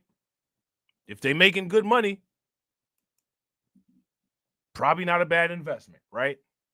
David will focus on making America the clear global leader in both areas. So one of the Trump administration's goals is for America to be a global leader in AI and a global leader in cryptocurrency. What do you guys think about that?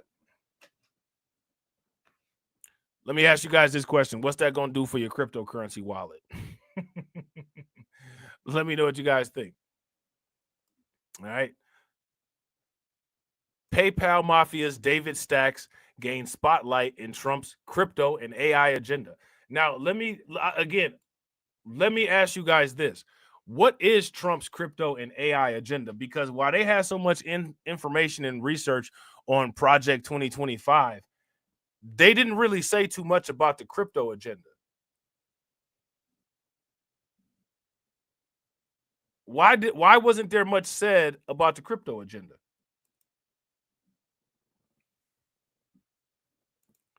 Sachs belongs to Silicon Valley's PayPal Mafia, a group of influential entrepreneurs and ex-PayPal employees like Elon Musk and Peter Thiel.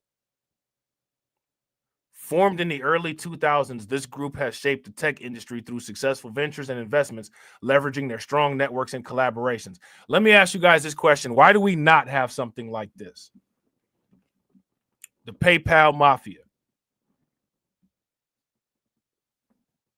Why do we not have this? Something like this. The PayPal mafia is made up of a bunch of ex-employees and some influential entrepreneurs. Now, everybody has had a job, right? So it's plenty of ex-employees. So it's not like there's not a supply of people to be able to do this kind of thing. But no one has done it. And they'll sit there and try to sell you the fact and try to get you to believe that, quote unquote, California and Silicon Valley is highly liberal. Liberal with people like Elon Musk and Peter Thiel?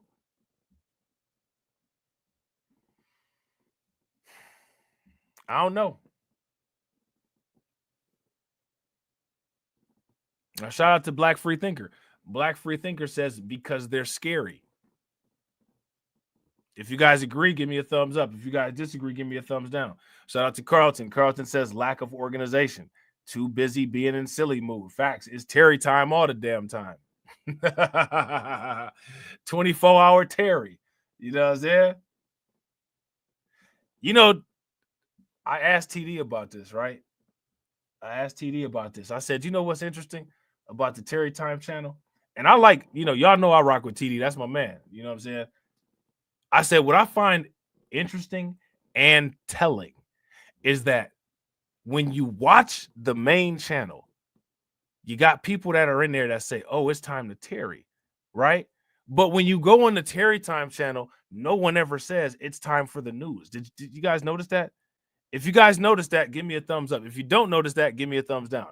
Now, why am I saying that? I'm saying that to say this.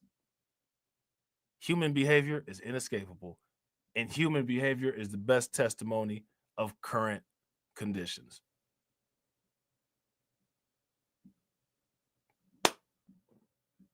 I don't make these things up, but you're not supposed to say anything about it. You're supposed to solve all these problems, but the problems are supposed to stay a secret. It doesn't make any sense. And shout out to Win, Lose, or Rug. Win, Lose, or Rug got the nail in the coffin, because autonomy and self-value are truly discouraged by the left. Bro, facts. Facts. And that's facts. People come to YouTube to escape reality, not to hear the truth. Yeah, that's facts. People come to YouTube for their echo chamber. That's what the algorithm is. The algorithm and how it groups content creators is an echo chamber. You know what I'm saying? People are very, the robot argument of humanity, right? People are very binary. But you got people that'll sit there and say humans aren't robots. Yeah, you are. Humans are robots. We're robots. Very binary. You know what I'm saying? Prisoner to programming. If you ask me, there's more evidence that humans are robots than evidence of anything else. And people don't like that because people got a grandiose complex. People think that there's supposed to be some type of significance. Like, here's a thought. Maybe there's not any significance at all. I mean, and that's just something that people have to, we would just have to deal with that if that's the reality. But people can't even fathom that as the reality.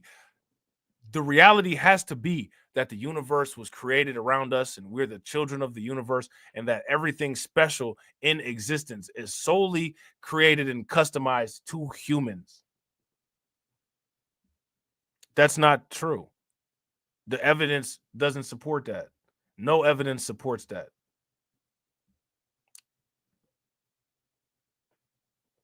Most made up stuff, like most myths, most religions, it's all to soothe humanity's fear of uncertainty. And the reason why humans fear uncertainty is because people need a certain element of programmed certainty. They need that to be stable. You know what I'm saying? Humans aren't very adaptable. They're not adaptable. You know what I'm saying? You can't get into a different environment and immediately adapt. Some people are more resilient than others, but the majority are not. And if you're not adaptable, then you need to be accustomed to your environment. The reason why you're not adaptable is because you're used to and dependent on a particular stability in your environment. Things that are adaptable can change instantly to deal with any situational fluctuation. Most people can't do that. Most people can't even think on the fly.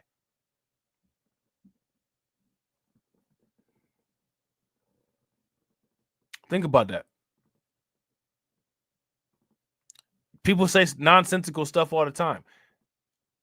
I love messing with people about nonsensical stuff. People say that they're scared. They're scared to get in the airplane. I'm not going to fly because I'm scared of a plane. You scared of a plane, but you're not scared of a car? What was the last amount of money that you paid on your plane ticket, plane insurance premium? Because there's so many plane accidents. Now, you probably drove past the car accident to get where you are now having this conversation with me, but you're not scared of a car though. You're scared of a plane. People just don't make any sense. And they proudly don't make any sense. Proudly, and will stand on it with all 10 toes. It's just bizarre. It's just bizarre. You know what I'm saying?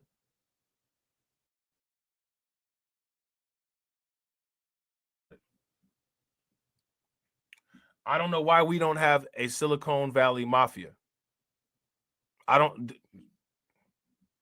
This is just a group of rich white dudes, you know what I'm saying? Wearing them plaid shirts, you know what I'm saying? Khaki shorts and boat shoes and shit.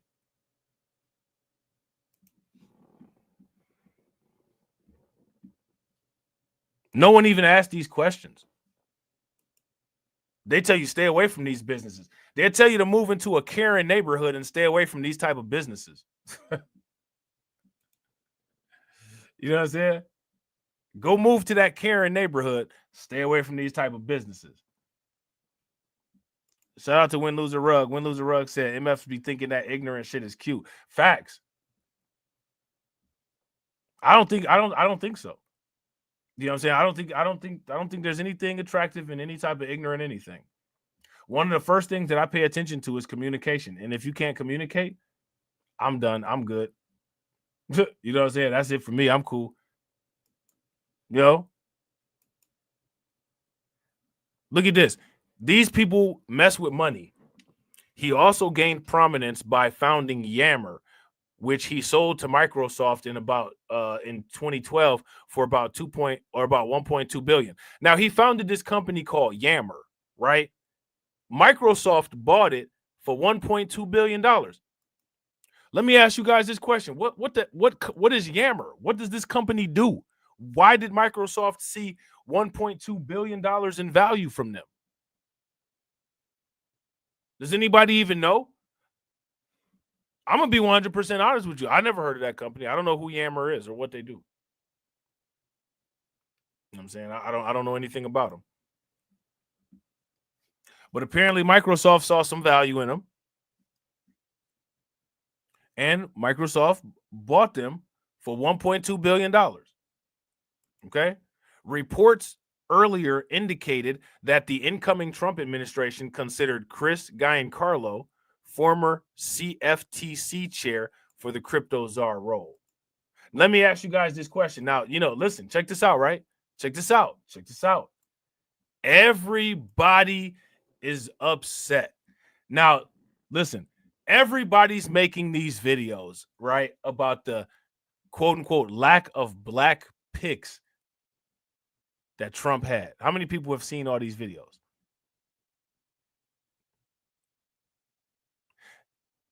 You know what's interesting about those videos?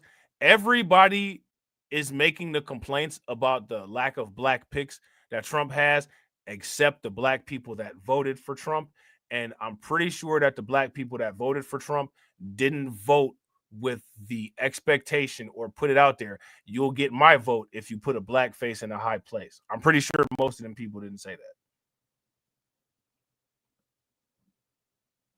that. But I find it interesting though that everybody that didn't vote for Trump is asking all of these people that did vote for Trump, well, how come Byron Donald don't have no job? How come Tim Scott don't have a job? I don't think any of them people that voted for Trump voted for Byron Donalds to have a job. I don't think any of those people voted for Tim Scott to have a job. Why am I bringing this up? I'm bringing this up to ask you guys this question. How could there possibly have been a black crypto czar if black people have, quote unquote, been told to not deal with crypto? Kind of took yourself out of the runnings for that. That's one thing that we know it ain't going to be a black one of is the crypto czar, right? Because, you know what I'm saying? Your fearless leaders told you not to fuck with crypto. So you definitely ain't gonna be an expert in that. There goes your opening. How come nobody's saying anything about that? Now, who's to say that Trump would have picked a black crypto czar? There's no guarantee. But shout out to the fearless leaders for making sure that there's nobody that would even be in the running, right? Because production of non-production, that's the expertise,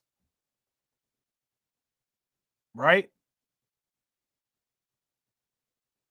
So again, people make all these weird ass videos and shit about shit that nobody's even talking about.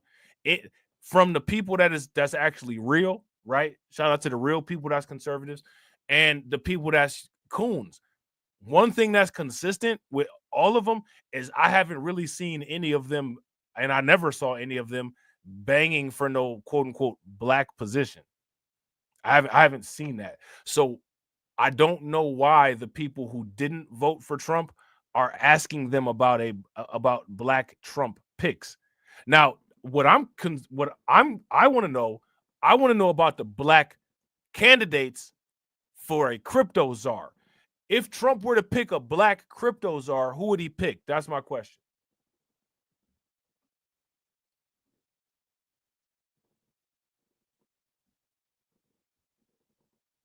Now, Trump could pick me as a black crypto czar, but my people won't make me great. So I only got, double-digit people watching, 4-digit channel subscription, right? I'm not supposed to be great. But to the people that the people do feel is supposed to be great, how many great crypto czars have y'all made that Trump could have picked?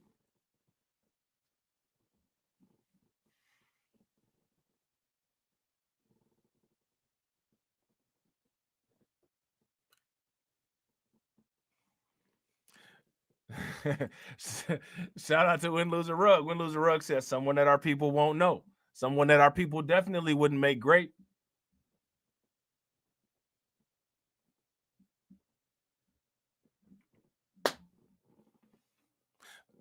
I don't think anybody is pressed over the Trump picks.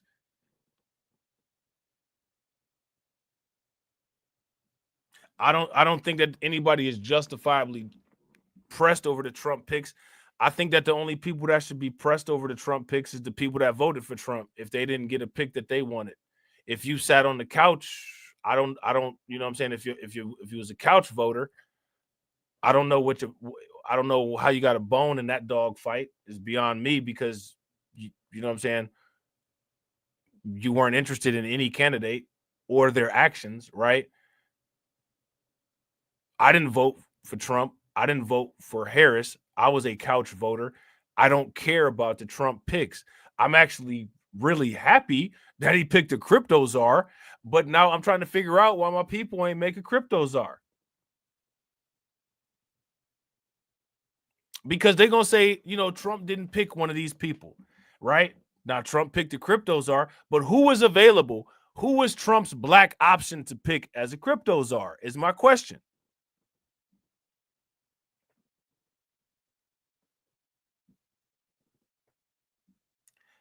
Shout out to DC Precise. Yeah, DC Precise said he could go get Da Vinci. I don't know. Da Vinci living his best life in Dubai. Now look at the numbers going down because the people ass hurt. I don't know what to say. The people also don't know who Da Vinci is. You know what I'm saying? I don't know what to say. This is that real shit.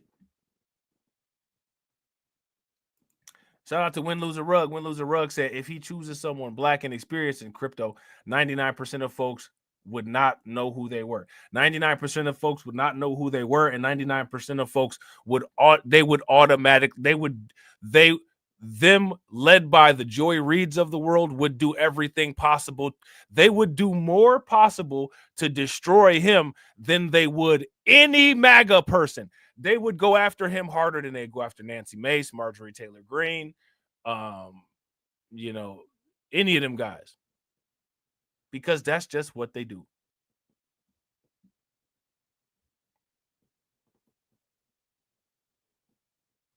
Shout out to Black Free Thinker. Black Free Thinker said they're too busy worrying about lineage and shit. I'll never understand how people are tricked and I don't get the trickery of these people, quote unquote, blended in with us. I don't understand that. Like I said, I grew up in the Midwest, bro. In the Midwest is not a lot of quote unquote foreign black people. And we all knew who the quote unquote foreign black people were. When you go over your friend's house and their parents and grandparents have an accent and they cooking some shit you never heard of or never smelled before or never saw before, in most cases, they're a different culture than you. In most cases. I don't know. When somebody like Noriega says, my name is Victor Santiago, I don't know. Pretty damn obvious. You know what I'm saying? But I don't know. And then if you disagree with any of that shit, well, you know what I'm saying? It's not, you know what I'm saying? It's tether talk. So, you know what I'm saying? Like my black American ass is up here tether talking right now, I guess. You know what I'm saying? I don't know how that's tether talk, you know what I'm saying? Because wasn't nobody around my way. We knew who everybody was. You know what I'm saying? But apparently it was some other shit going on elsewhere, I guess. Outside the Midwest. Outside the South, I guess. There's some outside the South. Not even outside the Midwest, not outside the South. Because even in Cali, everybody knew what time it was. I don't know what people be talking about with this, a lot of this shit. You know what I'm saying? Now you're gonna have people everywhere of every different group of people that have anti-black sentiments, right? But to act like to put forth the shit that people be putting forth on YouTube, and don't get it twisted, the people that have the issues with the black Americans and all that, they're the exact same as those toxic people that just be going in on foreign people all the time. They're the exact same. All them people that make the content, the anti-Tariq content and all of that, those people actually do have an ingrained issue with black Americans.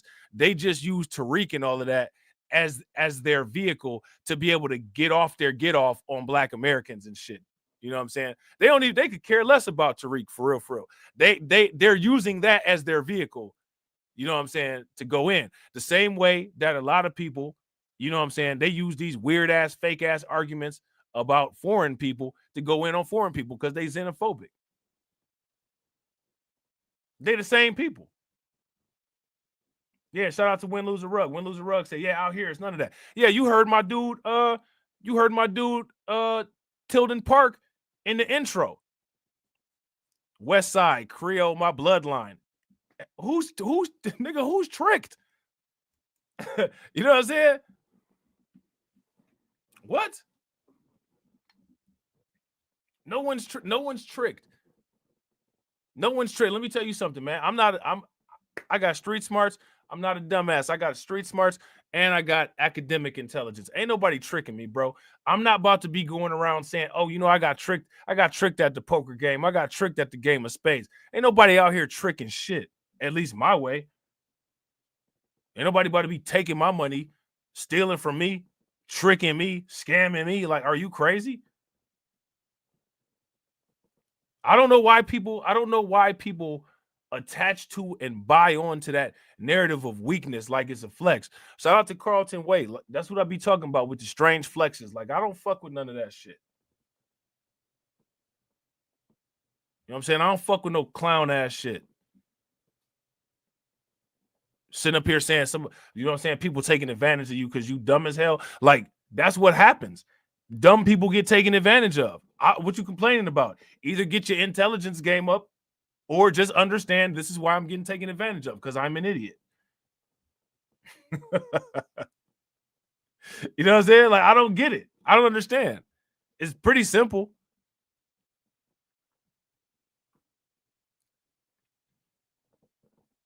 You know what I'm saying?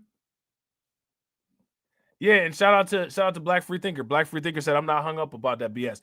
Popo target that ass the same. Facts. Bro, even after we proved on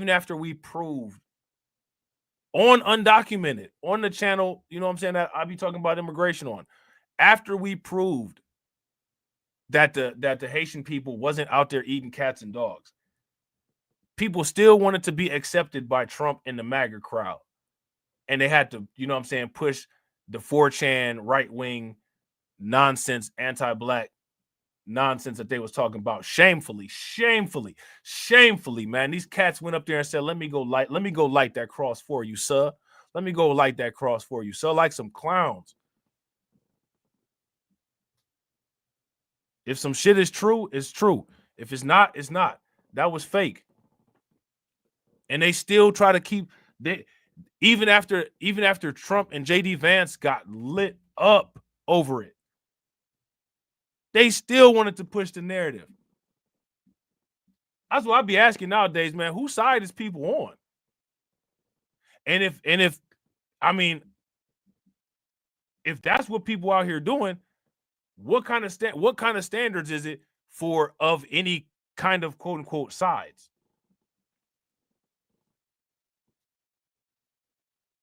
You know what I'm saying? Oh, you just caping for them Haitian people. Nah, actually, because I actually have a legitimate channel where I talk about news dealing with migrants and undocumented migrants. And because I believe in legitimacy, if a story is false, I'm going to say that the story is false. I'm not emotionally attached to the shit. You know what I'm saying? I'm not emotionally attached to it like a bitch. If it's false, I'm going to say the shit's false. If it's real, I'm going to say the shit's not real. I'm not going to carry on some story just to, I don't know to do what. I don't know. But that's what they did. Yeah, shout out to Win, Lose, or Rug. Bro, facts, just inefficient as hell. What a waste of time. And are proud of it. Proud of it. I don't get it, bro. I'll never get it. I'll never understand. This whole shit should be some human experimentation case study type shit. Because I don't get it. I'll never understand it. I don't understand where it comes from. I don't understand where it originates from. I don't understand how people can perpetuate it. I don't understand how so many people can just continue in that same direction and not even wake up and be like, yo, you know what? Maybe some shit needs to change a little bit. Nope, none of that. Not even a glimpse into reality. Not a glimpse. Not a glimpse.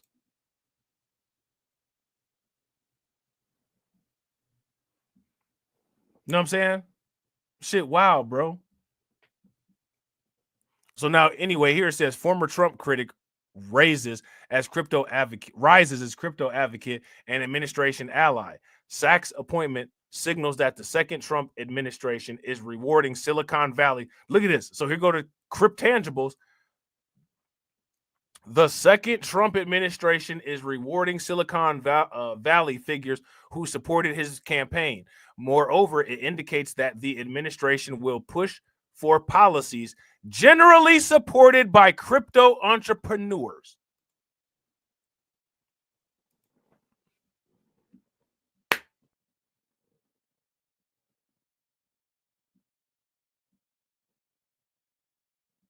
The CCOB.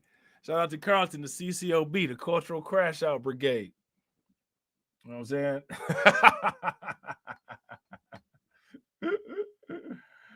Oh, man. Shout out to Black Free Thinker. Black Free Thinker said, let's face it, most of the back and forth between Americans and Caribbeans prior to ADOS and FBA was basically banter, just like the shit among the Ellis Island Yanks. It's really no big deal. Yeah, facts.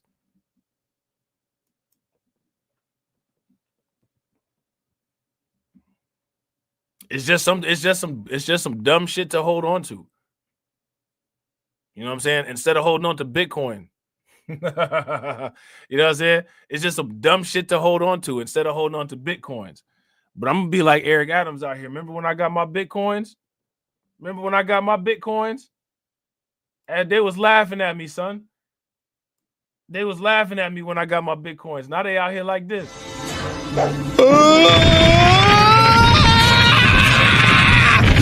You cheated! I'm going to tell on you!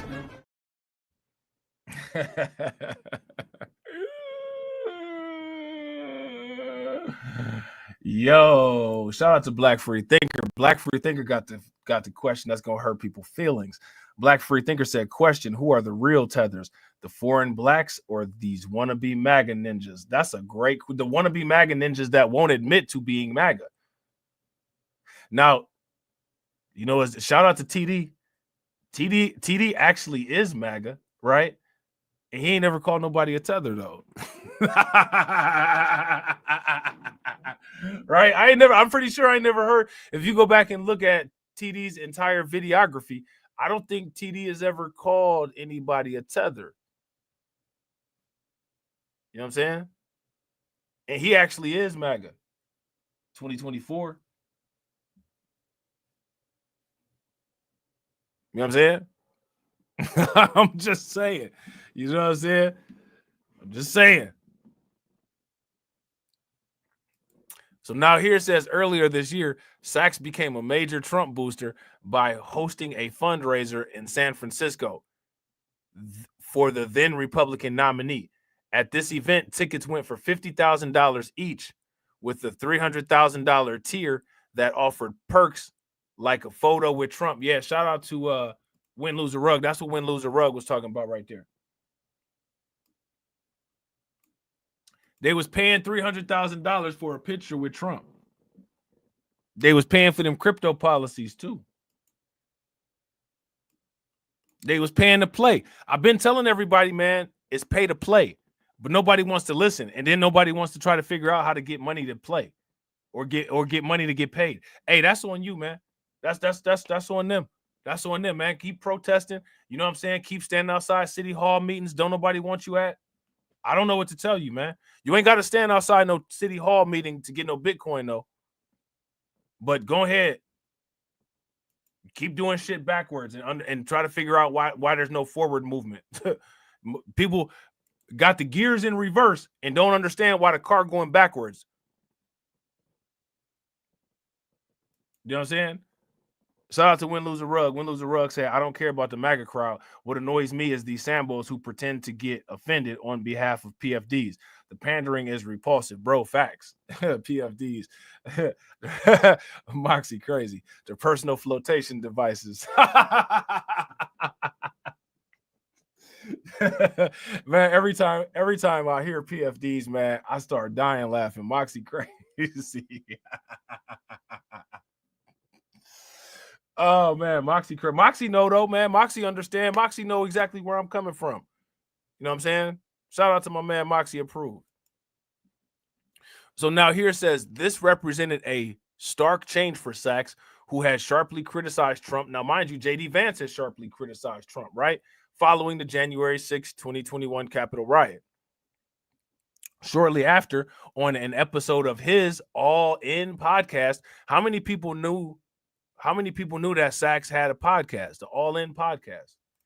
Sachs stated that Trump was clearly responsible for those events and had disqualified himself from the national candidacy. And now, look, he said all this, and now he's Trump's crypto czar.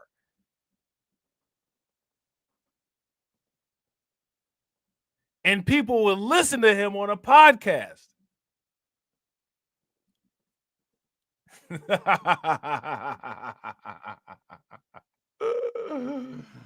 Somebody make it make sense. In recent years, Sachs has gained prominence as the host of the All In podcast, co-hosting with investors Chamath, I don't know how to say this last name, Polyhapidia, Jason Calacanis, and David Friedberg. Now, you know You already know. In his post, Trump described it as the top podcast in tech where they discuss economic and political and social issues. Now, let me ask you guys this question. Let's say, for instance, we wanted to find a place where we listen to information like that, where people talking about interesting stuff, right? Economics, political issues, social issues. Unfortunately, I got this. I got the small monopoly on that. Because ain't nobody interested in none of that shit anyway. Right? I got the small monopoly on that shit. Even though the monopoly's small as hell, right? You know what I'm saying? I got the small monopoly on that shit.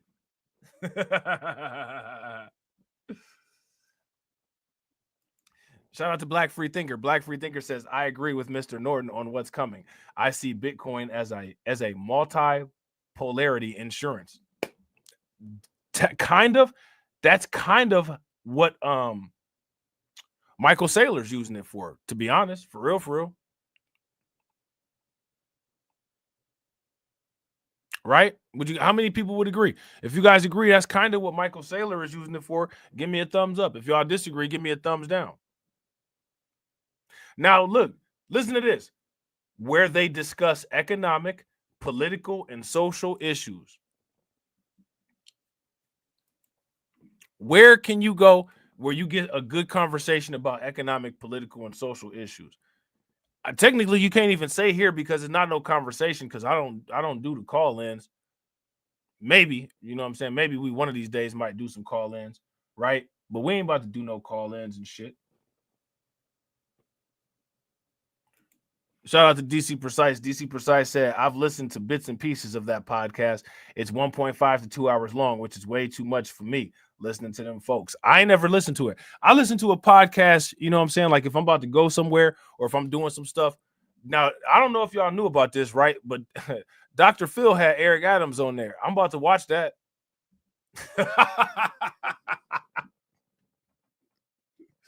I'm about to watch that because Eric Adams is on there talking about they need to shut the border. He said, yeah, son. What's up, Doc? They need to shut the borders. You know I'm about to watch that shit. You know what I'm saying? But, you know,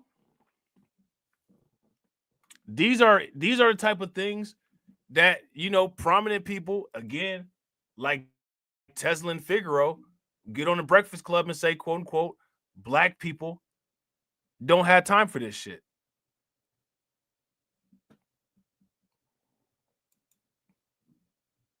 Okay.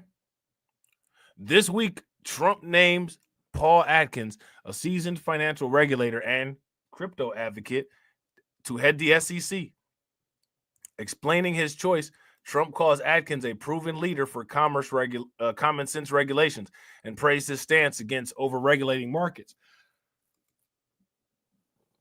Now, you know, one thing that I find interesting about the mainstream media is that the mainstream media, they haven't really criticized any of Trump's crypto picks on anything.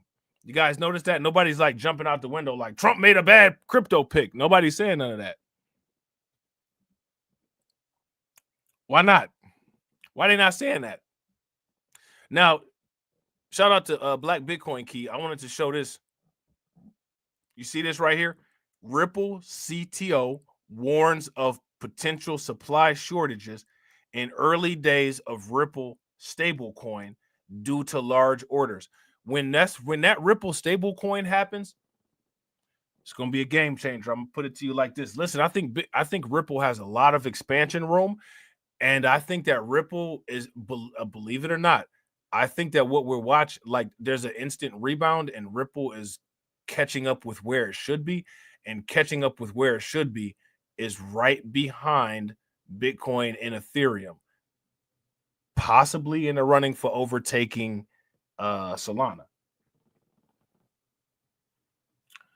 Shout out to Carlton Wade. Carlton Wade said Tesla gets away with her nonsense because she has a large backside. You know what I'm saying? So does a semi-tractor trailer, and they still get pulled over when they speed or when they ain't got their license, right? Right? Sometimes they even have signs on them to warn you about the big ass backside. That shit to say wide load on it. You know what I'm saying? And they still, you see them pulled over. You know what I'm saying? The highway patrol got them pulled over. Oh man, the highway patrol will pull their ass over real quick. Shout out to my man DC Precise. DC Precise says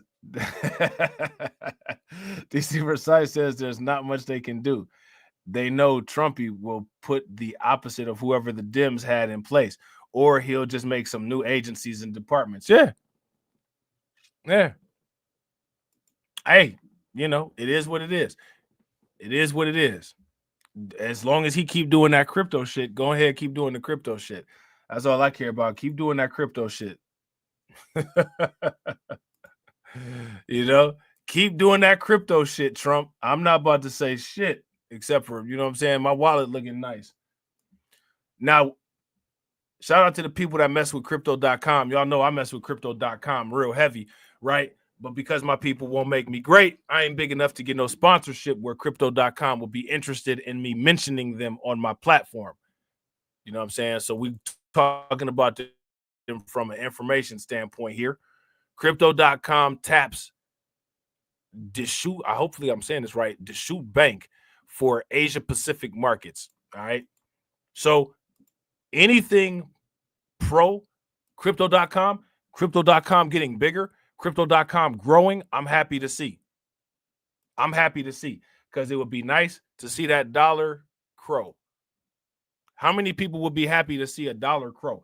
If you be happy to see a dollar crow, give me a thumbs up. If you're not happy to see a dollar crow, give me a thumbs down. That's what I'm trying to see. I'm trying to see a dollar crow. That'd be nice. The companies indicated plans to expand their partnerships to the United Kingdom and other European countries in the coming months. Hey, go for it. You go for it. Shout out to crypto.com and their vision of pan-Europeanism. You know what I'm saying? To increase that crow price to $1.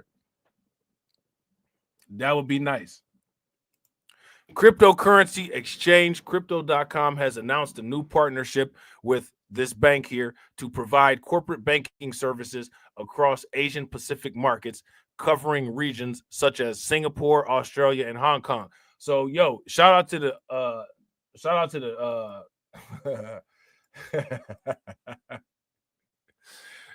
to the passport bros, right?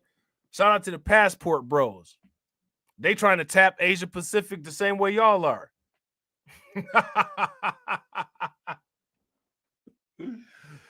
Hey, Kronos, the Kronos blockchain and crypto.com, they trying to tap Asia Pacific the same way the passport bros is. Deutsche Bank offers fiat to crypto exchange and cross-border trading services to crypto firms, among other banking services. The companies hinted at broadening their partnership to the United Kingdom and European countries in the coming months. Crypto.com is based in Singapore and has been actively expanding its reach in the Asia Pacific region. In November, the exchange acquired the Australian brokerage and trading company FinTech Securities, allowing the offer of traditional financial products to users in the country through a regulated platform. So now, yo, check this out, right? Can you imagine if crypto.com is able to do this somehow? Imagine if crypto.com is able to do this somehow, where they have crypto.com and like a Robinhood like platform for trading stocks right there on the platform. What do y'all think about that? That would be amazing. Imagine the type of baskets that they'd come up with: a Bitcoin, MicroStrategies, BlackRock, Ethereum, Solana basket. Like, could you imagine the type of baskets that they come up with? In Hong Kong, crypto.com is listed as deemed to be licensed by the Securities and Futures Commission as the regulator moves to issue permits to at least 11 digital asset firms with local operations. The region is experiencing strong growth in cryptocurrency adoption through 2024. See, the region is experiencing strong growth in cryptocurrency adoption through 2024. Now, it seems like everywhere all over the world is adopting cryptocurrency except for where? Where? Who are the people that are refusing to adopt cryptocurrency? And why are they doing that?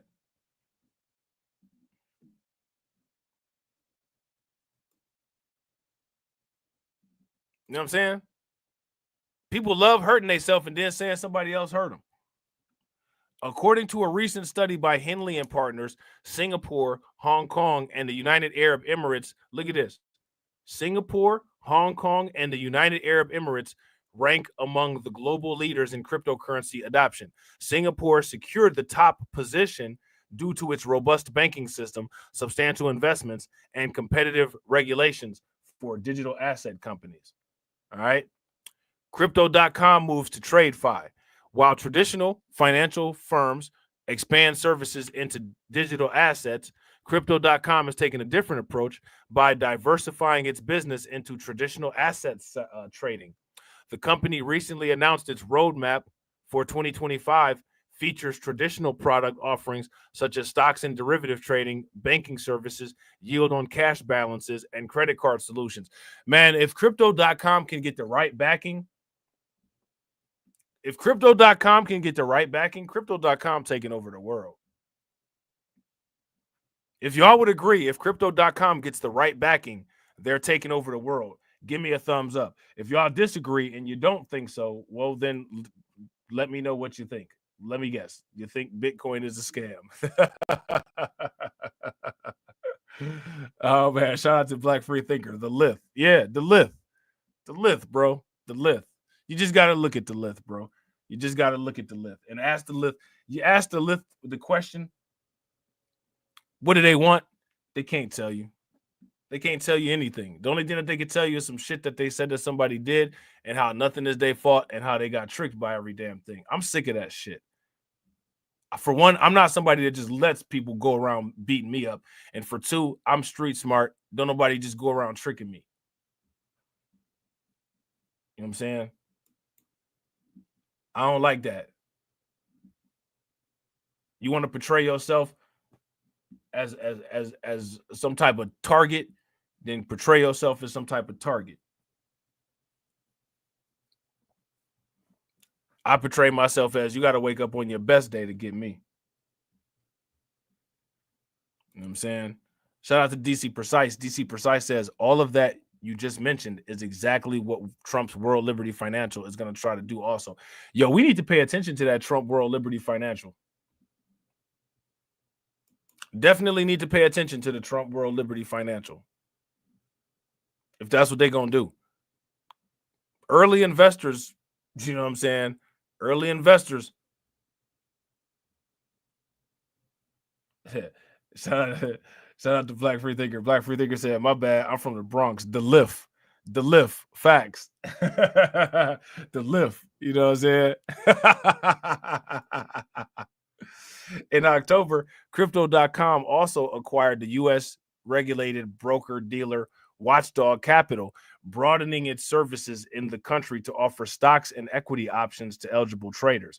Other crypto exchanges integrating with traditional services in the region include OKX.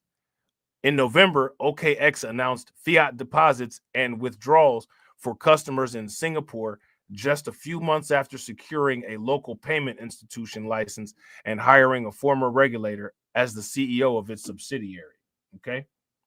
So, yeah, man, shout out to Crypto.com. Shout out to the people that use Crypto.com. Take advantage. If you use Crypto.com, take advantage of the referral program that they have. Take advantage of that referral program that they have, man, because you can definitely get you some decent crow built up by doing that. You can get you some Bitcoin doing that. And people should always just organize and use the referral programs on anything that has a referral. I don't understand why people don't do that. You know what I'm saying? I don't understand why people don't do that. So, yeah, I got some more videos coming later on the day, possibly another stream late night. You know what I'm saying? We'll see what happens. All right. Shout out to everybody who came through to the stream. I definitely appreciate y'all. Make sure if y'all haven't hit that like button, y'all hit that like button. If y'all haven't shared the stream, make sure y'all take a moment and share the stream. If you're not subscribed, hit that bell icon twice. Make sure you guys show the stream sponsors some love. Shout out to Brooklyn Queen. Definitely appreciate you. I'm pretty sure we hit the goal. So shout out to us. Throw some flames. Everything in the chat. Membership emoji in the chat for hitting the goals. Shout out to Frozen. Shout out to Black Free Thinker. Shout out to Patrick Tyler. Definitely appreciate it. Shout out to Mama Zeke. All right. Shout out to Black Free Thinker. Black Free Thinker gets again. Shout out to Black Free Thinker. He's getting again. Again! Shout out to Win Loser Rug. Definitely appreciate you, bro. Shout out to Dwayne Rhodes. Definitely appreciate you, bro. Shout out to John Guillory. Definitely appreciate you, bro. Shout out to Brooklyn Queen. Make sure y'all show Brooklyn Queen some love. And that's again for Brooklyn Queen. So make sure y'all get Brooklyn Queen on the again. Again! Definitely appreciate it. And shout out to my man, Black Free Thinker. Got to get Black Free Thinker with the again. Again! Definitely appreciate it. Yeah, so make sure you, if you're not subscribed to the backup channels, subscribe to the backup channels. If you're not subscribed to Rumble and my other social media, subscribe to Rumble, you know what I'm saying, my other social media. And as always, ladies and gentlemen,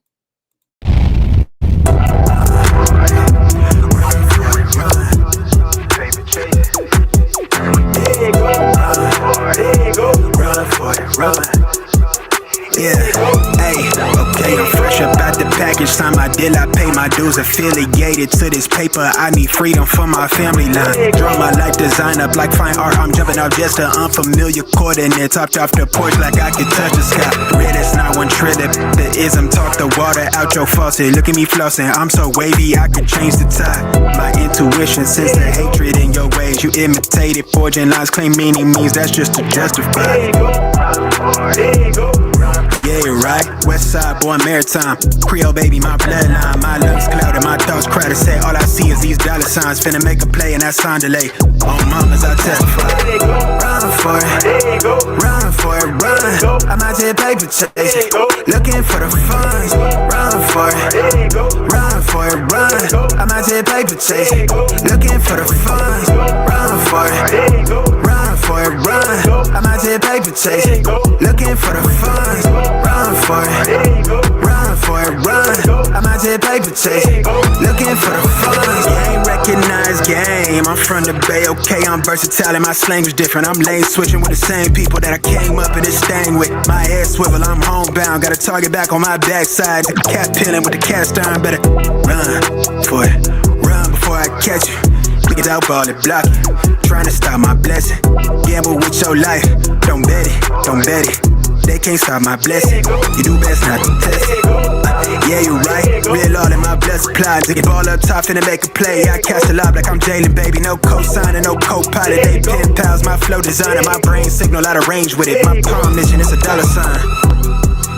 If I say it twice, then I meant it right. My brain signal out of range with it. My palm mission, it's a dollar sign. You know, co-signer, no co-pilot. They pip-tiles, my flow designer. My brain signal out of range with it. My palm mission, it's a dollar sign. Run for it, run for it, run.